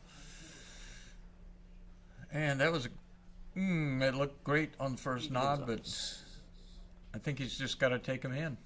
Keep him going. He's losing outfield control, but he doesn't have many options. I think going to the 8th point could be right, but he doesn't want to get gammon. This is fewer gammons because you don't get hit as often. You win more often. And And you can come all the way down. Another more flexible play is 13-9, then to the 7-5. That way it gives you an extra builder at only the risk of a 6-1. Oh, wait a minute. Sorry. I looked at it wrong. I don't think you can run out here. Yeah, you just got to go to the ace. I was looking at it wrong. And that's a good point. Now, something's got to give here real soon.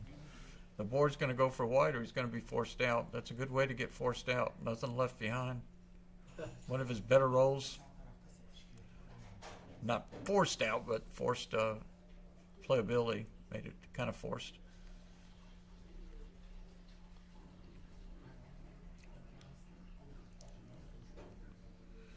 Six, 3, no hits.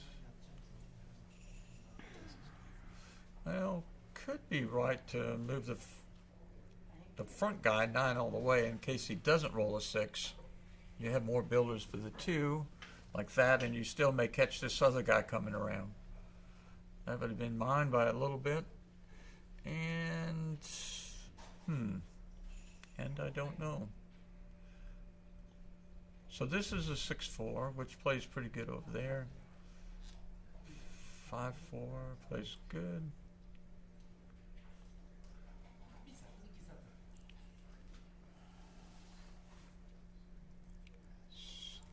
6-2, 5-3.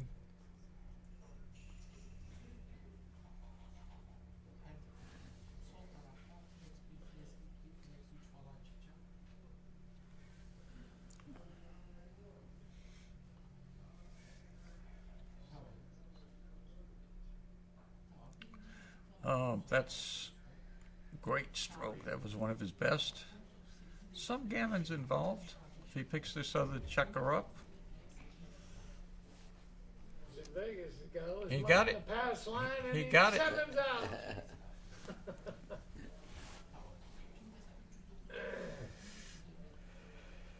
Now black's likely to anchor.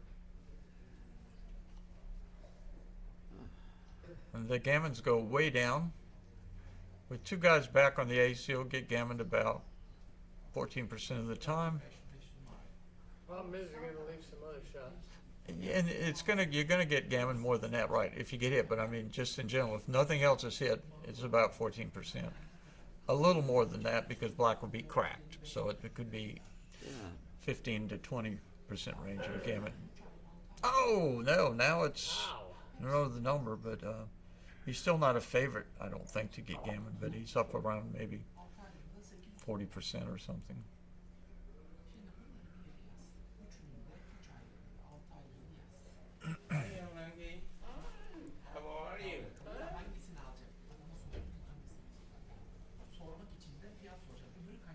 Now it's getting inflexible.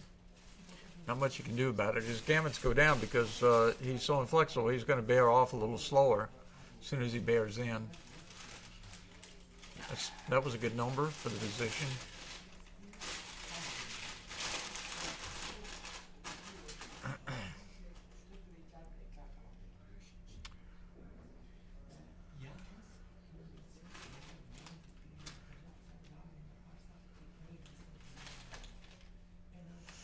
Yikes. Yeah, but it could be right. I mean, I'm not sure. Gammons are pretty important. You get to do all kinds of stuff when they got a 2-point board to block. Yeah, I think 2 off may be right.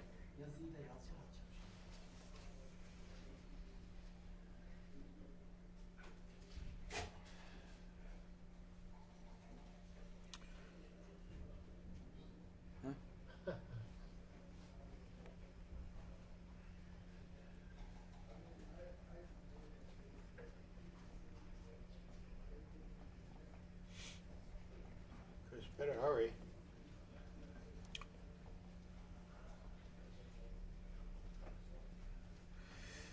And Chris is My rich. advice.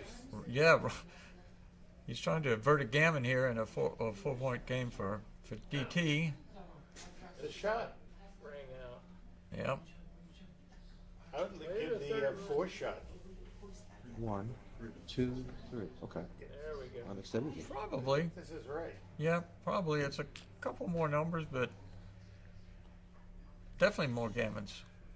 Yeah, but you're not stuck with a guy on the 2-point. Right? Mhm. You got to roll an ace or a deuce to get. Mhm. Now you can start sweeping. Please handle my sugars with carrot. That's one. 6-1. Safe. Now, all the aces and twos, except doubles, leave a shot this coming turn here. So it's quite a few numbers. How about ace deuce? That's when it doesn't. 2. Oh. That's 2 that don't. He's forced to Wow. stay back there. Holy mackerel. Wow. don't wanna do Wow. anything, but- But can he save the gammon? He's thinking about what's Even his if likelihood. they're hitting, he might Still not- may not save the give gammon. back- give Right. backgammon there. Wow. That's wow, why he's is coming that up. Right? I don't know that. I think it's right. I don't know. Without doing a lot of thinking, you may not save the gammon if you. Yeah, I don't know. I would have stayed, but I just lost. So. Okay, so we continue. It is kind of, if he takes 2 off, and even if you don't get out, you're still a favorite to get off the gammon, I think. Or it's about even buddy. And they both got 15 minutes on their clock and didn't spend 1 minute thinking about it. Or whatever. It's interesting. Okay, so we continue. All the moves are figured out now, so we don't have to think about it. There's the double and snatch. Oh, has he reached the free drop already? I guess so. I think so. I can't remember when. Oops, small glitch, but we're back in quick action. Something's getting hit here. What? Can't you? Don't have to, but it could be right to 2 back to 1 just to make the 10-point. I don't think I would hit. Oh, this What would is you have big. done? What would you have done? I would have come on down to the 10. Yeah. Simplify it. 2 guys back to 1 and you have better structure. You're just trying to win the game, right? Right. Yeah. Right. I mean, a gammon would be forget the nice, but gammon. This is not a gammon position. right.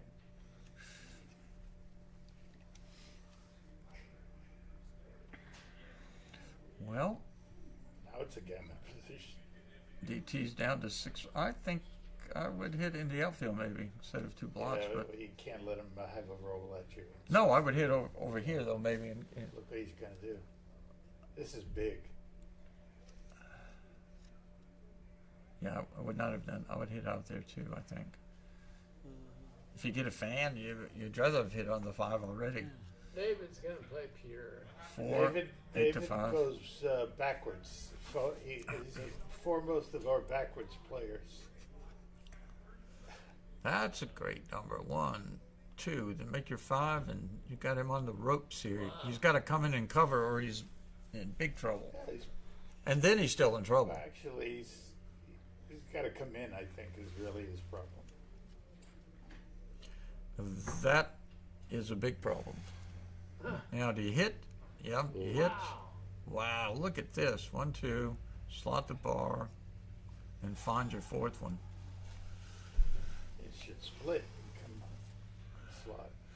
Maybe not. Maybe, I'm not sure. You could be right. Save from breaking up on 5s or something. Pretty clear. You will get hit on It's not going to point on you if he comes in with a double.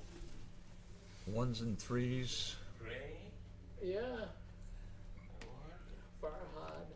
You got to split. This is wrong.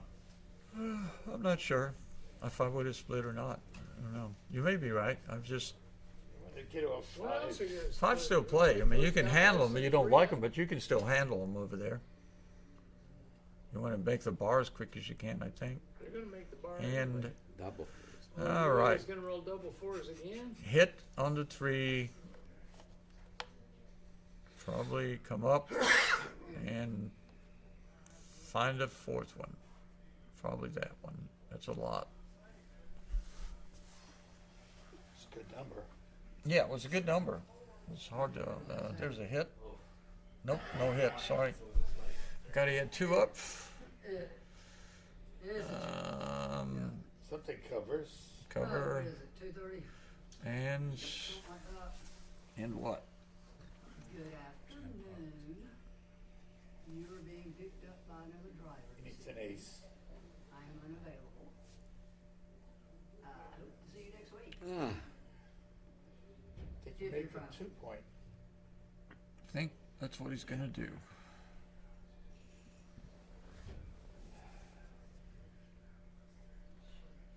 He needs an ace. So White needs to get in and move that blot before he gets attacked. If he gets an ace, he's gonna have a Oh, complete switch 8-4 game. points. Well, no more.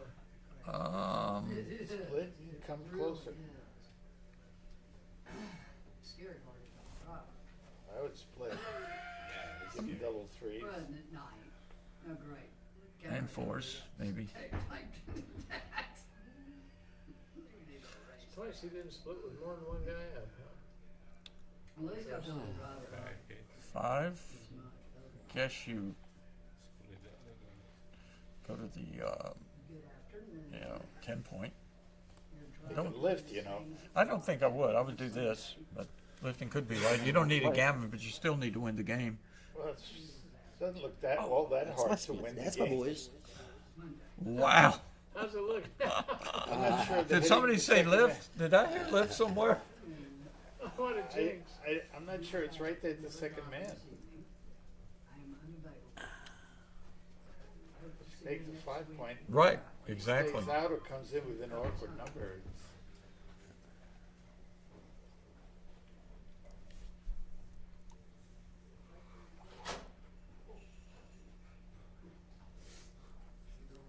Just a big roll right here. And he does not survive it. He's got a double anchor to come back in on, but he really did want to have to go there. Now he's going to hit, he's going to make the 5, and He might hit again the way he plays. I know, but I'm not sure it would. I mean, just have made the 10-point. Well, he hates going forward. I probably would have made the 10, but I think it's probably right to hit, actually. do you? Now I would make the 10. You could, This split. I would. That's what I would do. yeah, maybe so. He's got 2 men up. Yeah, I guess so. You need the 3-point very badly.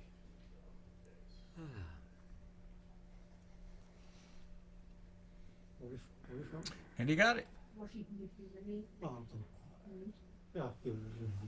This will be a hell of a comeback. It would. It would indeed. DT's made a. Like O'Hagan's comeback against Woolsey last tournament.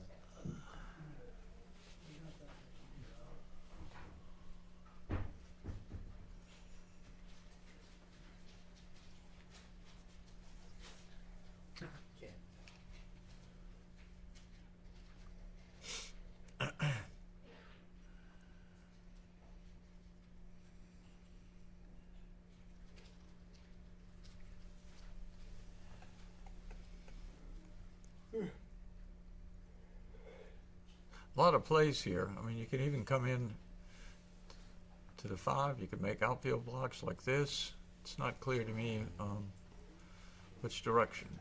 Uh-oh, Crack-Gola. Wow, this is getting real gammonish now. If he gets hit, which he's a favorite to do, either play he chooses. Wow.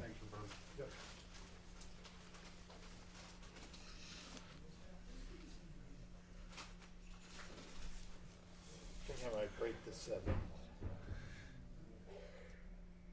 Yeah, 1s, 2s, 4s, and 5s. I'm not sure. I mean, that's your lifeline. That's your lifeline. I don't know if it's that much life, though. It's pretty bad either way. Ace 3.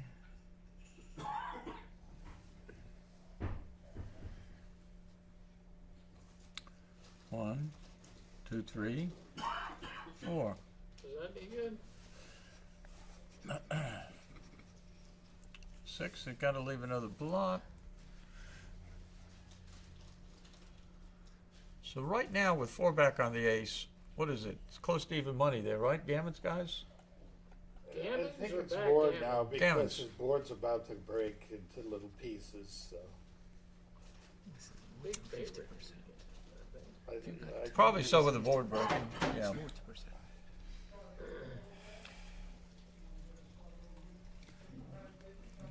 I might even hit here. David's thinking about backgammon. Yeah.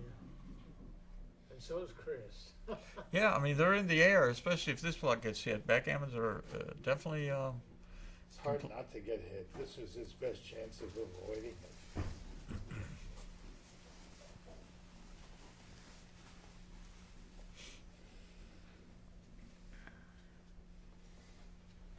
Probably slot it now. Sure. Always slot. Especially with the blot over there, and you hope you get hit.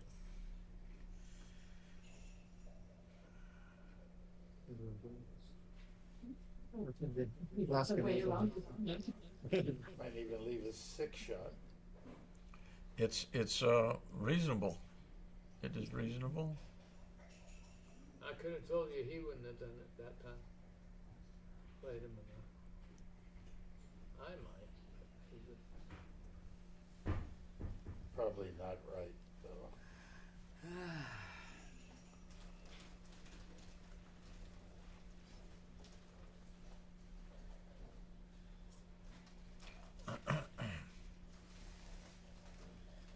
That was big.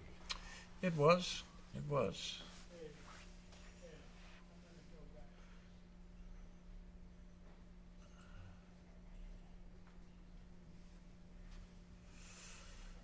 David's peeling them off instead of playing safe, which I agree with.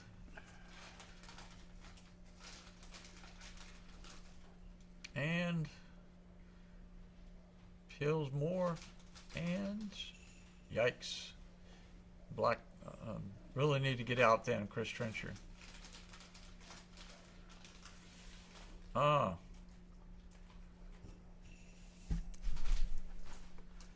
And double shot. Ooh.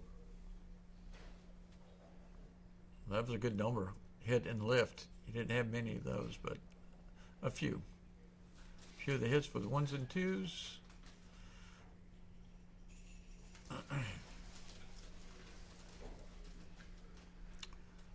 Well, again, games transpose into an ugly position.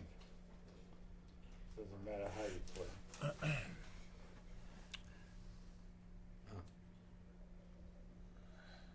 I think Black's a favorite to save the gammon now definitely, but I think he was before he rolled. Depends. Yeah, he's a favorite. Either before he rolled even if he missed the shot, he may save it, but even more so if he hit it.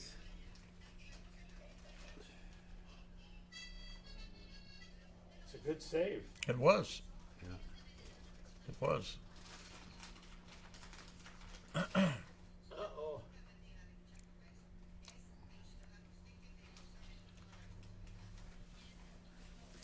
I'm gonna go grab a coffee if somebody else wants to speak.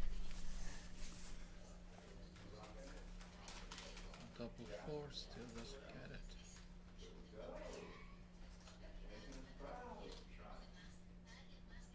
it. Sure.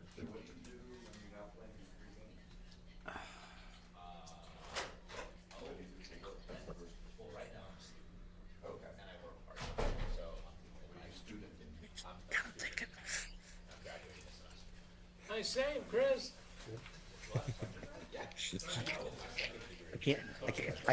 I've already lost, so I can only win. So you can just play strong, my style. Make it work. Coffee. I want some popcorn No, instead. they don't have coffee. I wish they did. I go over the room. I'll make me one, but right now, oh, we got. What are they taking a break? Oh, good. Let me stretch my legs. Very good. Come back, kid. I'm just pushing around a little bit. I paid a lot of money for this tournament. I should make him work for it. told him to beat him on time. I don't want to beat him with I'm trying to give Mike his lesson. Oh, you mean, you both, I think, have used about 12 seconds, so. I'm almost satisfied. No, He's almost out of time. My goal is to beat him on time. Or is that like I've only used 12 seconds constructively? I walked up, it was 12-1. I said, Chris must be good at back game defense. No, I got now perfect because my gamins don't punish me. I can play any way I want to. The Spot only, checkers the around. only great player I can beat Well, on you were time playing is any way you wanted to Eskenazi. in the first 13 games. Eskenazi should just start his Never got going. clock at 1 minute left. You're a 0-0 match. Well, I got lucky that other game. We had the 1-2-4. You rolled the hopeless double threes to break the ace board, or else that game would. Who knows how much time that game would have used if he had the triple back in. Yeah, that would have crushed you. I don't know if you would have crushed me, but you would have used a lot of my time. Yeah, I know. That would have been a long, long game if you didn't have to. Like margin calls and stuff like that. So it's like, oh my god, it looks like the most stressful job. Oh, let's see. Yeah.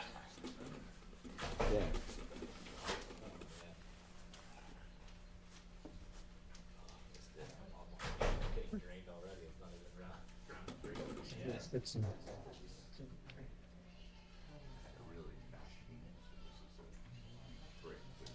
heard that it sounded like it was a close race between you and your opponent. For the first game. Much more fun if you hadn't saved that one there.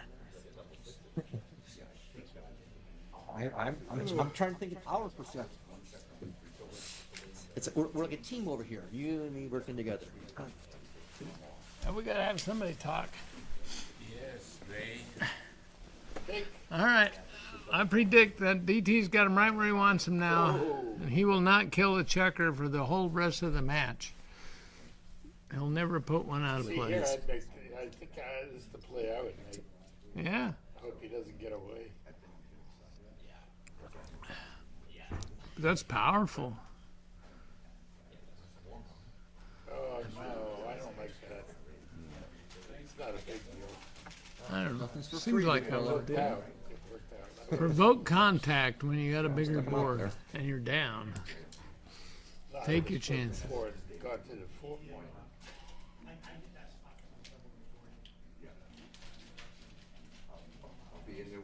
I don't know about that. You should be thinking about blitzing here. Yeah. You gotta diversify a little. I just started to. No! What are you doing? Yeah, well, he could have made the 3-point. That's clear. That was weird. I don't get it, but Trying to beat him on time. has he got 54 seconds? Is that what's going on? Chris only has 54 seconds. Okay. David's got 18 minutes, so there's no reason for him to play fast except that he doesn't want Yeah, but you anybody's. should try to make a good move. Right. I mean, but that's what I'm saying. Why not take him in? Now he's thinking about this play. 5-3 was a big play. Sure. Make it to 5 points. Hit one. Sit by the mic. Mike, the people are going to think I'm talking to myself. They won't be surprised or anything, but. There's somebody sitting here last time. Where did he go? He went to take a break. He'd been talking for a while. All right. Well, DT likes this kind of game regardless. He'll step right. Oh, yeah, he's going to step right up. Yeah. Okay. Oh, my God. That's the number that Chris would have called if he I could. feel like I'm still winning. How is that possible? One. Now it's DT doing. Down. I think so. I'm pretty sure he wasn't going to go to the 2-point. I promised everybody he would never kill a checker. What was that, 4-3? Yeah. Slow down. Should slot to 3. That would have been interesting. That was a 2. Would have got hit. That's not. 6-4. Uh-oh. He was forced to kill a checker there. Well, the reason you slot is because you got your best position. Everything else except getting out gets worse. So being on the bar is actually pretty good. You have a lot of numbers now that keep you in the same position. I agree. Very good roll. Nobody can hear what I agree with. I agree. Oh, look at this. This was bad for David. How did he had such a powerful position. Now what's he trying to do? Is he trying to get hit? I don't know. But he's doing it fast. He was going to have 18 minutes swan song from here. the next turn, next I match. think he should try to get hit here.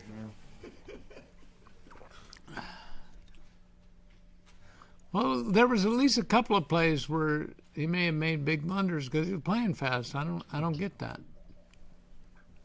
He got 18 minutes. The other guy's got 54 seconds. Slow down.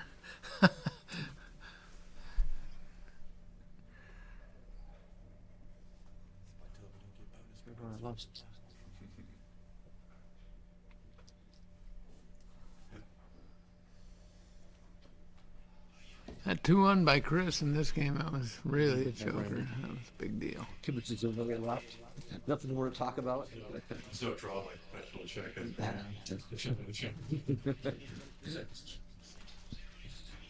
Wow.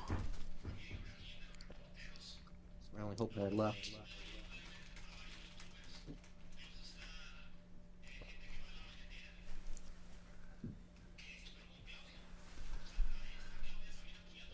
You get lucky and get hit. I like you in that position. Well, anyway, everybody, always I the don't right know. race. This is a 4-player super jackpot. For that idea. Okay, now he got a shot. Yeah, he's got Now you can switch points. 2 chances. These guys are, well, he's got 54 seconds. I guess that's the reason why he's playing fast. He doesn't care if he misses a play because he doesn't want to lose a second. That would be brutal. Be up 12-1 and then lose on time? Ouch. That's a nightmare. You're not going to lose on time. No.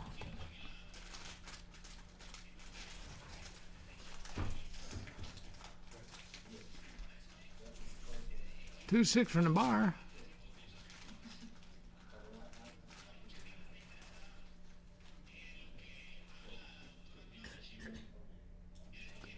All right. Call the coroner. That's not look good. No. Well, this game is trying to go forward. The fat lady is singing clearly. Uh-oh. A potential chink. Oh. Unless a herd of 6s goes by. Oh! 6. What? Oh. They got the camera put right in front of the board so you can't see the dice. That was faulty stagemanship. Nope, that's it. Is that it? The coroner has driven off with the body. Good. But in this neat format, we're going to have 2 more matches. Yes, sir. Maybe the losers will play, and I'll get to play with DT. Certainly had to be a Yeah, you can play next. I'd play Chris next. Okay. No, me too. All right, so look for that. They'll probably put the winners on TV, but the most fun match will be in the other room. Yeah, I would. DT, I would tape every one of his matches. you're in trouble, DT. You're liable to have to play me now. I wish you'd have played a little faster, though. You overdid your speed. You really should have taken your time on this last game. You had. You had a 5-3 that you could have made the 3-point. I didn't want the 3-point. Yes, you do. You wanted badly. And you, Well, you left a double shot to avoid it. Yeah, I don't know. It was, That's it was a little Chris strange. mentioned that too. The time I did it, it's not. It wasn't where I wanted to be at. I mean, I needed. You have to stop and think about it for sure. You needed gotta to be slow absolutely down. sure. I was thinking. I knew what. Okay. It may be the wrong strategy, but I knew what it is. All right. But Chris agrees with you guys. You make a He felt that 5 was. point, 6 point prime. That's what you're aiming for. That's one of those points. I had the 5 prime. I still couldn't. I mean, because You didn't think about slotting in front of it and taking that out of time. Time for a nap. Yes.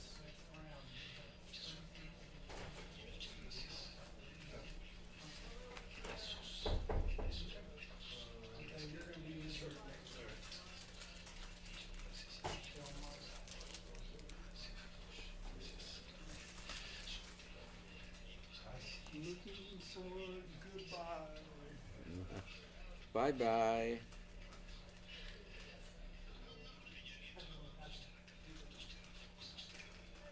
How you doing, Ed? Are we having the board tournament? No. No, this.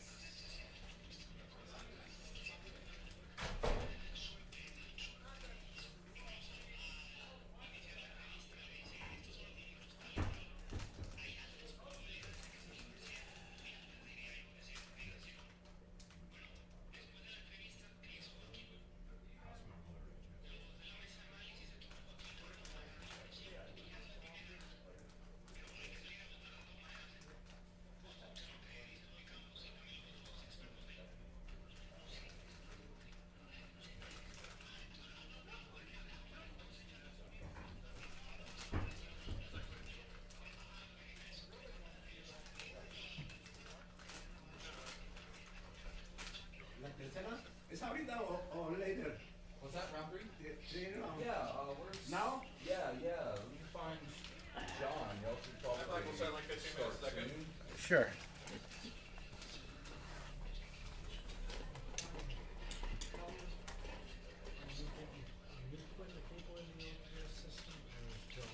I'll put everybody in. Yeah, probably, yeah. All right, yeah, 'cause I hadn't seen any action. Oh, yeah, I guess it's good to start doing all that. Yeah, just put them in and register 'em. You know what I mean, and let me know. Have you got a list of people who will join? Yeah, I've got like my job forms and everything. Like, I can pull up everybody that's registered currently. I just haven't put them in ATS yet. So. Yeah. All right, send them to me. Send me the. Just send me. Cut and paste. Just show me an email.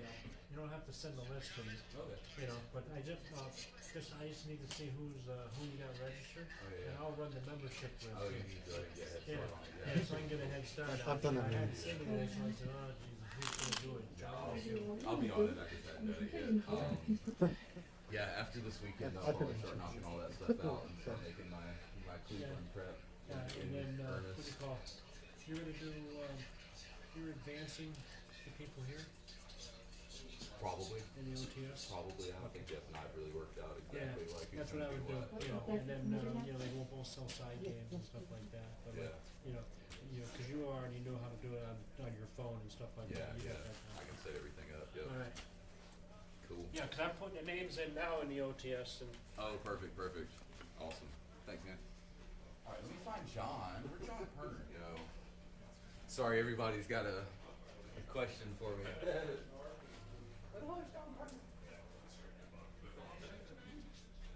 Oh, sorry, John.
None of that.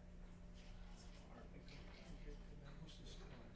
Now you're 4-1 is the other way.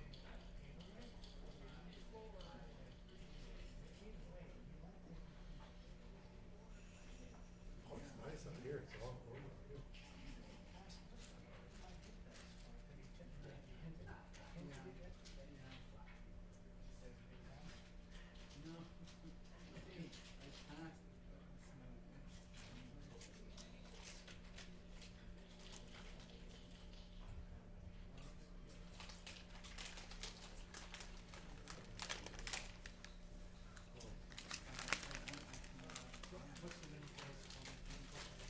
Well, it's no, well, the mistake is at 200. 20%.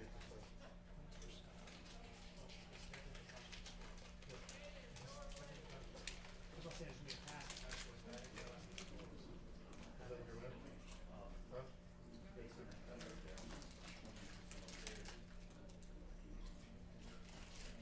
Well, where did you cook? Well, you were white. And you came back from 6-1. Yeah, that's cool.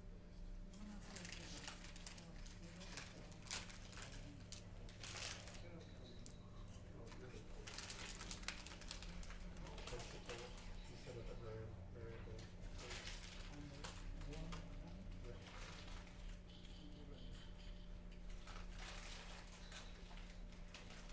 Sammy, do you have your opponent? You know your opponent? Yeah, I'm waiting. He just finished his match. Okay.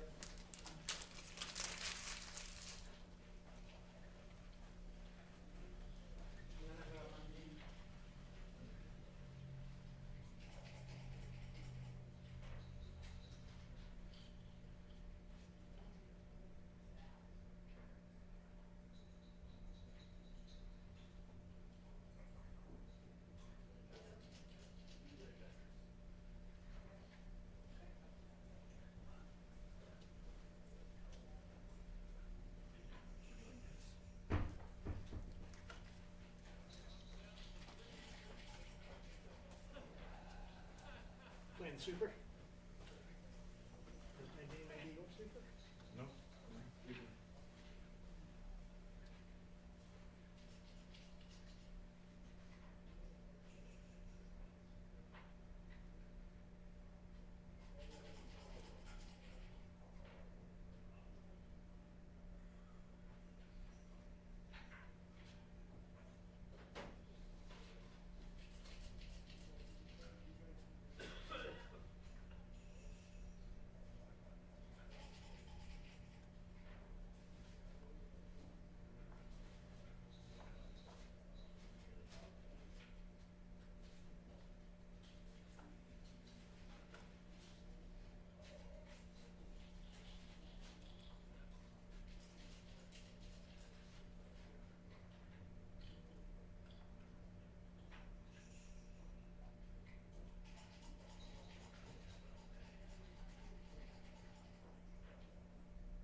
Hey, Roger, this is Dennis.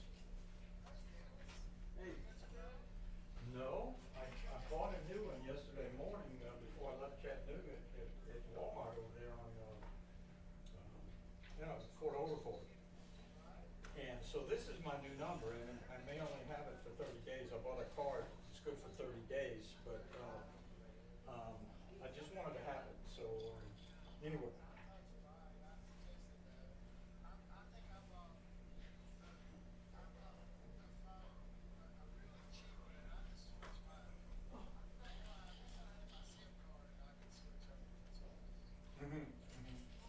So somebody may, yeah, sometime tomorrow, right?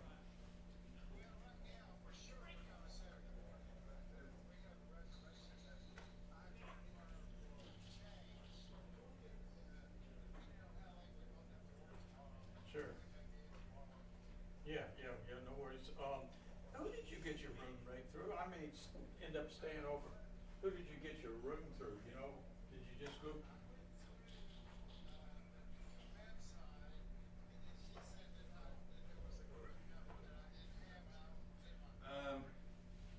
All right.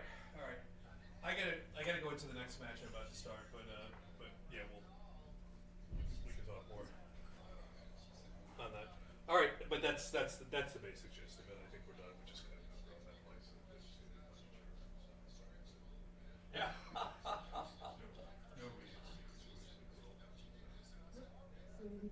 Yeah. All right. I'll talk to you soon. Yeah, that was awesome. I don't know what the rate is for it, what I paid. I think I'm paying like $115 plus tax or something, you know? So good thing for you, there are no rooms available, huh? Right, yeah. Because you had to do it by February 6th or something like that, I can't remember. But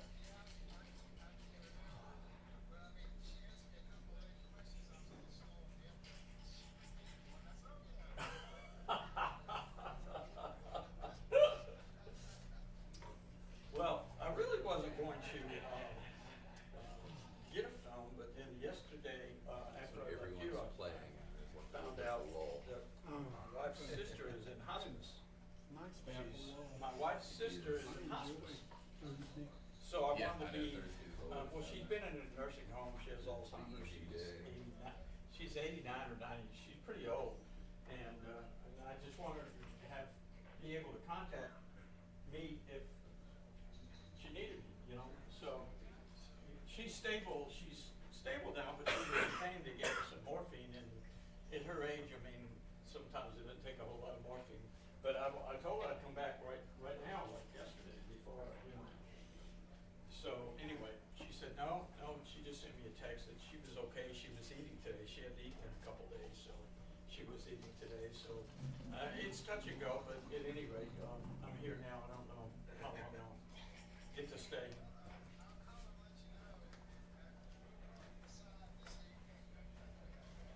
Yeah.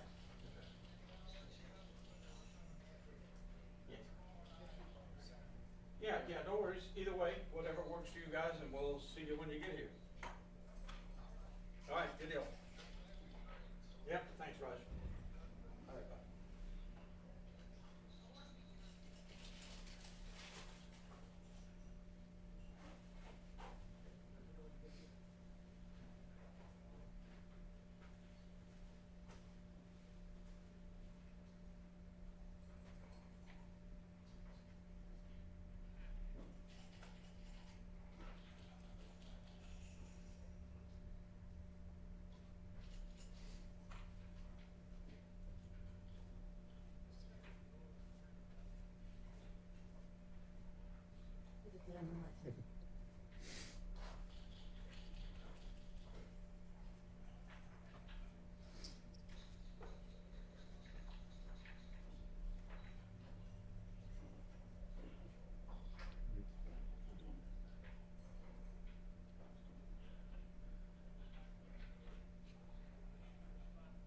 We gonna go anytime, Dimitri? Yeah. Okay.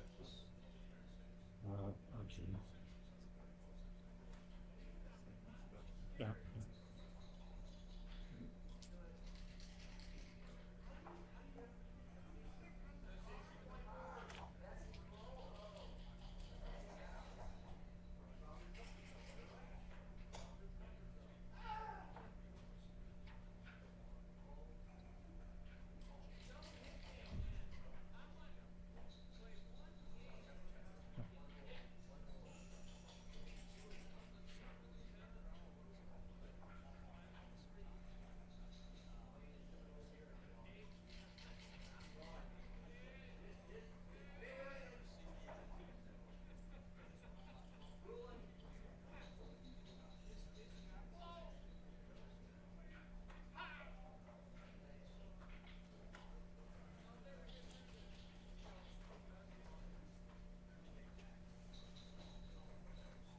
That's kind of unusual.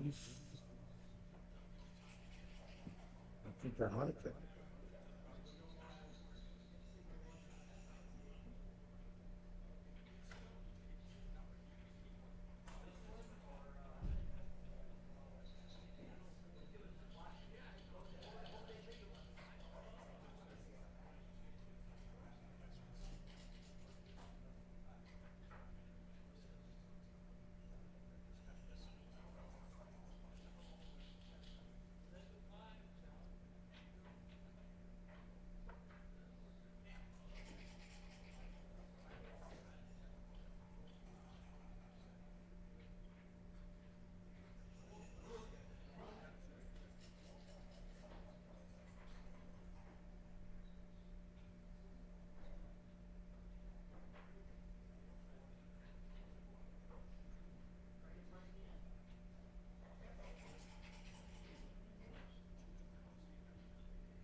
Could have had that point.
Was it two up?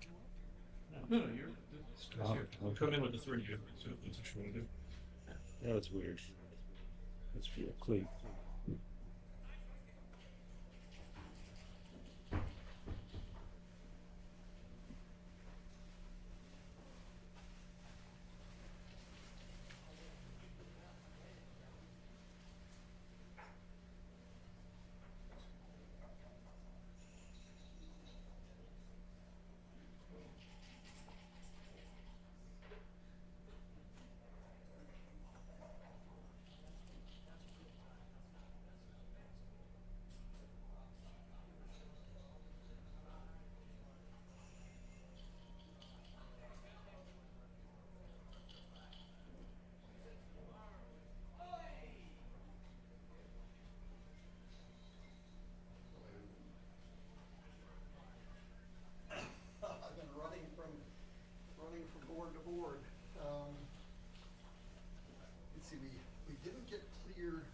much of Mikey has of me and how much I have of Mikey in two separate events, because we're two different events. So there's some fuzziness there. He's in a four-player, you know, fairly high-entry super jackpot, and won his first match. And I'm in the BMAB thing. I took all the optional side tools to make it a little more serious. And I played 3 matches and won 3 matches.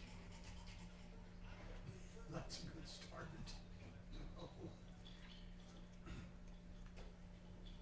Yeah, you know, there's it costs $150 to enter, plus $75 for, you know, transcribing and processing fees. And then I put another, the $150 enter is 100% return. And then I put another $150 into the $50 and $100 side clears.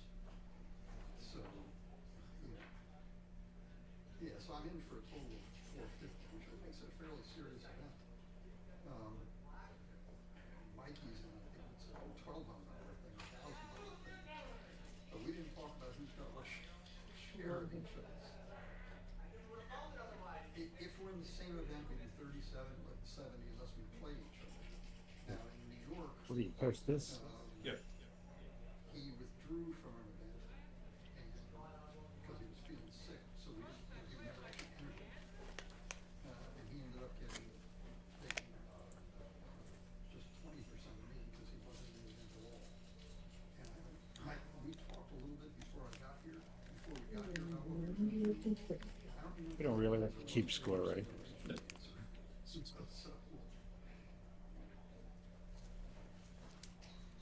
oh, that would be the maximum. Yeah, I mean, there's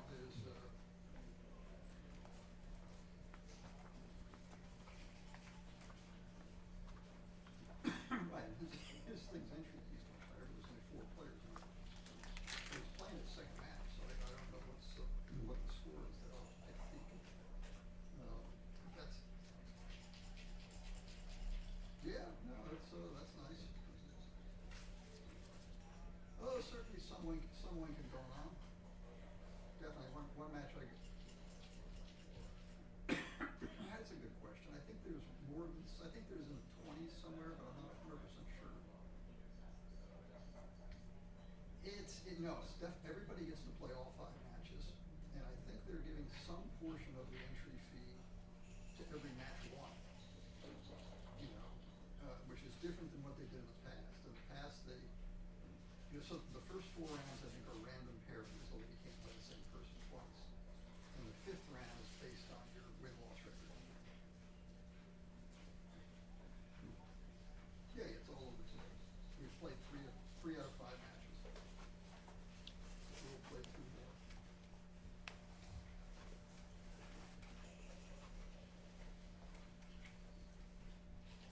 Well, no, everybody gets to play 5 matches. So, I have no idea what the record of the people. No idea what the record. The pairings are made randomly for the first 4 rounds. Well, they're drawn randomly. I think they're pre-drawn.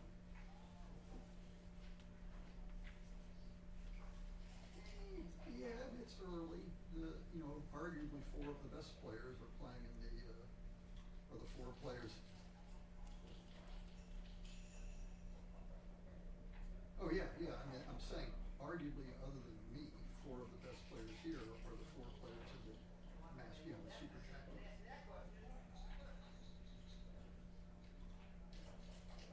That's likely. No, there are some very good players who do play it, but none of them are not this time around. Oh, I'm acquainted with lots of people.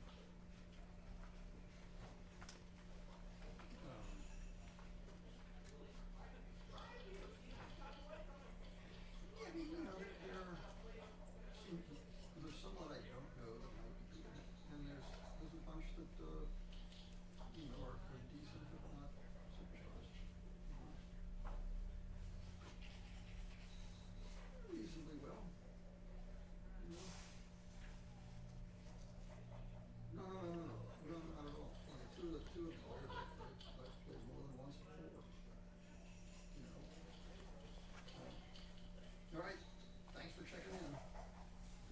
me. Talk to you soon. Bye.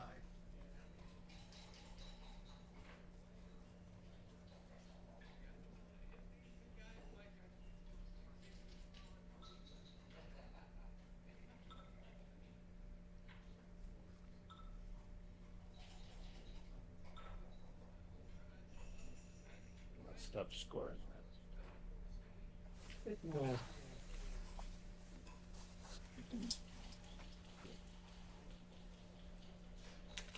Are they still playing on 55th Street? Is it 55th? Oh, the new cabbage. Yeah. Oh, yeah, you know, Thursday nights. No, only one night a week? Well, they play bridge every night, back here. No. I saw they had Scrabble on another floor too. We're doing in this room.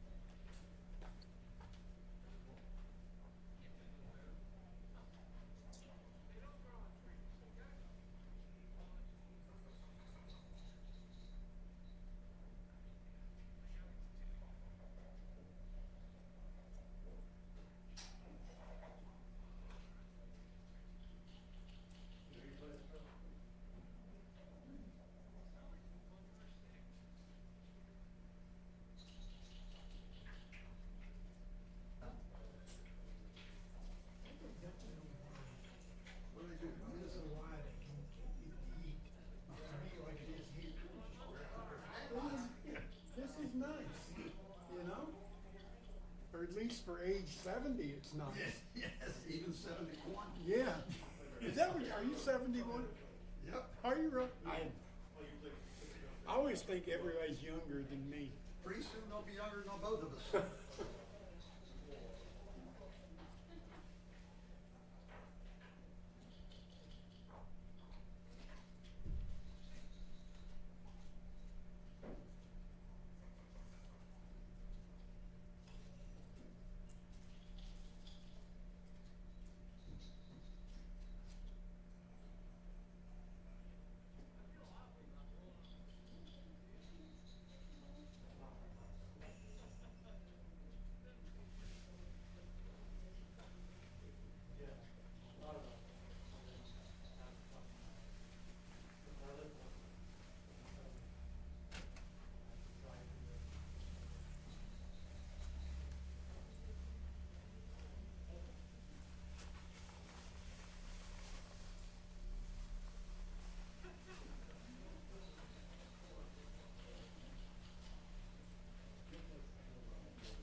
one? When are you gonna be doing the mains too? This one. Yeah, but somebody was calling me up. You know what? I'll just send them that. You have that anywhere? On. Take a picture. Okay. Send to them. You got another one of these, or this only one? I don't have my phone with me. So text that to me. So it's string number 1. Okay. This is number 1. This is the main one. The one you see here is commentated. Okay. And this is the secondary. Yep. Okay. Ed Corey at iCloud.com.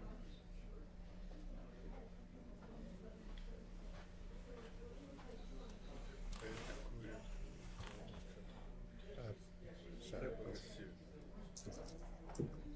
What I can do. You want the whole thing here? No, makes no difference. They just want to see the main one. You're going to do the all weekend on the main one, right? Yeah. I mean, both of them will be full. Okay. Okay. All right.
Chance, right?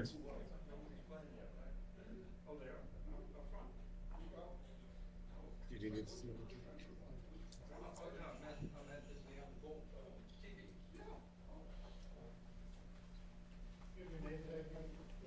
I didn't know it. That would be a better match than this. No, I'll sit down. I can't stay for the whole thing, but I will do a little bit of it. Go for it. Mikey. Hi, this is Dennis Culpepper looking in on the streaming match from Chris Trencher and Mike Sinkowitz. So I'm just sitting down for a bit. Throw a few of my thoughts out there as we progress.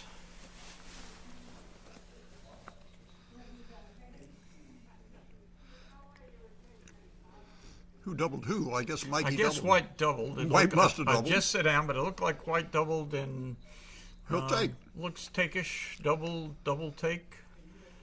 I think about all of White's numbers play well, but it's just a 2-point board. Black's likely to anchor in most variations. 6-3, I would make the outside point, which Mike does quickly. And that 4-3 throws it away. That was one of Chris's best rolls. 4-5, better than 4-3. Notice he's got 4s and 6s to hit back. That's sort of convenient because those are the numbers that he stays out with. A lot of more returns than normal because they're unduplicated coming in from the bar. Sinkowitz, for anybody who pays any attention to what's going on Galaxy, Backgammon Galaxy, the website, he had trouble. He's getting old and a little senile and had trouble working the darn thing, so he stayed off it for a while. Then he came back in and ran his rating up to the second highest U.S. player. At one point, I think he got to, well, he's always second highest. He's like top 20 on the list and just knocking them dead. Nice. Who's number one? Well, I think Mark Olson, but then he built the site. No, and you said the second U.S. Petco. player. Petco's number one on there. Okay. And there are a bunch of good U.S. players that play, and you know, it takes something. You got to participate a lot, but you have to play very well to get a rating up in the, you know, mid to high 2400s, which is where Sinkowitz is. Okay, so he's going to point on them, and the gammons are looming. They're in the air. If he doesn't throw an ace here with 11 guys in the zone, I guess he's going to make the 3. He could make the ace. He's got more covers for the does. complete blitz, but then this is better positionally when the blitz doesn't happen. Right. And, yeah, the gammons are looming large with 11 in the zone. And he rolls a blank. Guess I might make that point. I don't know. Well, this is reasonable as well. Gets another guy in the zone. Yeah, that's full. That's just bringing as much ammunition as possible. Gets more men over quickly. And is positioned to, oops. Upski. In a weird way, it's better off not to have the ace point here. That means he's got more checkers available to bring around together and blockade Chris. I know what's right. I would do this. I would get some gammon insurance here. You don't I win agree. as much probably, but I know you don't get gammon as much. I think the trade-off is good, and you can win going forward from here more often than you would think.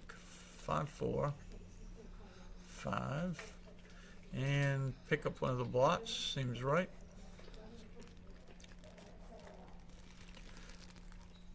And Black rolls a 4-2, 13-9, 13-7. Seems right. Mike's looking for a 6 to make that point, which he does, and covers the 4, covers 1, making a good board. So when he leaves out there, he's as strong as he can be over there. You can stick it the way you like. And the 3, I guess I would slot. Well, slot which point? 5. Yeah, I think you need the 5 point. Yep. Okay. Did you send me the thing? Thank you. You good to go. Thank you. How you doing? I do sound Sure, that's probably right. Yeah, plan B would be to go part way and then shift to the 7 point. Right, but I right. think this has to clean up. This has to clean up better. Normally it's right. I would have thought about it a bit. That's a great number. Makes it 5 prime.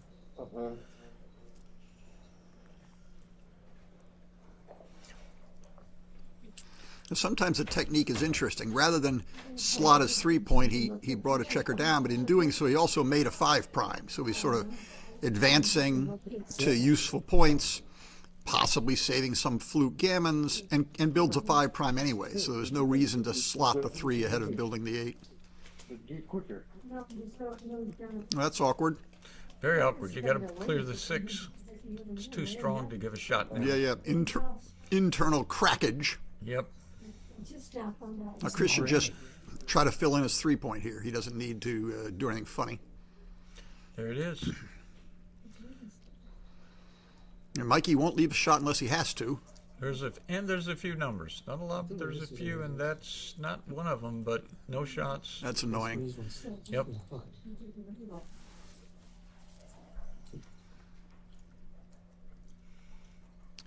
Well, everything's pretty much forced there. 3. Does he? Right. The question is the last one. Does he save a 6 so he doesn't have to break over there? I would be inclined to save it, but I'm not 100% sure. Also slotting the ace isn't a bad thing. No. Maybe if you're forced to break your board next turn, you'll be breaking and covering the ace while you do it.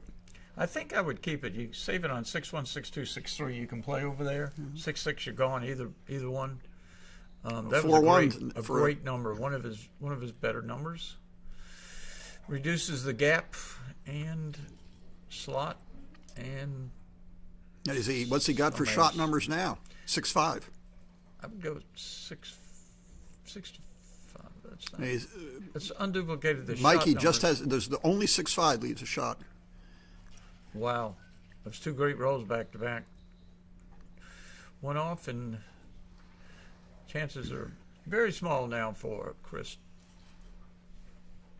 The gammons are small, the win chances are. Okay, does he just cover his board, or does he start to run but leave himself vulnerable to a 2-1 or a double 1 sort of thing? I think this is actually right. I like this play. See that?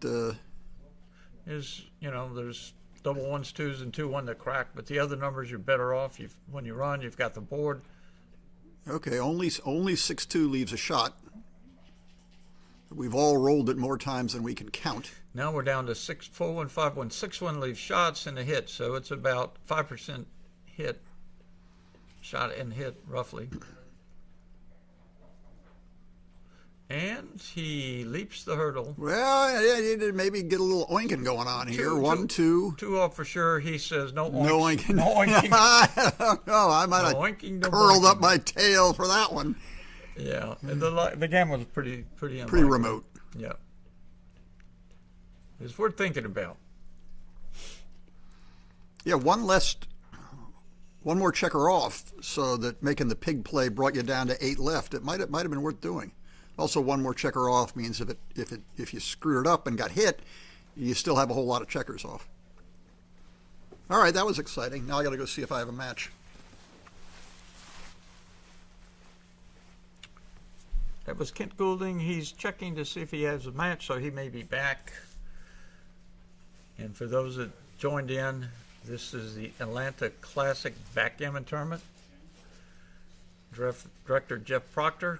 You can find this information on the web at just Google Atlanta Classic 2024, Atlanta Backgammon Classic, and you can get information on the tournament that is going on Thursday, Friday, Saturday, and the finals on Sunday of this week. Or usbgf.org.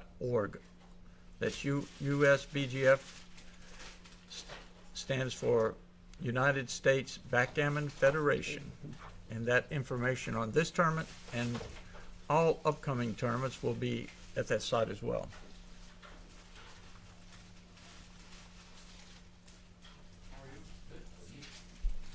And there'll be streaming going on all weekend, so there'll be a lot more streaming to come. If you enjoy it, just check back in. There'll be more today and for the rest of the week.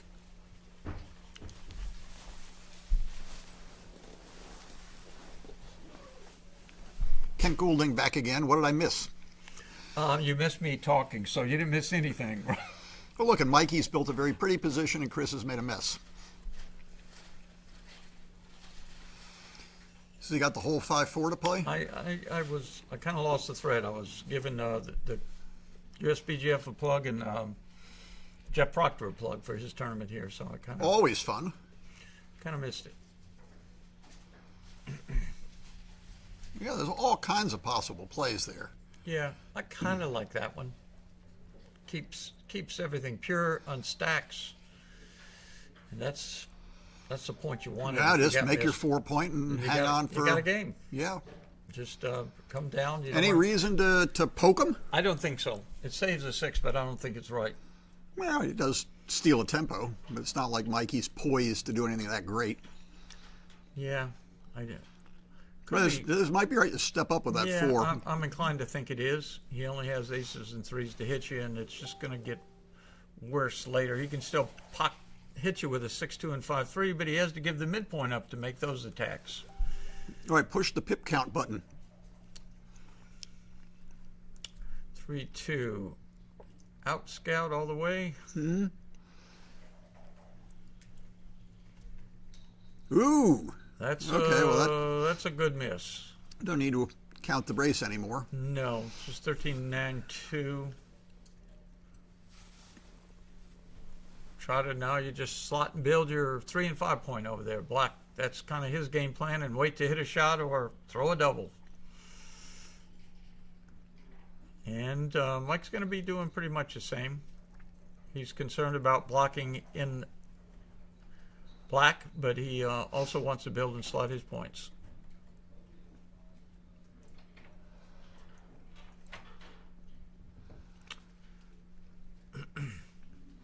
I mean, is Chris actually ahead in the race? It looks like he is. I think he is. Probably by a fair amount, actually.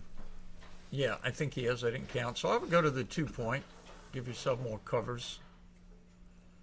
So you got 3 numbers. You're 75% plus to make this cover on your 5 point next roll, if you choose to do so. So I would make the 5 and go 8-7. Bearing on the ace point.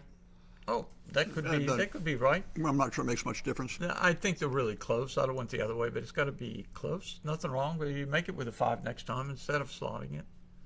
So it very well could be right.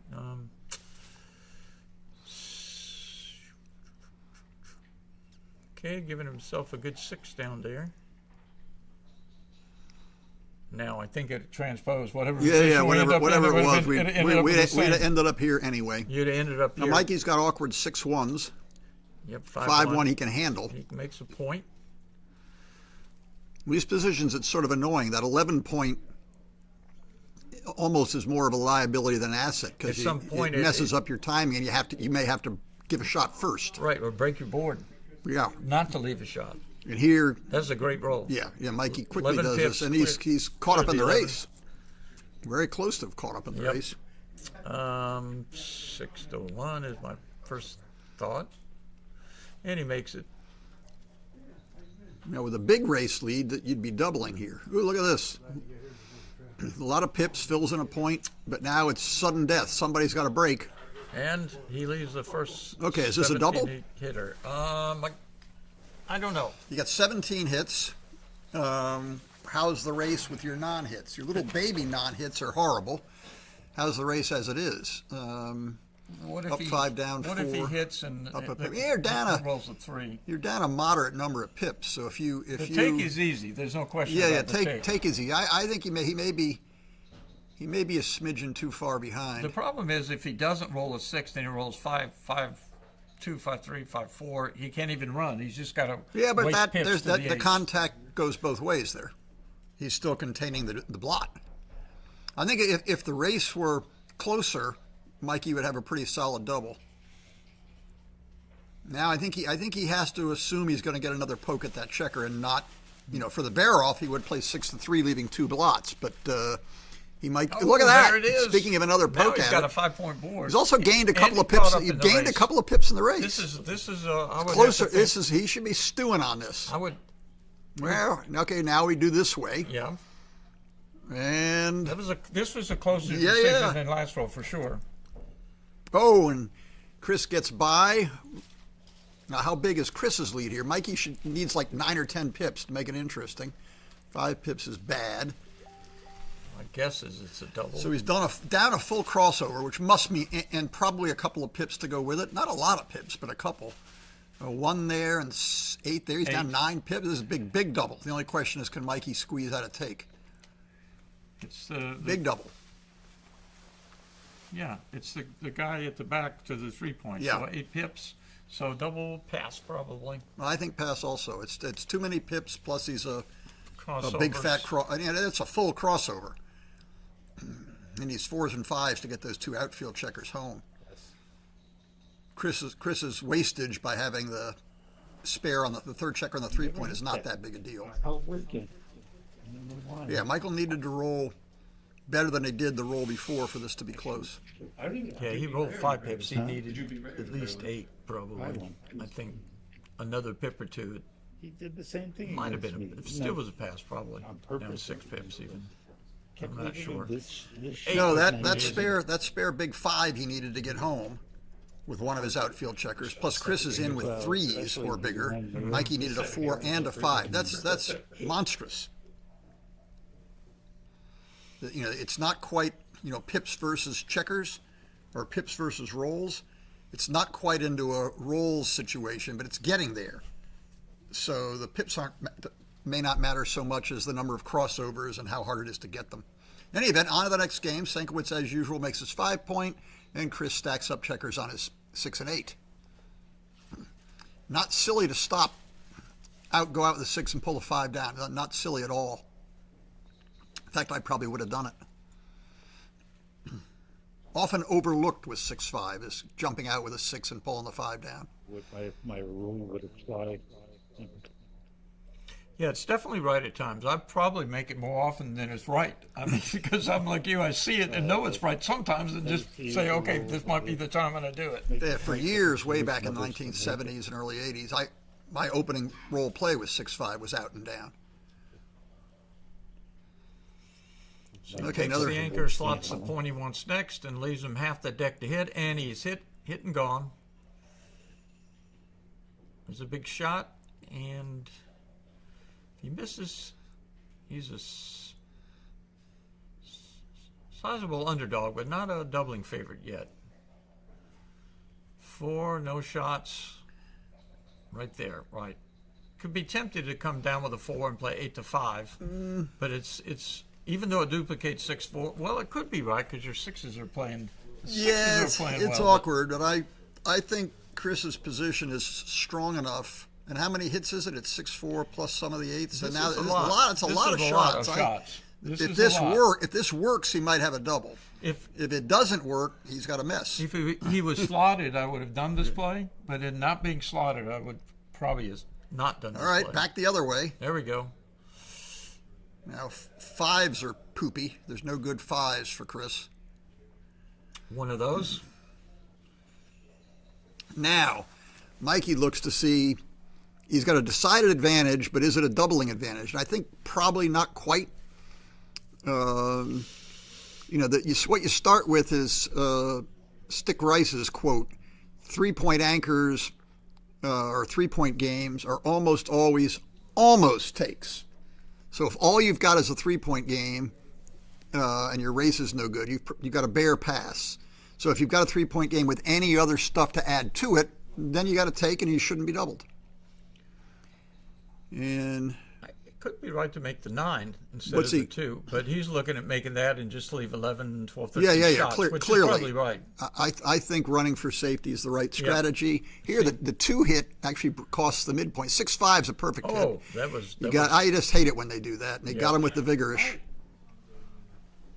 And I'm not sure on this one. Well, it's thematic to do that. There may just be a few too many builders out there. I would go to the 5. If he makes it, then you want to do something over here. Yeah. Like point on the. Look at this, 6-1. He can make his 7, but it leaves a direct ace in return. He's going to get it. If Chris makes a 7, Mikey's going to hit with anything. He'll hit the blot on the 3-point. He'll hit the blot on the midpoint. He'll try to pick on all those the 3 loose checkers.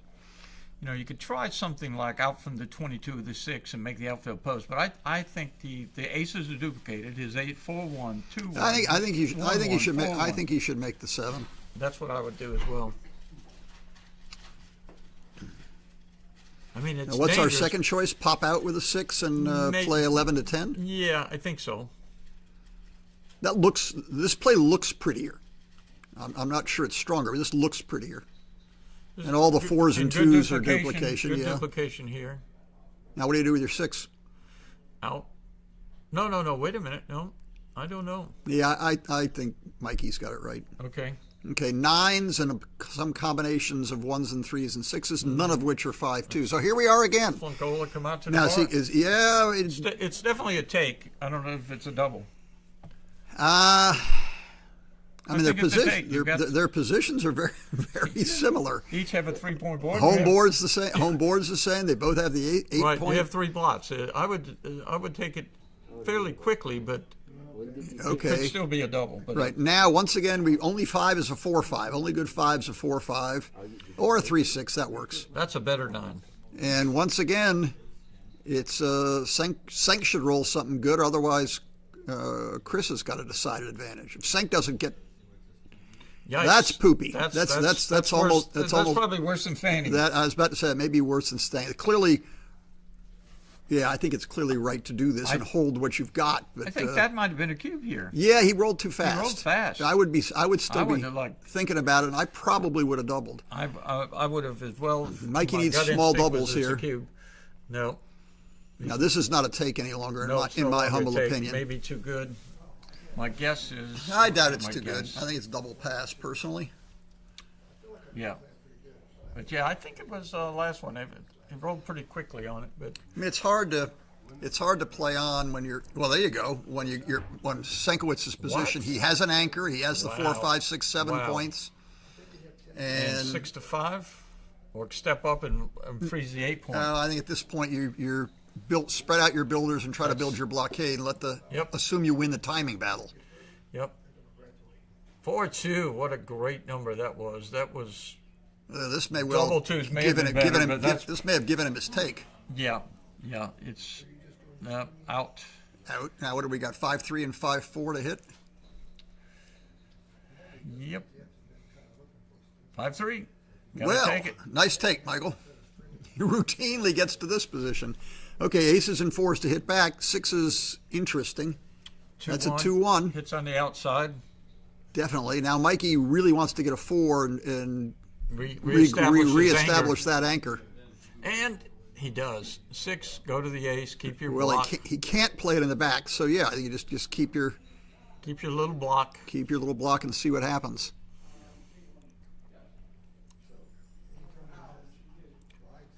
Ooh, Whoa, 1, too 2. much. It's Too too much. much. It's too much. This gets interesting. Could be the ace and 2 point. Yeah, it might be. Give you Jody over here some protection when he comes in. Yeah, it might be you just start pounding. And if you don't do that, well, there's only one other play. You play to the 10 and 6 points. And it could be. I would make the. I don't know. It's try to keep him in it's the a air, it's a give you little some time to get up. little dicey. Look at 1-6. I mean 1-6 if he plays positionally, i.e. does not make the ace point. 1-6 causes Senk to crack. Yeah, I'm not It's sure. not. That's It's just not. my gut Not at all instinct. clear. No. It's my gut instinct. This right one. there. This one. You're really relying on Senkowitz to stay out for a while. Well, even one roll may give you enough Well, time yeah, it to might. come up and It at might, least but get to the edge of the prime. Mikey's got the cubes. Senk's clearly got his take here, even Okay. almost no matter what happens. Two are up, and it could be right there and come up to the edge. Yep. This bears on the 3 point over Yeah. what you need. That's his and when he idea. comes in, it was the hardest point to clear. You were 6 right And now, you're 5 Mikey's away. staying on the bar too long. Now, if you roll a 6-2 or 6-3, do you make the point or do you come out? Oh, nice to find out. See, the instinct to grab the point may be a little dicey. If Mikey rolls a 4, if you grab the point and Mikey rolls a 4, you regret it. And you don't want to play this 3. It gets hit on double 3s. Ooh, I want to roll double 3s. No, you want to move the back guy too. It also doesn't get hit twice on double 4s. If you move. How do you? Double threes. Does- Actually gets out there. Look at that. Isn't that cute? Yeah, it would have hit. It would have Yeah, hit on yeah. the Look man. at that cute. All right, now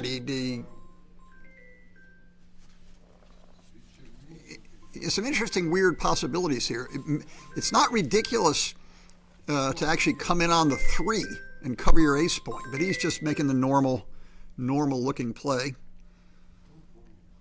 Do you leave no blots, whatever here, Dennis? You know, Mikey's got 2 blots in his home board, so you can afford a little bit of stuff. I don't know. I may reinforce the 9 and just play it a little stiff. I'm not sure he's got 2 blots, but could also play this 3 and give him a 9. That's not a bad play either. He's got 2 blots, and it I don't know, makes your 6s go into your 6 point if need be. I don't know. This one seems close. What's the whole number? That's my. No, that he's playing no shots. That's the other one I was looking at. No shots. Now, Mikey probably wants to spring. He may want to. Well, he doesn't have his board built yet. It's sort of a pain. Yeah, I don't think he can afford that luxury yet. Sometimes positions like this, it's right to actually throw that spare checker out into the outfield, but not when he's still got 2 blots in it, for just reasons like this. You go to the 8 point now. You don't make it. Go to the 8 point. I mean 6 point. You leave him a shot, but he's got 2 blots. You don't need the board. You need just Okay, well, not what get is that, hit. a 6-4? Yeah, but it's worth it.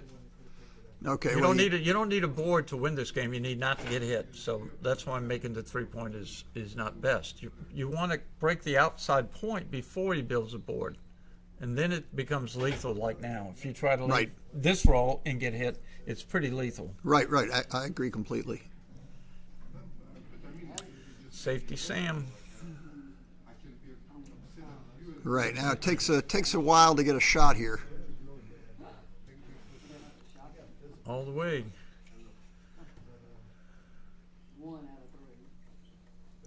Yeah, I don't.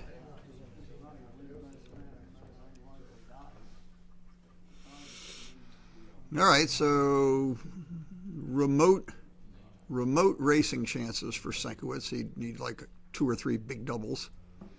And There was another play there. Yeah, there was. This looks funny.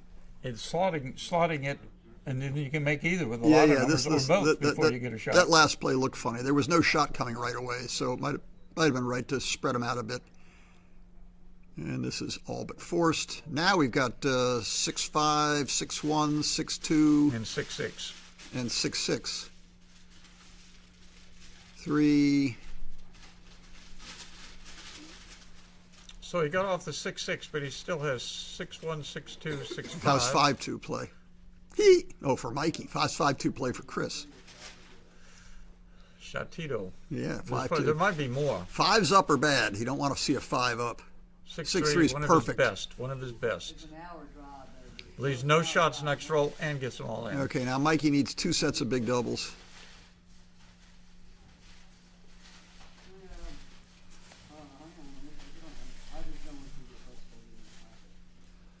No reason to sacrifice anything here. Nope, I think I just take one off. I don't think you gain enough taking an extra checker off.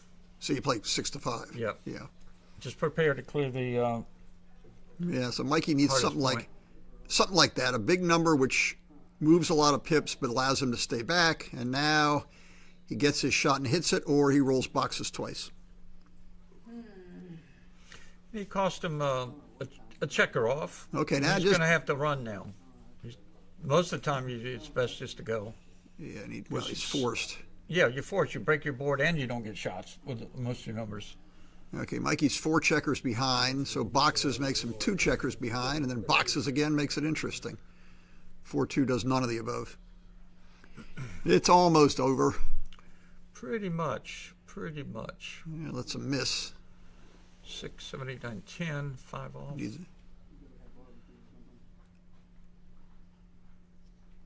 Good. All right, now start with little teeny numbers, 4-1, 3-1. Mikey needs big doubles. Yeah, 3, 5, 7, 8. Need a 5 or a 6 to. Oh, well, that's sort of like a 5 or a 6. It got 3 checkers off. Yeah, that pretty much did it, unless he rolls 2 boxes. Probably double 5s won't even do it, I don't think. Now he's getting rooting for little 2 1s and stuff here. All right, 4 1. A little help. Now a big doubles, and it's visible. The end is visible. 2 off. Now we need misses and the big doubles. And it's now we possible. need big doubles. You need 2 4 1. off, 4 off, 2 1, off. 4 off. Oh, no good. I don't know what the number was. It was pretty small. Yes. 4 off, 2 1, and then 4 off. That was the win route for Mike.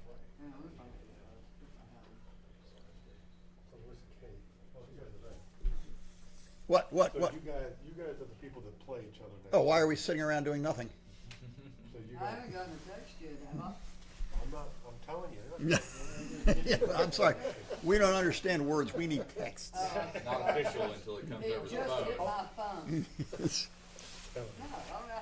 All right, KG is out. He has a match. This is Dennis Culpepper hanging in for another game or so, and then I'm going to take a little break. Someone else may sit down and do some streaming commentating, and there may be a break in the action when I leave. We'll see. So players are bouncing in and out on the streaming as they're in between matches at times. Okay, so it looks like black has a small edge up front, better development, better distribution. And I'm trying to figure out how far the longest it's going to take you to get down there. And Lover's Leap, black's edge just got bigger, escaped all his checkers and one man back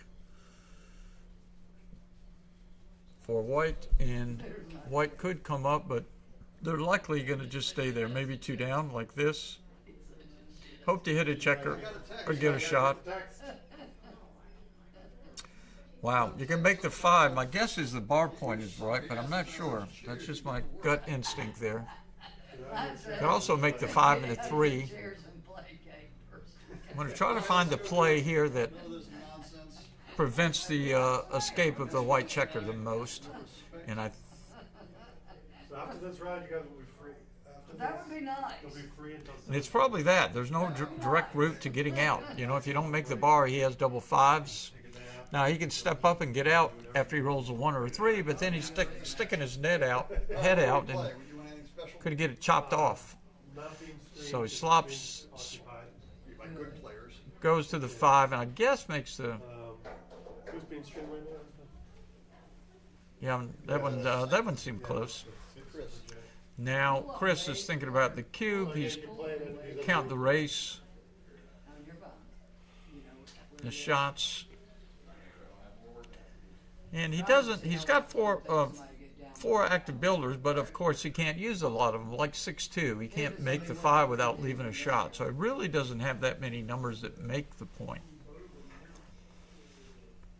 And I think he's losing the race. I haven't counted the race, but Andy's up 6-3 also. I got instinct it's no double take. I'm inclined to agree. He's probably looking at what all the positions look like after one roll, and he's decided he likes it. Okay, Go, Chris. he's going for it. I didn't count the pips. If you have enough pips, it could be a double. Because the guy can't get out back there. All he can do is step up into danger, basically. But if you move that guy to the midpoint and give him 10 and give that side 10, the race is pretty close, right? Yeah. 10 in the air and move those back 2 guys on the 11 into the 6. Yeah. You can see it's very close. So the race is very close without counting. You can visually do that sometimes. You move the white checker on the 23 out to the midpoint at 10 pips, and you give black 10 pips, like 2 guys on the 11 point to the 6, and you can see it's very close. So it's within 2, 3, 4 pips without counting. Now, if you're doubling, you want to know, is it 2, 3, or 4? It could Maybe a few more. It could sway. Do what now? No, maybe not a few more. All right, he likes the race. Yeah, the race is good. No immediate danger. He's down 6 points. There's not many numbers that make that block. The race is even. Look at this. I think nothing. 13-10. You just give him a Leave him 3-6, the 3-5. whatever that is, 3-5. You could give him nothing and break the 8-point. I don't think it's right though. So Chris is saying that's my ace, and I'll find my best two. So that's his play. You have a lot of return shots if he hits you. Okay, so now White is up a lot in the race. Well, not a lot, but a fair amount, and he built his board. So he gave the blot a little protection if he steps up. He'd actually prefer to step up with an ace rather than a 3. If he steps up with a 3, he's coming under the gun with so many builders. Do you leave this shot here now? You've doubled. It may be worth it. I don't know about that. Yeah, that's a big one too. Thank you. He really wants his 5-point, and there it is. And you got it. Okay. Now, Mike, he should, if he rolls an ace, he should step into it. He's got to come up. Okay. Make the ace. Figure out. You want to keep a 5-point board, so when you step up, probably slot it. So you need to step up really soon. The noose is lashing down on you. I'm not sure. It could be right to go to the 5-point with a 5. You can win from making the outside prime, but you can also, like that. That's your 5. Then figure out which ace plays better.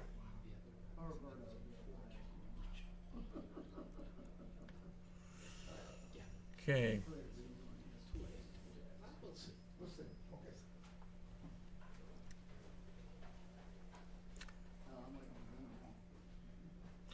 So the 5 goes to the 7. It creates a builder, then just shoving the other one closer to the action. White really desperately needs an ace. The problem with some of his aces now, like ace 4, ace 5 for White, they break his board even further. But he doesn't have to worry about that now. There is a prime in front of him.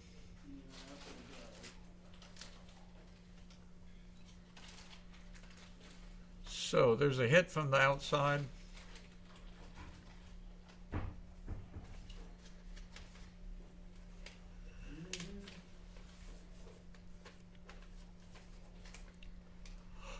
Okay, 1, slot the ace point with 2.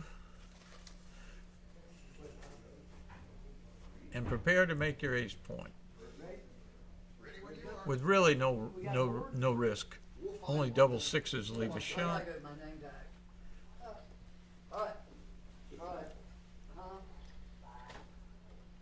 There's a cover with a 4, and think about your 3. I would go 8-5 or 7-4. I meant.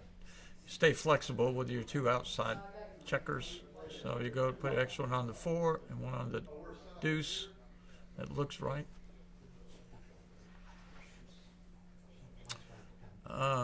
That's a 2 off. Clear from the back. Now, since taking 2 off and leaving a couple numbers, you're not going to win a gammon, and you're probably not going to, less likely to lose the game clearing from the back with the double 4s. So it looks like a routine. Could be right to play 6-5 there. It probably doesn't matter much. Occasionally, it's right to come in and break a point, like the 6-point, and slot of. It might play better on double 5s or something like that. So it's unlikely to get a gammon, but it's certainly still possible. Now it goes down close to 0 the time he rolls. No bad numbers. Okay, on to the next one.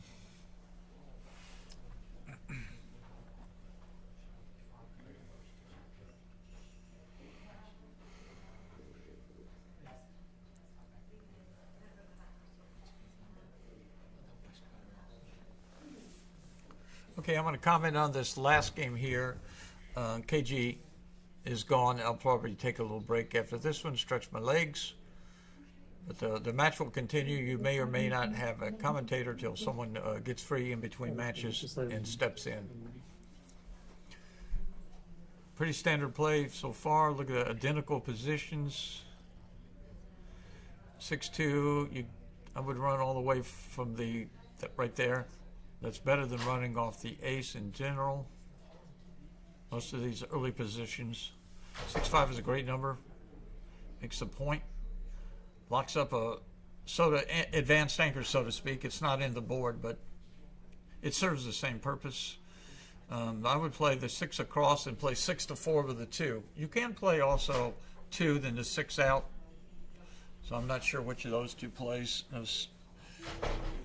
The most positional one is the 6 over from the 15 and 6-4, preparing to build your board and keeping your last back guy back. I think just playing the 2, saving it, hopping out with a 6, you just give a free shot for a guy to win a 6 and 1. Yeah. Now this one wasn't one of the 2 I was looking at. Could be right, but it wasn't one I was looking at. It was an interesting choice.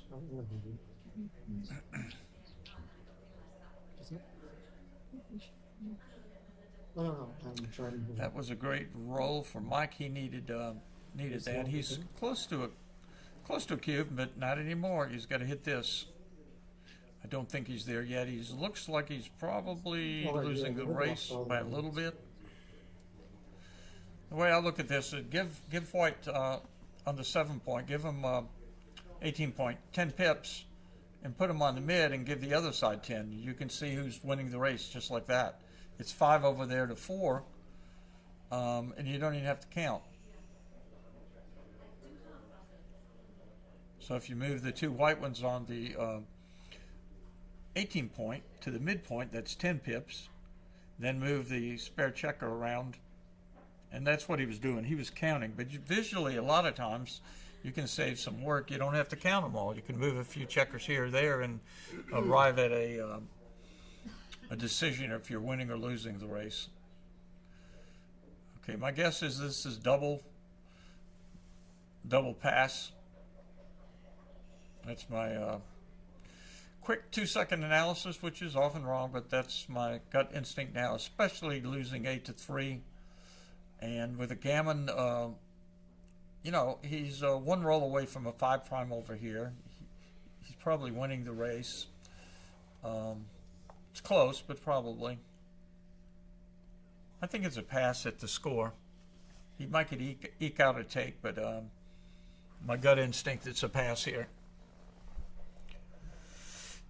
And he's got 1, 2, 3, 4 active builders. He can't use the ones on his bar point, his 7 point, without leaving a shot. So he wouldn't do that. But he's still got the ones on the 10, 8, 6, 5 to build a 4 point. And there's more gammons in there than it looks like. So I think the pass was correct. And so did Mike.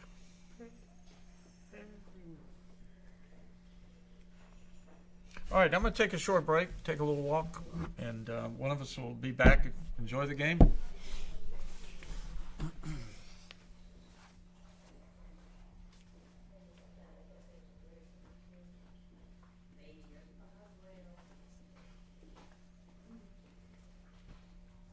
Brian. Dennis, how you doing? Jim's not here. I can give you a big hug. Actually, is here. He's back doing the. I know. I meant he wasn't right here. Oh, So, okay. Yeah, he might catch us. Yeah. Jim's not here. Jim's not here. I'll give you a hug, mister. How are you? Good, yourself. I just moved away from the mic. I've been commentating on the Oh, match have you? here. Yeah. Oh, they're break. No, they're playing. I just Oh. wanted to get up and stretch my legs. Oh. KG's been there with me a lot too. So, Give my voice a break too. yeah. Don't end up. You need a Coke or something? Something to drink? No, I'm fine right now. I might. Where are they playing? I think they're back together. Closed? Yeah. Where's Slick? Is she up in the room? Yeah, she's up in the room. Okay.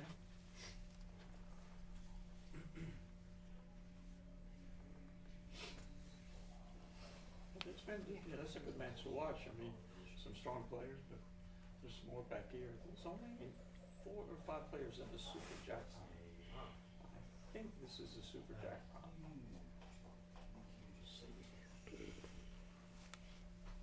13-point match. Sinkowitz and Chris Trencher. Chris Trencher. Yep.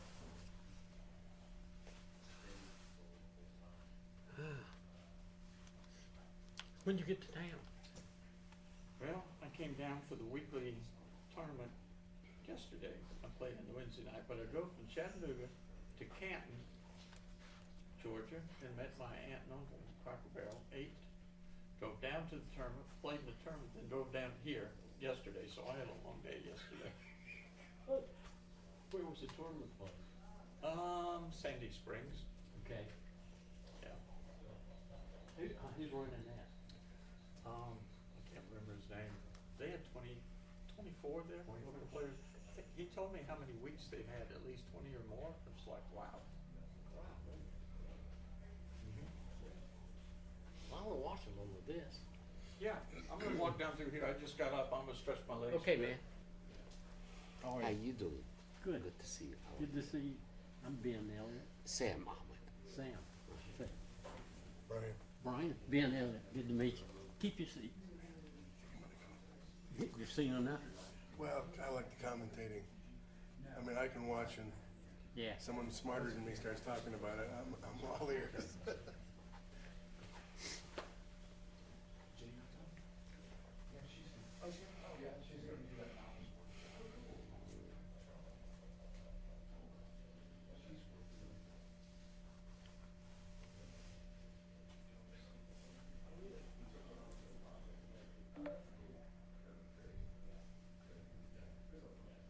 A little tricky to see the dice, isn't it?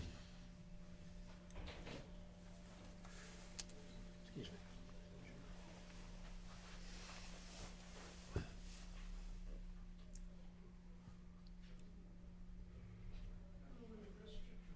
must be in here.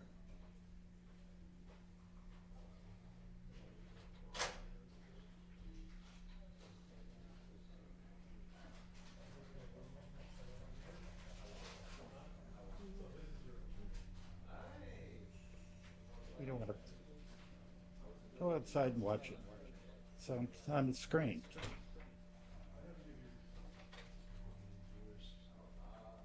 It's like people eating food at my table.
That survived. Yes. I found Joe. He's already here. Thank you. Otherwise, I would double.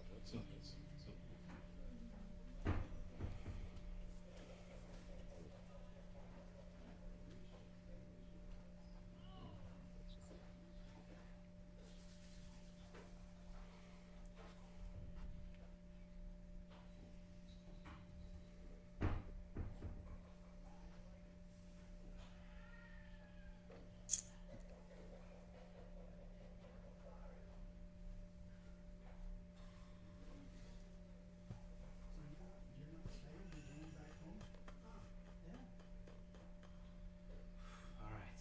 I'm not gonna keep you waiting anymore, sir. Oh, I just want to get this over with. I've never been so exhausted. Before we start, we really need to at least take a half an hour break, hopefully, from the dinner.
like, nope.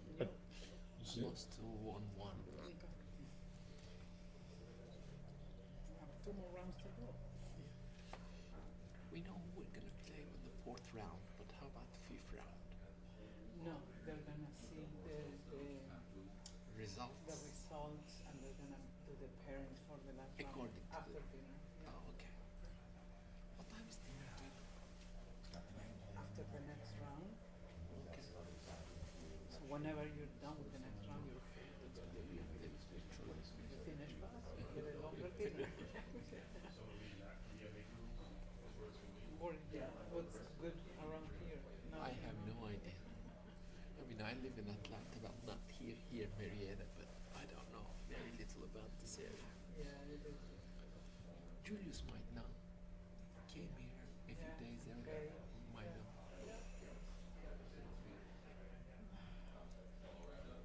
Who do you play in the 4th round? There's a gentleman who has his own camera. There's one person, Jeb, yes. He's recording his mouth. I don't know why. He doesn't trust Roberto, I guess. No. He's just a director, so he knows that things can fail. Safety. I'm gonna grab the picture.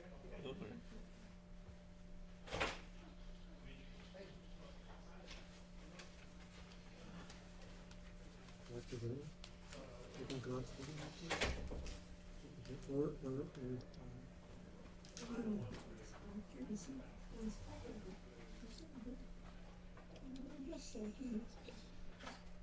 I think we got it too, didn't we? Let me ask my man. We got this.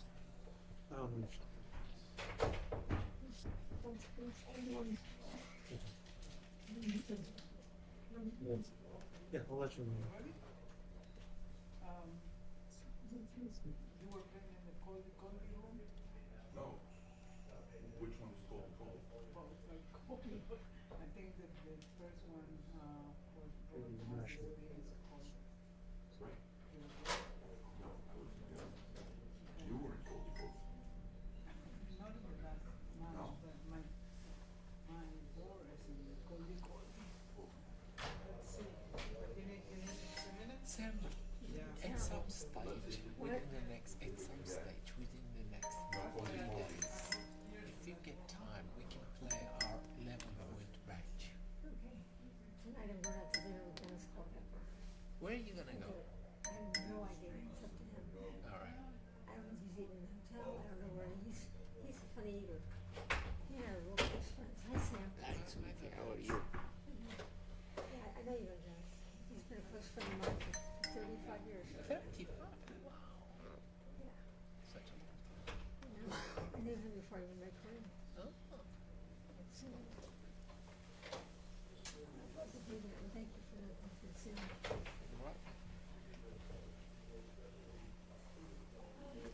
Just got in today? Yes, I did. Did you come yesterday or what? Yeah. Last night. Last night. Late. 3 hours difference between here and California, so my eyes get some sleep or something. Yes.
on my cafe backgammon if you go to YouTube. Backgammon cafe. It's on my. This is the URL if you want to split this. It's there.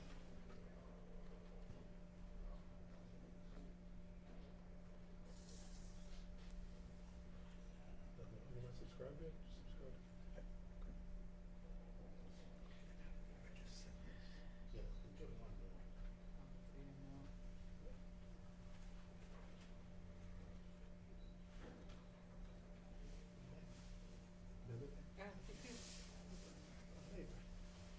Are you ready, or do you want to take a short break? All right, take a short break. All right, let's go. Take a short break before I came out.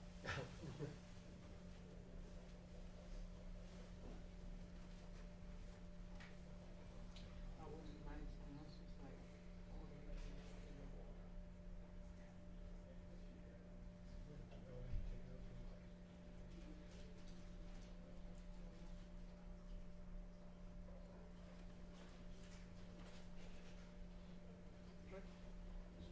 So we'll watch.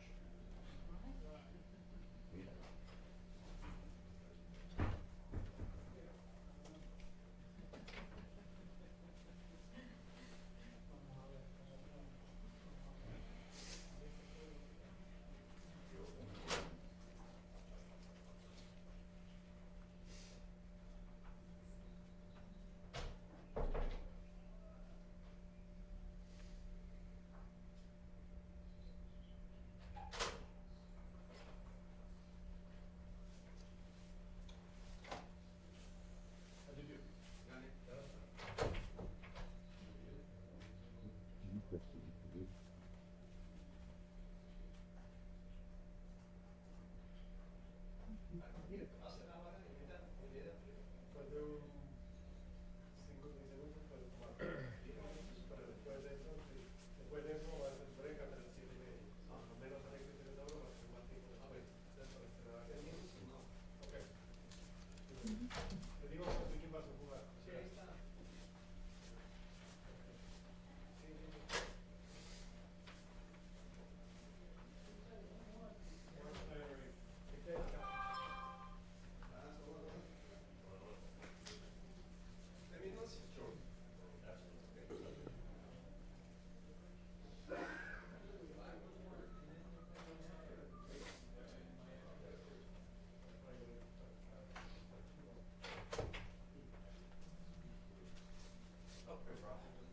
John's here.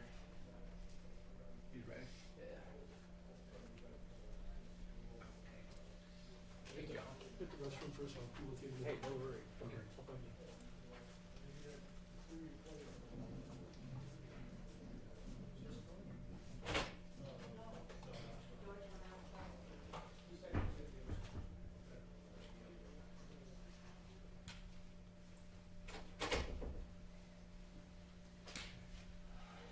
Such a crazy game, isn't it? Brutal, brutal, brutal, brutal.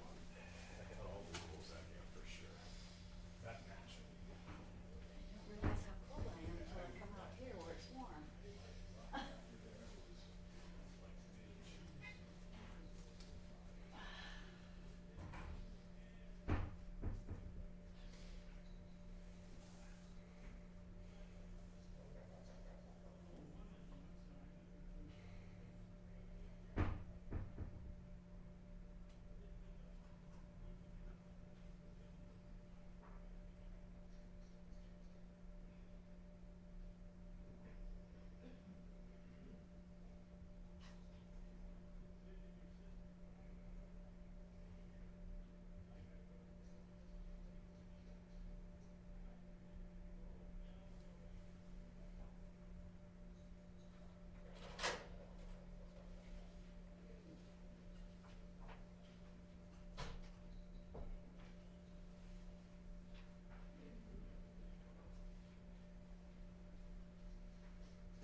We'll take a quick bathroom break. Sure. Does that mean number one? What? Does that mean number one? Yes.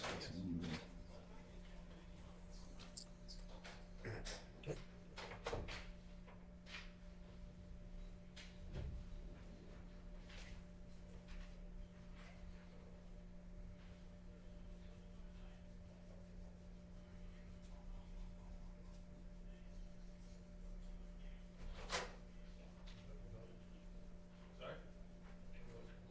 No, 11:06. How are you?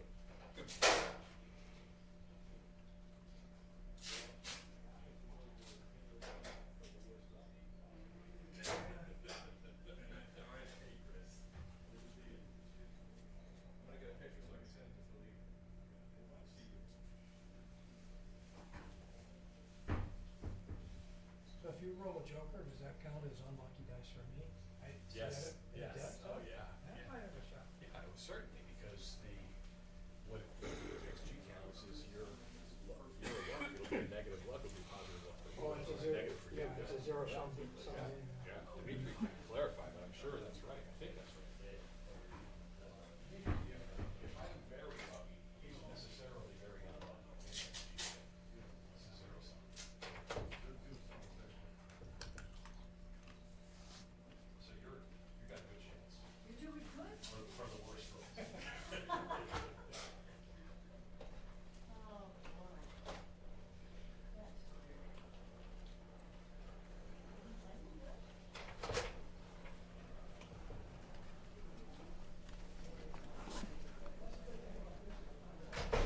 Bathroom over there? Bathroom's right around the corner.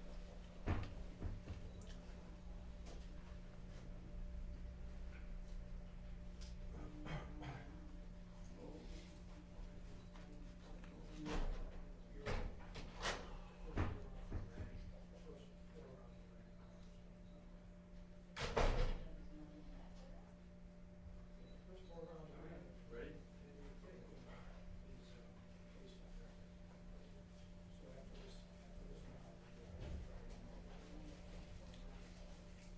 I'm doing good, how are you? Are you awake? No? Ready? No? No? No? I will also put you at 90 experience points. Are you ready? 45 and 30, 45 and, probably 36, 81. Oh, you didn't have time to look. 81. Which still is good, it's one more.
you win the last one, Dennis? I'm sorry? Did you win the last one? Oh, I haven't played. Oh, you haven't played No, yet? Okay. haven't played, no. This is the 4-player deal, right? Each of Yeah, them. yeah, this is the big jackpot. $660 each,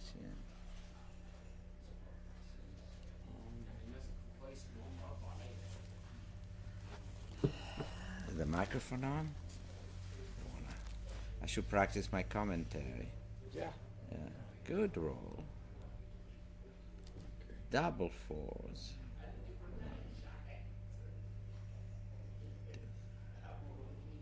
Huh.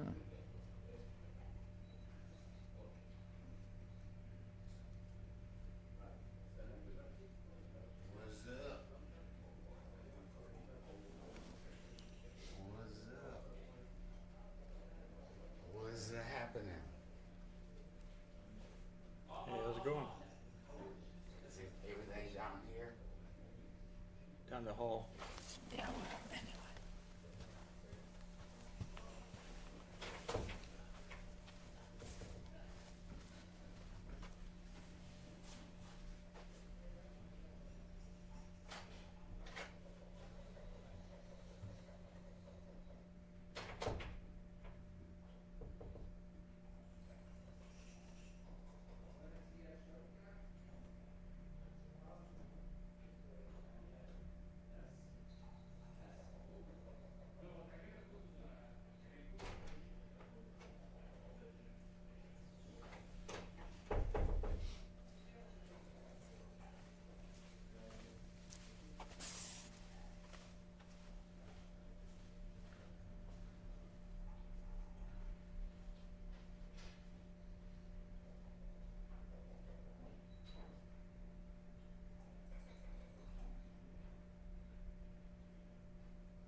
not going to beat you getting 1 point at a time.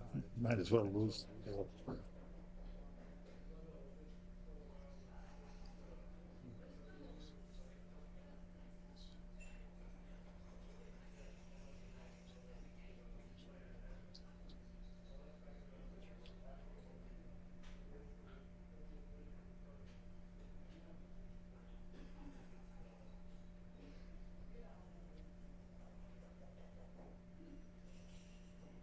Never expected that.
close to dinner and I didn't know exactly when to.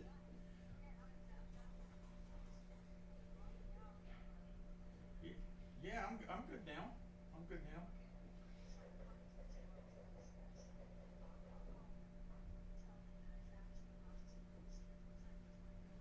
Yeah, anytime. Yeah, now's good. Okay, main lobby, right?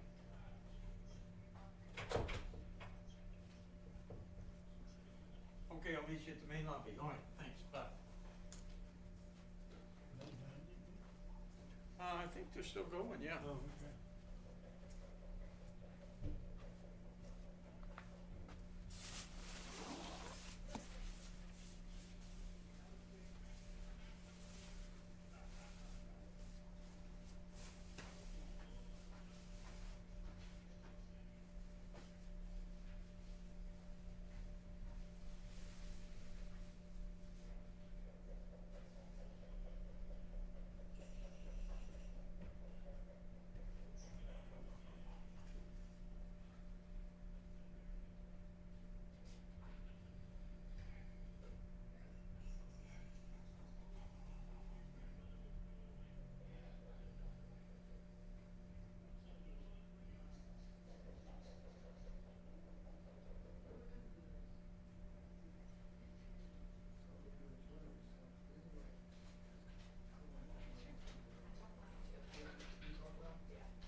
Good.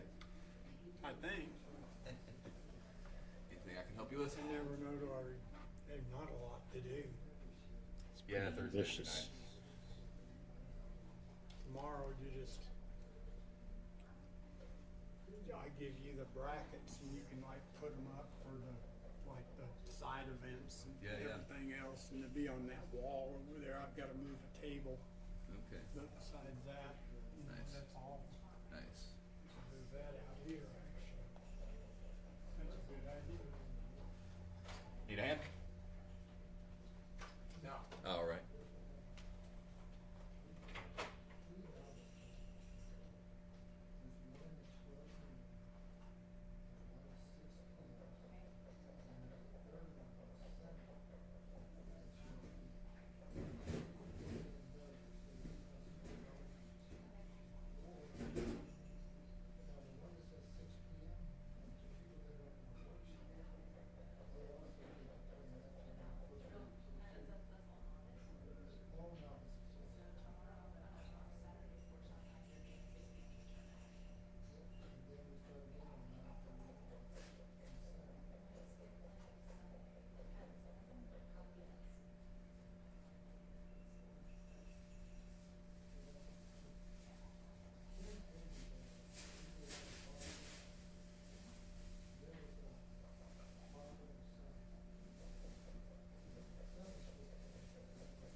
That's a shot.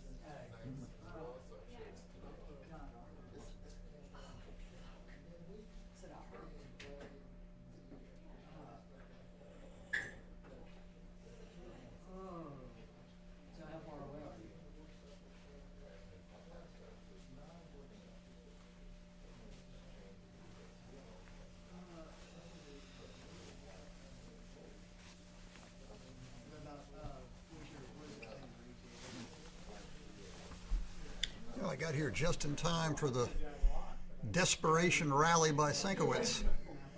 How's the desperation rally coming? It was coming pretty well. That 6 slowed it down.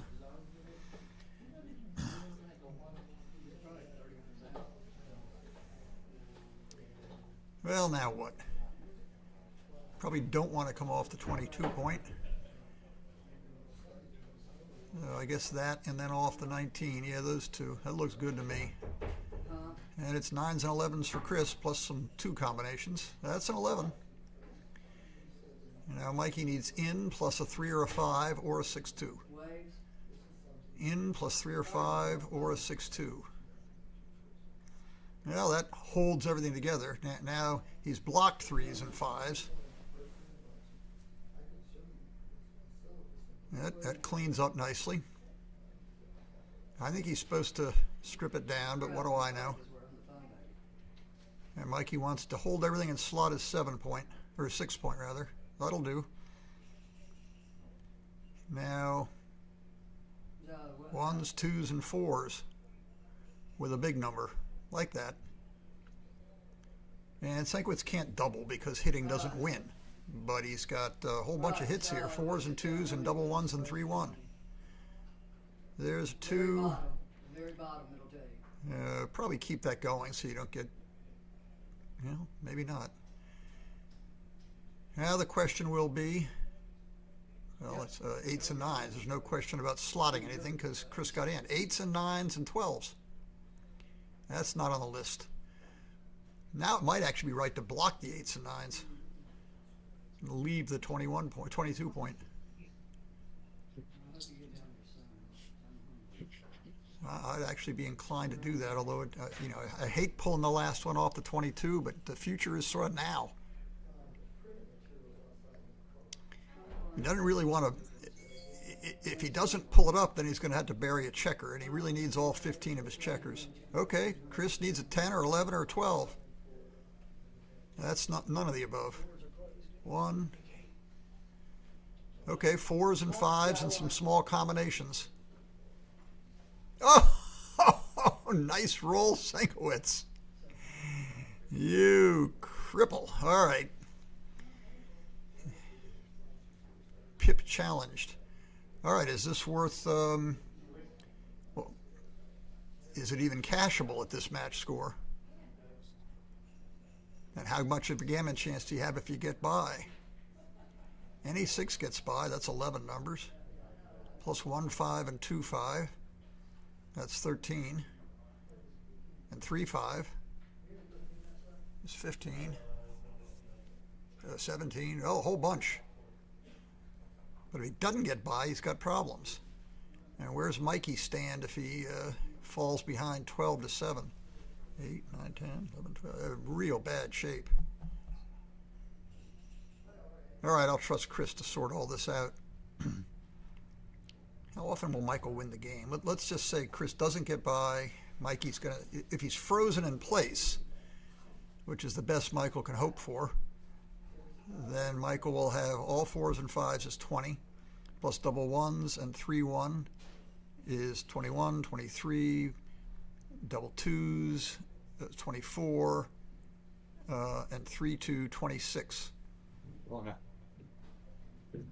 So, all right, and he's frozen in place. Nothing happens. Now Mikey's got 26 hits, if I counted correctly. And then we can have some more fun. And that's one of them. I think now spread out the checkers.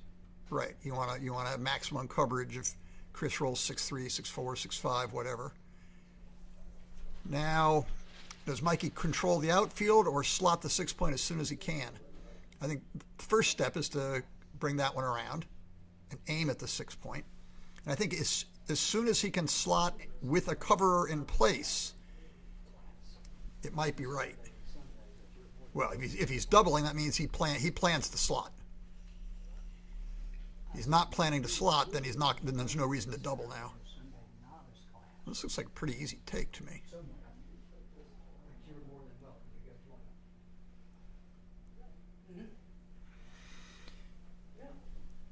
I mean, does Michael even have I don't think Michael has a number to close the what's his best shot here? Probably double sixes. One, No, it's a fine tuning here.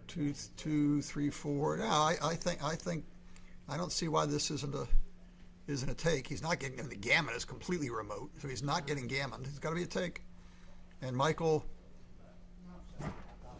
anything that can slot and put a cover in place probably should do so, and that's it. So he can just play the 9 from the 15 point to the 6.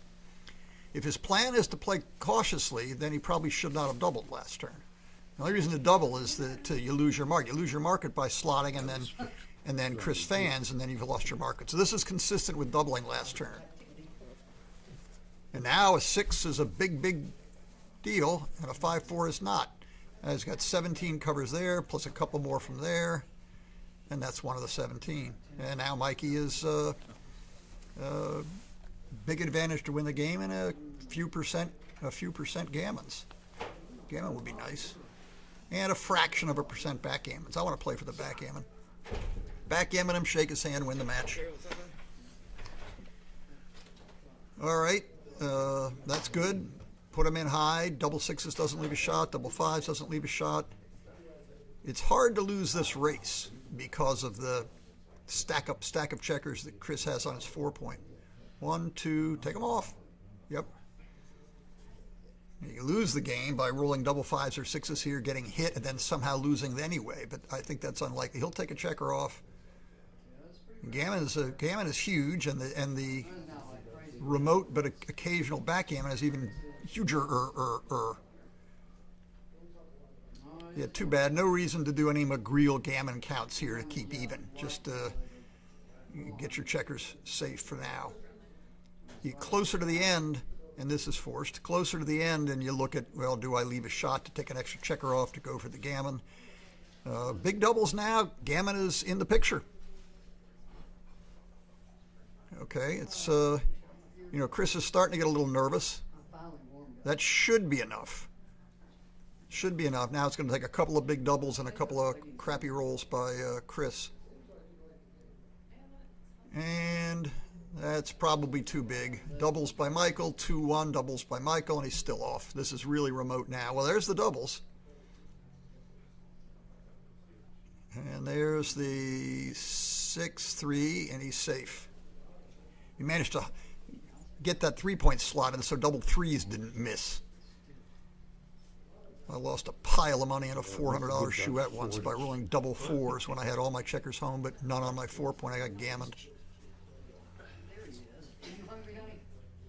All right, this is the famous 2-away, 4-away score.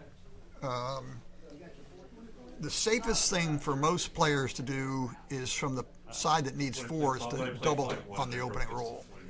But Michael and Chris are both way more experienced than to do that automatically. So what's going to happen is, any choices Chris has on how to play numbers, he's going to play to try to, he certainly needs to win, but he's going to make the plays that are less gammonish, like that one, supposedly.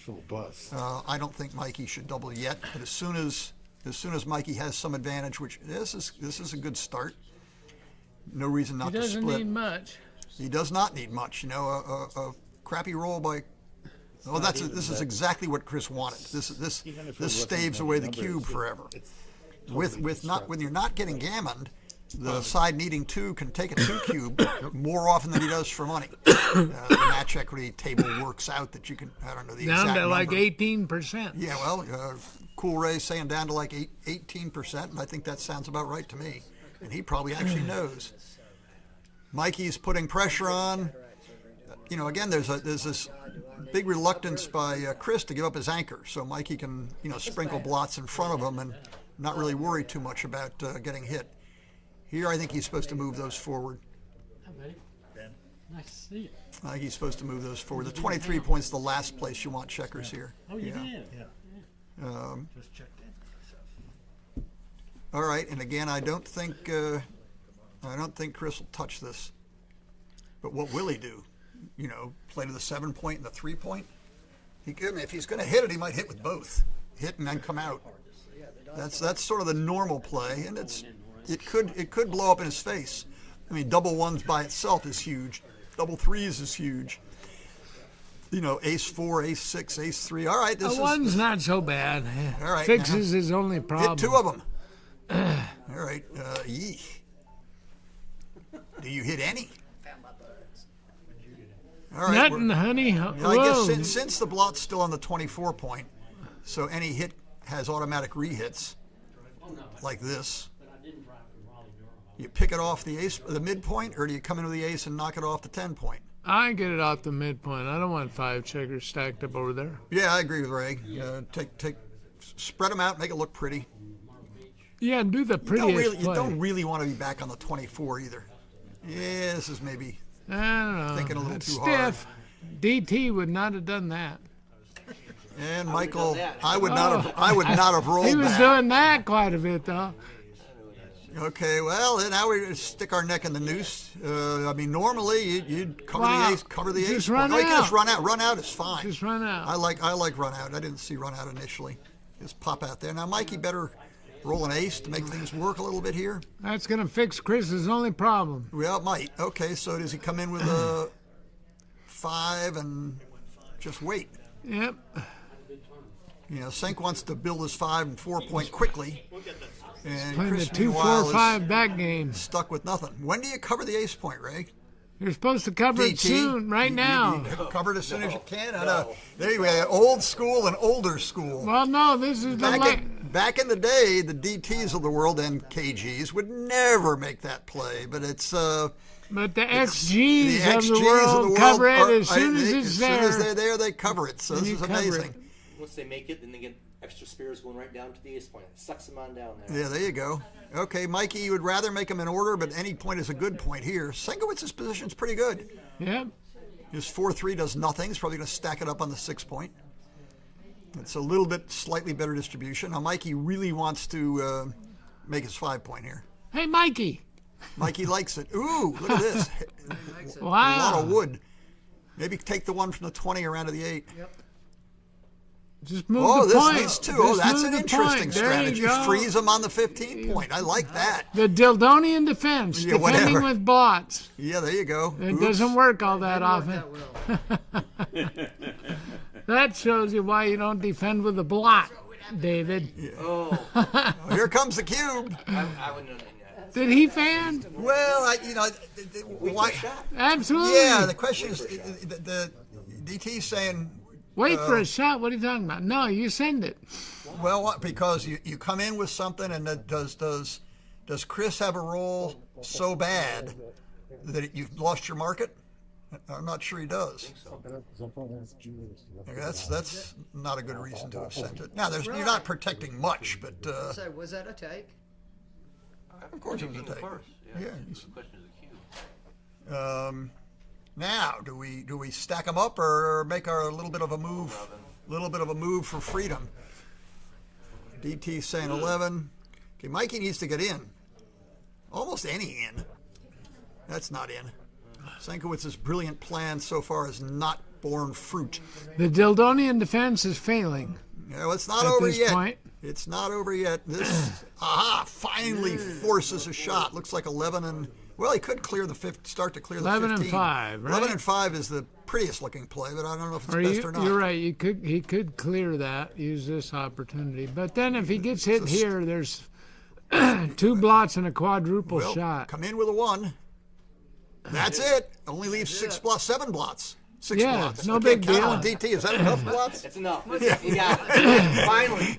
Finally we're Todd- playing the game. All right, See? now we got our gammons going. Now they're builders, not blots. They're not blots, they're builders. And they're building away. Oh, my Okay. goodness. Gammon them up. See, look what's happened. You blink, and all of a sudden you're getting gammoned, and Chris is mumbling. Under the table, he's got his little pet pooch there, which is And now has David, 3 you broken didn't want ribs to from being double from kicked. the roof? Right you are. Oh, okay. Right you are. Right you are. Let this be a lesson to you. I'm learning. Now, what's this? I'm learning, Grayson. I don't know about this. He might have Rolled up. get himself tangled up with some funny numbers here.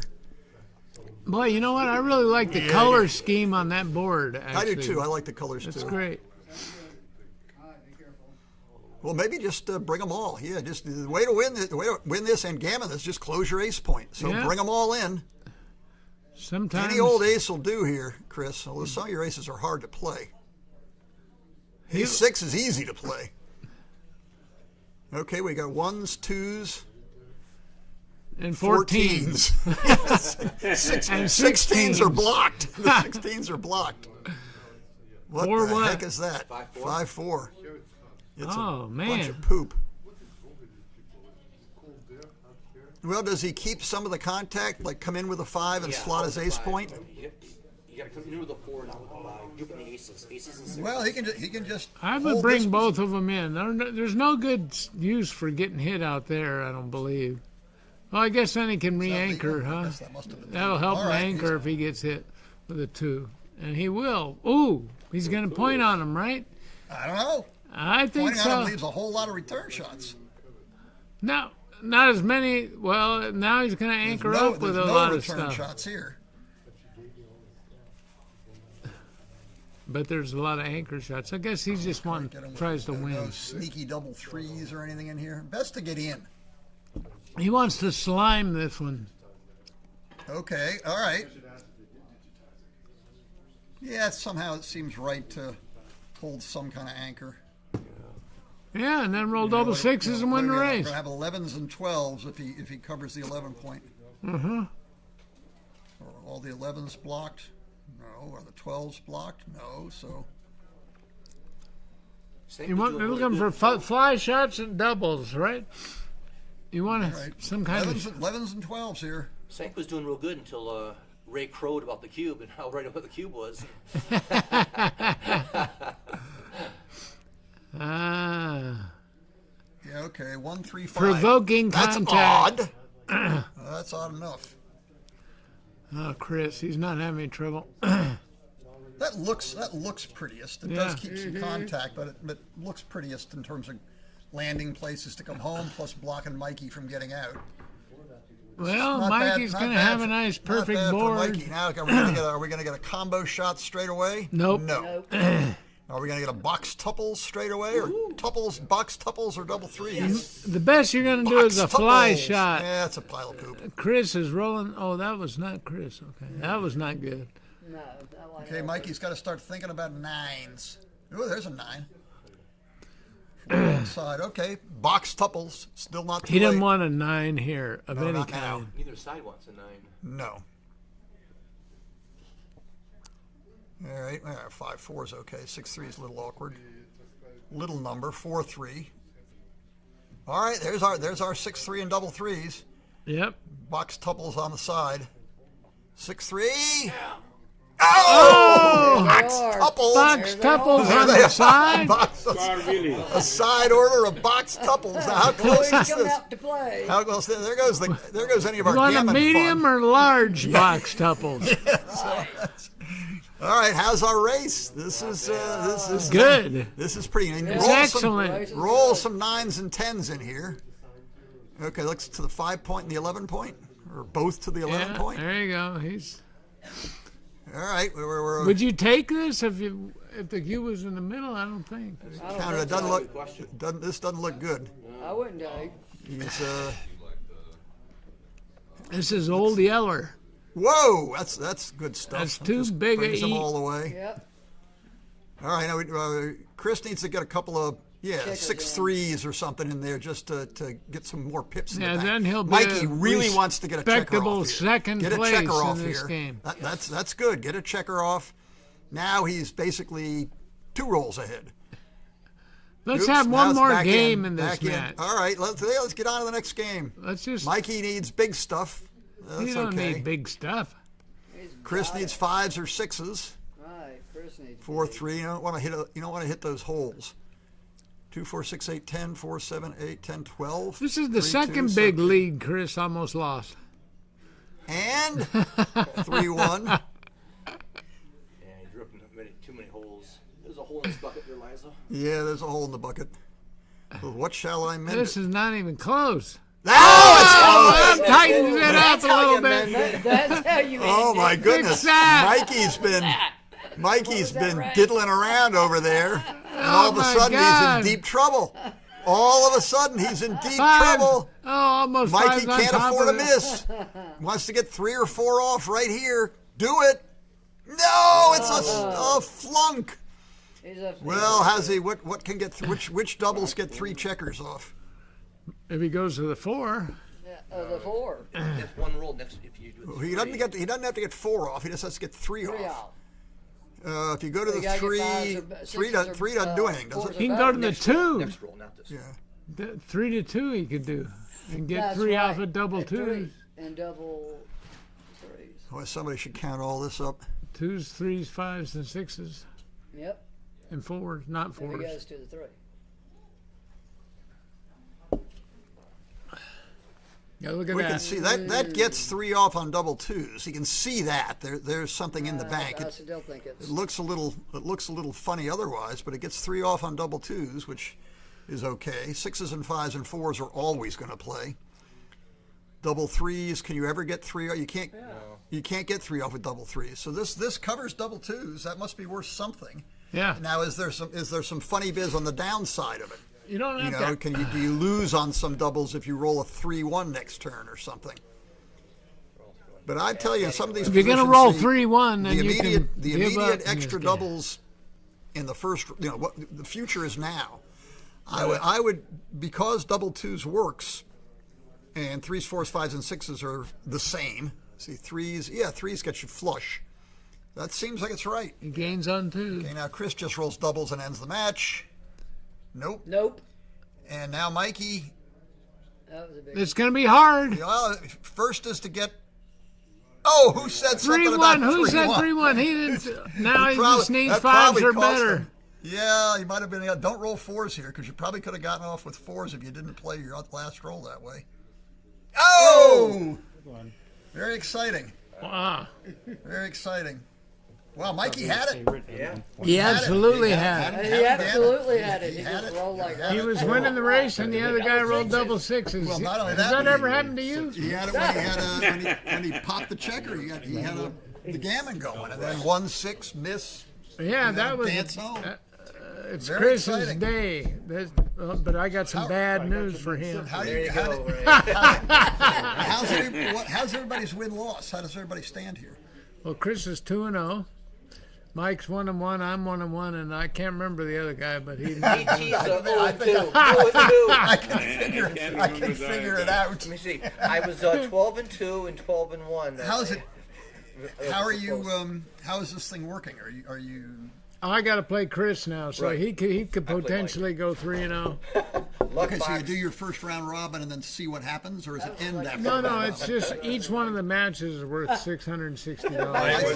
I was extremely lucky at many points in the last game. the 1-6 off the roof. It didn't look like you were playing all that good. Well, we had fun. Mike, I got to be a favorite. you got in Yeah, there. you were a did. favorite You in the certainly did. We were a big favorite before his 1-6. He said you wanted a 9 with The play that box was fortunate tuples on was the to play in side. second to last game when I cleared roll the it. when I But I cleared also had a the big race. 9. Yeah, absolutely, So then I massive. was 4s, and then he rolled Huge. 3 versus. Yeah. Huge. Well, that was fun. When does the last round? Chris, I got some bad news for you, brother. I have you now finally. Finally a bye. I have to step up into the big leagues now. Yeah. Are you finished with what you're doing? I have a final match after dinner. I think Yep. So let's go to dinner. Oh, is it dinner break time? Okay. it must be. 5:30. Cool. You want to go to Arby's or Subway's? Well, these are the gourmet dining. Mike, are you doing doubles? Are you in the doubles? There is no gourmet Are dining you in down the here. doubles? Yes, I'm in the doubles. Right, Chris? Are you together? Yeah. Put that Melange's on. Because our match. What was later. it? What about Melange?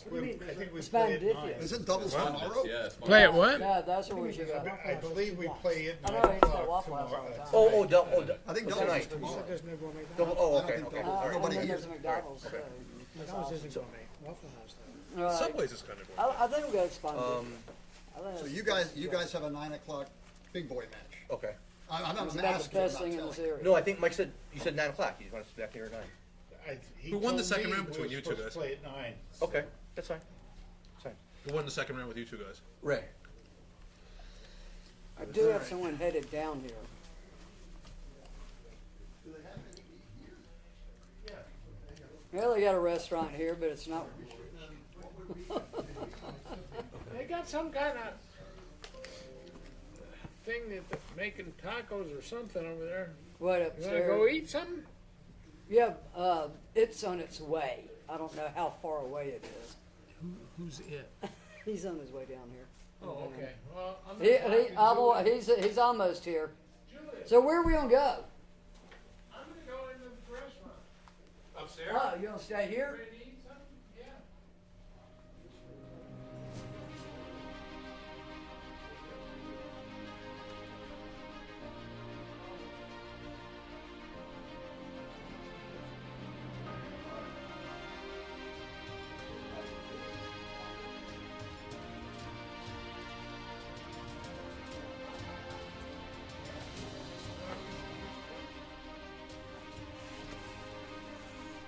One second.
so when you turn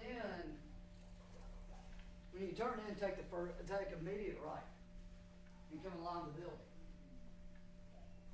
You'll see my truck.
All right, who's next? Well, in this, you got Sienkiewicz and Todd and Fogerland and Trencher. We have stream Fogerland. No, that'd be good to stream. But we see it came twice. But I think, you know, everybody else has been streamed except Ray, so let's do him. You're right. Let's do that. Okay. Is this an actual batch? Oh, yeah. Yeah. The second stream.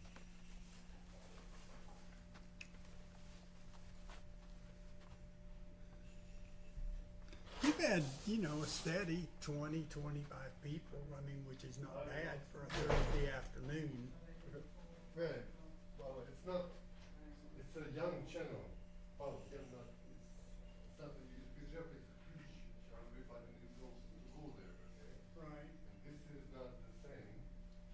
Right, but still, we've been advertising. I mean, we're going to be posting this video, so it's going to be more viewers. Right. Yeah. Anyway. Well, we've been advertising it over on ABP and other pages, so, I mean, people know to go there, I mean.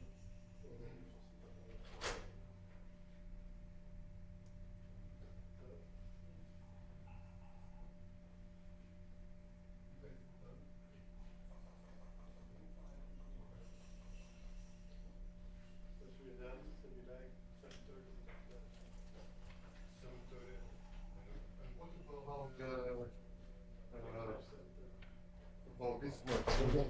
When are they supposed to plan it? Probably it's gonna be, I'm not sure exactly. I want to make like announcements so people don't give up on me. Oh, then I put on here 9 p.m. But I'm sure they'll start before then. So then we'll stream at 7:30 p.m. again. Yeah, well, yeah, but I'll find out, because they went to dinner. I'll find out exactly when they'll start, but it is scheduled. 9 p.m.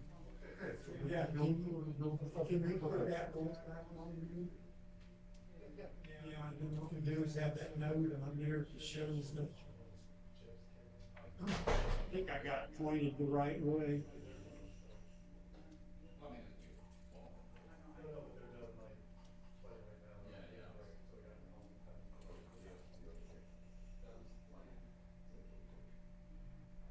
Do I have it facing the correct direction? Yeah. Can you see it? Should be able to. Alright. Perfect.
So get someone else's room and stay here. I'll get it.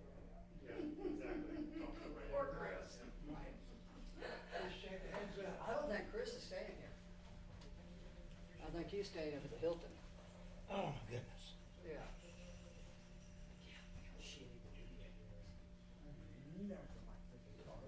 Oh, That's like rigged up shit. It is, it's all in this room right here. Dimitri's running it. That's her playing this room mainly. I remember being here before. No, This is never No, got we've only been playing here about 10 years. We've been here about 10, I don't know. What did y'all play previous to this? This man just gave me. His wife died. Lives at, it's not good. His wife made it. He thought about me, he dug into this prayer.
Beacher's basketball.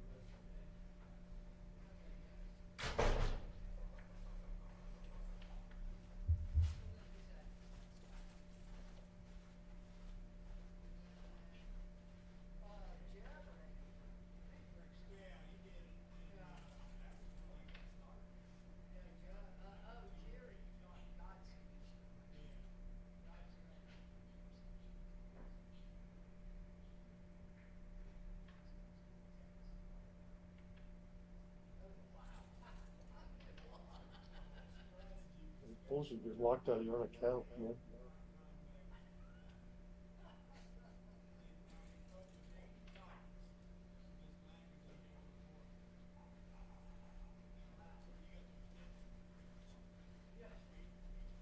That's it? Yeah. Fucking missiles. Yeah. The whole thing about like you can't find your phone, you're gonna be locked out of everything. It makes it like exactly.